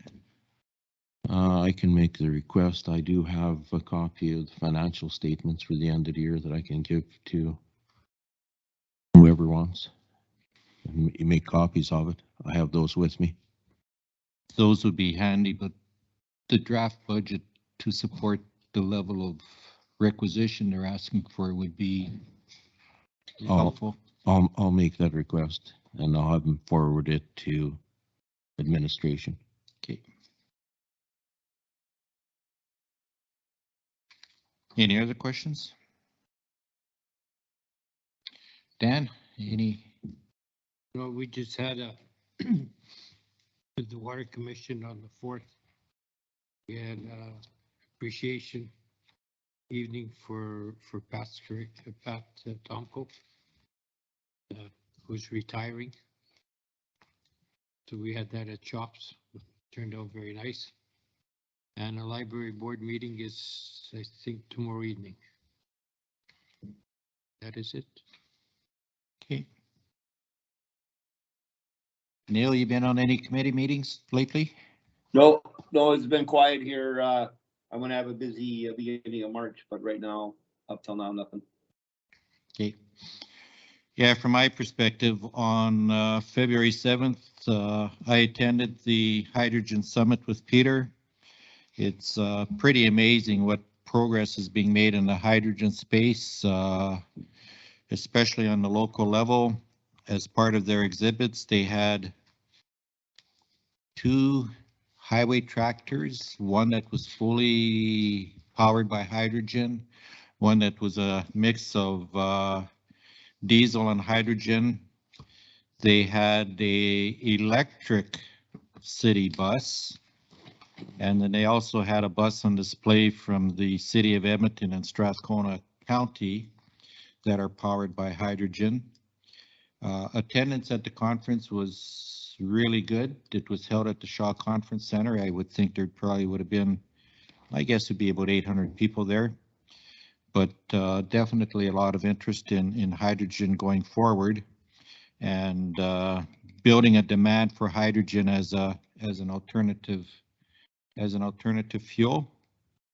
The other seminar I attended was on the 10th of February with Councillor Naka, Peter, and Rodney. Was the Reynolds and Merce Law Seminar at the Delta Hotel in Edmonton.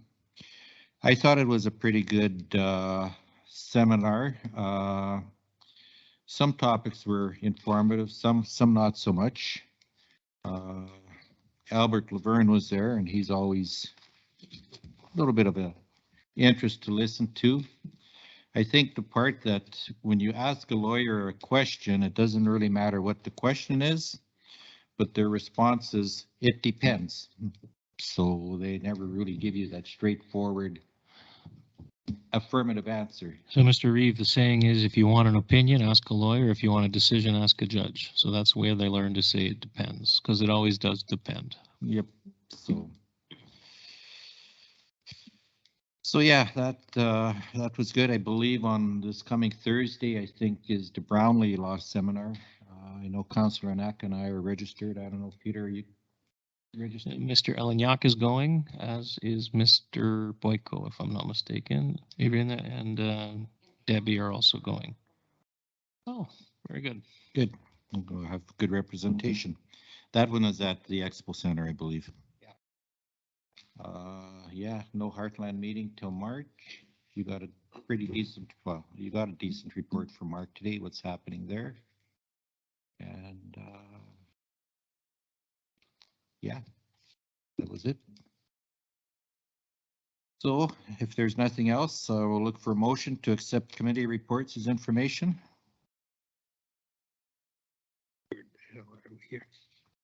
Ray, I move that Lamont County Council accept all committee reports as information.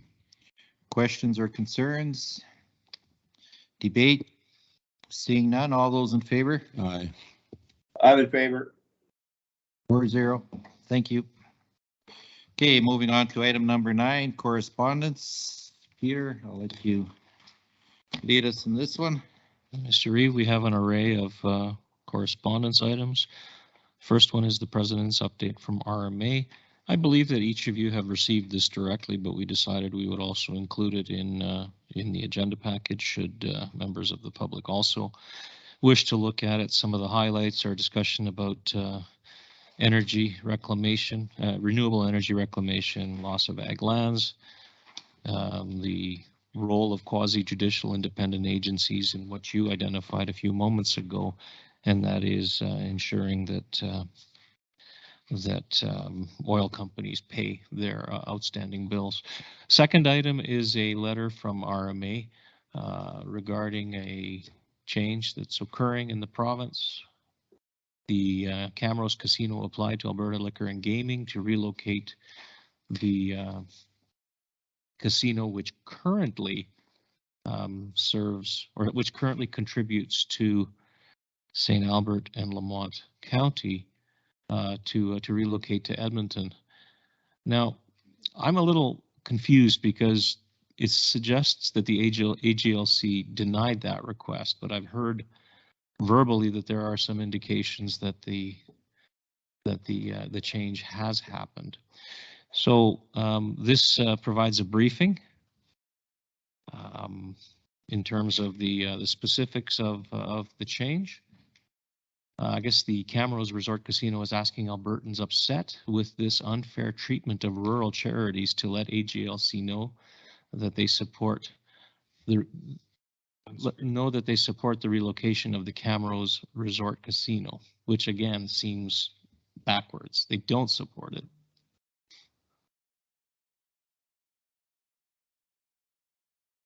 There is also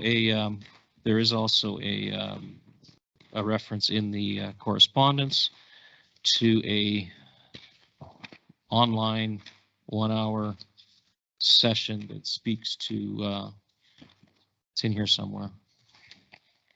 Thought there was, that speaks to the this matter at hand.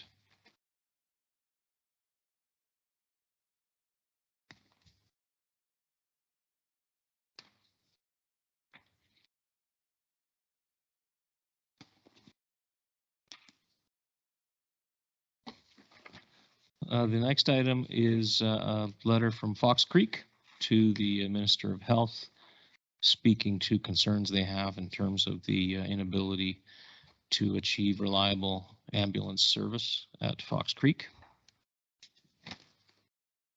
The next item is a submission that came to the info@lamontcounty.ca, which is expressing concerns about an intentional community in Andrew under the Life Force Canada. Item 9.5 is a virtual information session on electric vehicle chargers, something that Fortis is putting on. And I believe what it does is it suggests that people like Lamont County may wish to install a vehicle charging station, and that there may be various supports available to do that. Every indication is that this is not something that council is interested in. Item 9.6, if I'm not mistaken, is a letter from our auditors, Metrics Group, that lays out the terms of the 2022 audit planning work. Because the auditors work for council, it was important that you receive this not only directly, but also indirectly through the correspondence. From what I understand, the Reeve has received and signed the audit agreement, and that's in accordance with the decision by council to approve Metrics Group. I believe it was for another 3 years in the summer of 2021. Item 9.7 is a request from the mayor of Bruderheim that Lamont County consider providing either a donation or a sponsorship to a fundraising game between the Bruderheim Comets and the CFCW Critters, which, as I understand it, are located out of Strathcona County. Each of you as councillors has also received an email invitation to attend the game and participate directly.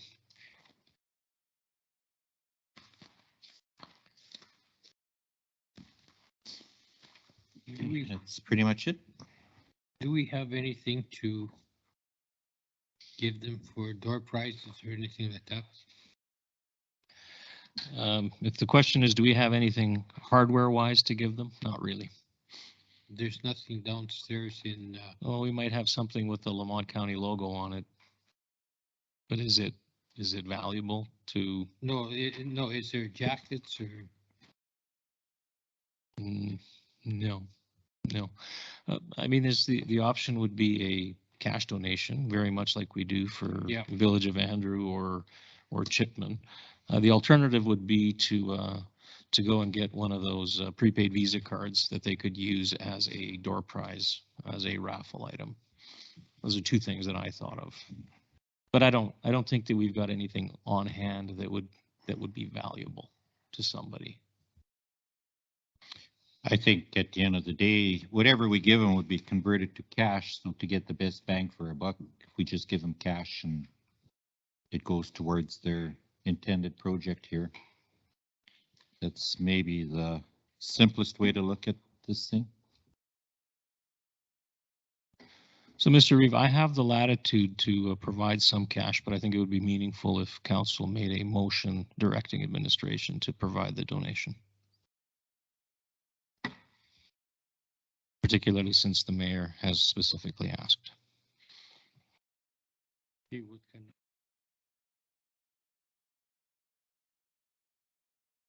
Can we, normally we're in that $250 range, aren't we? It's often a couple $100, yeah. Is that off his 7,500? Yes. Yeah, Sure. It's all your money.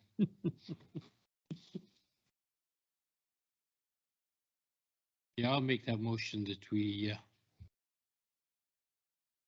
donate to their, the hell is that?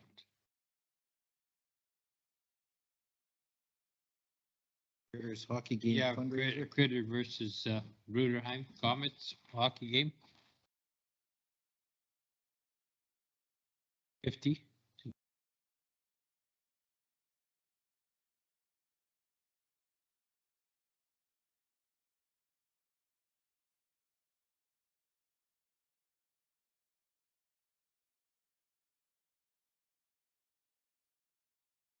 Are you able to put that on the board?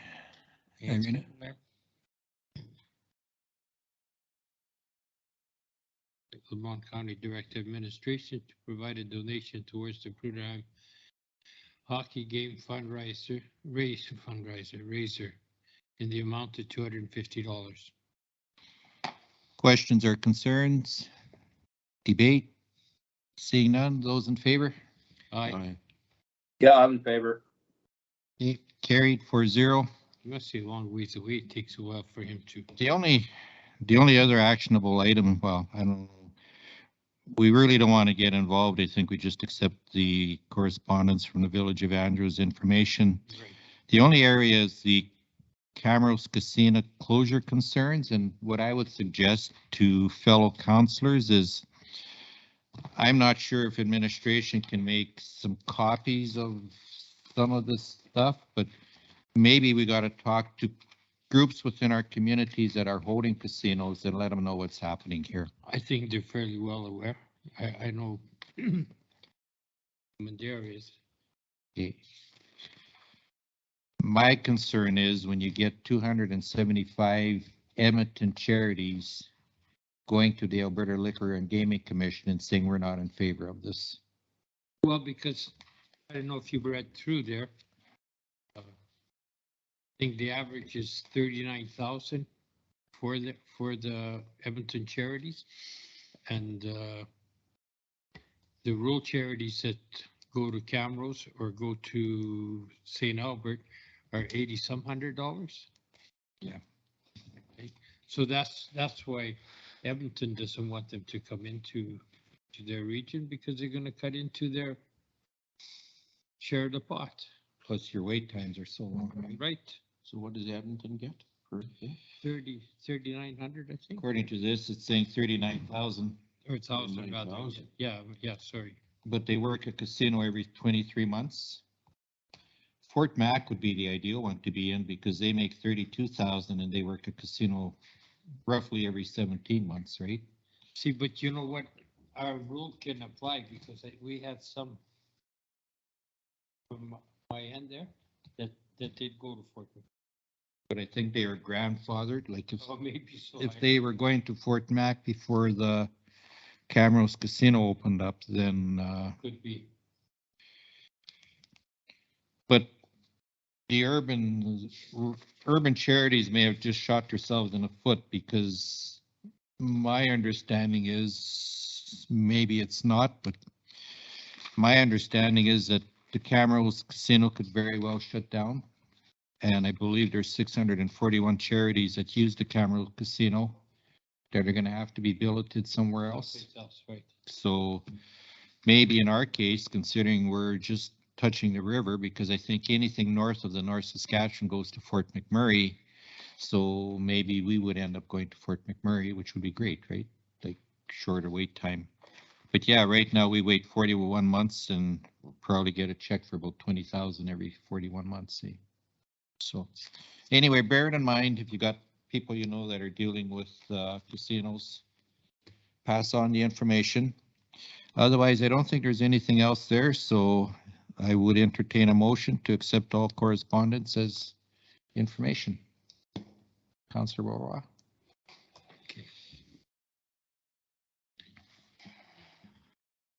Recommend council accept all correspondence as information. Thank you. Questions or concerns? Debate?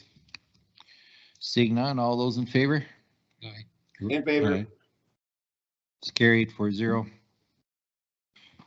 We have a closed session. Okay, that brings us to the conclusion of our open session items. We now have a closed session slated. So I guess what I will do is have someone make a motion that we go into closed session. Maybe we don't wanna. In accordance with section 17. Roy, you want to make the motion that's on the board? Yeah, I move that county council move into a closed session at 3:18 PM pursuant to Division 2, Section 17 of the Freedom of Information and Protection of Privacy Act. Questions or concerns? Debate? All those in favor? Aye. In favor. Carried. Dan? Yes? Yeah. 4-0.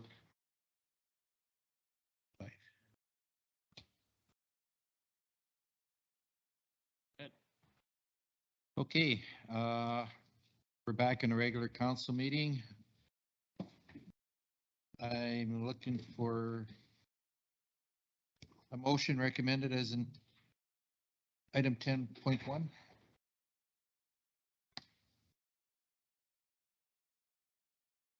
No, we did that one.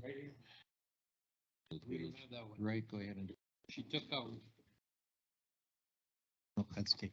I move that Lamont County Council authorize administration to complete the transfer of title to Lamont County for the attached listing of tax forfeiture properties that did not sell at the 2022 tax sale. Any questions or concerns? Aye. Aye. Aye. That's carried. It's carried 3-0.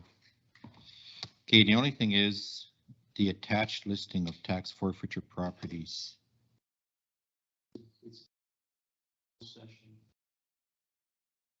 Okay. All right. Are we ready? Adjournment at 4:02. However, Dan, that clock is 2 minutes fast. Oops, it's 4:01. Darn it.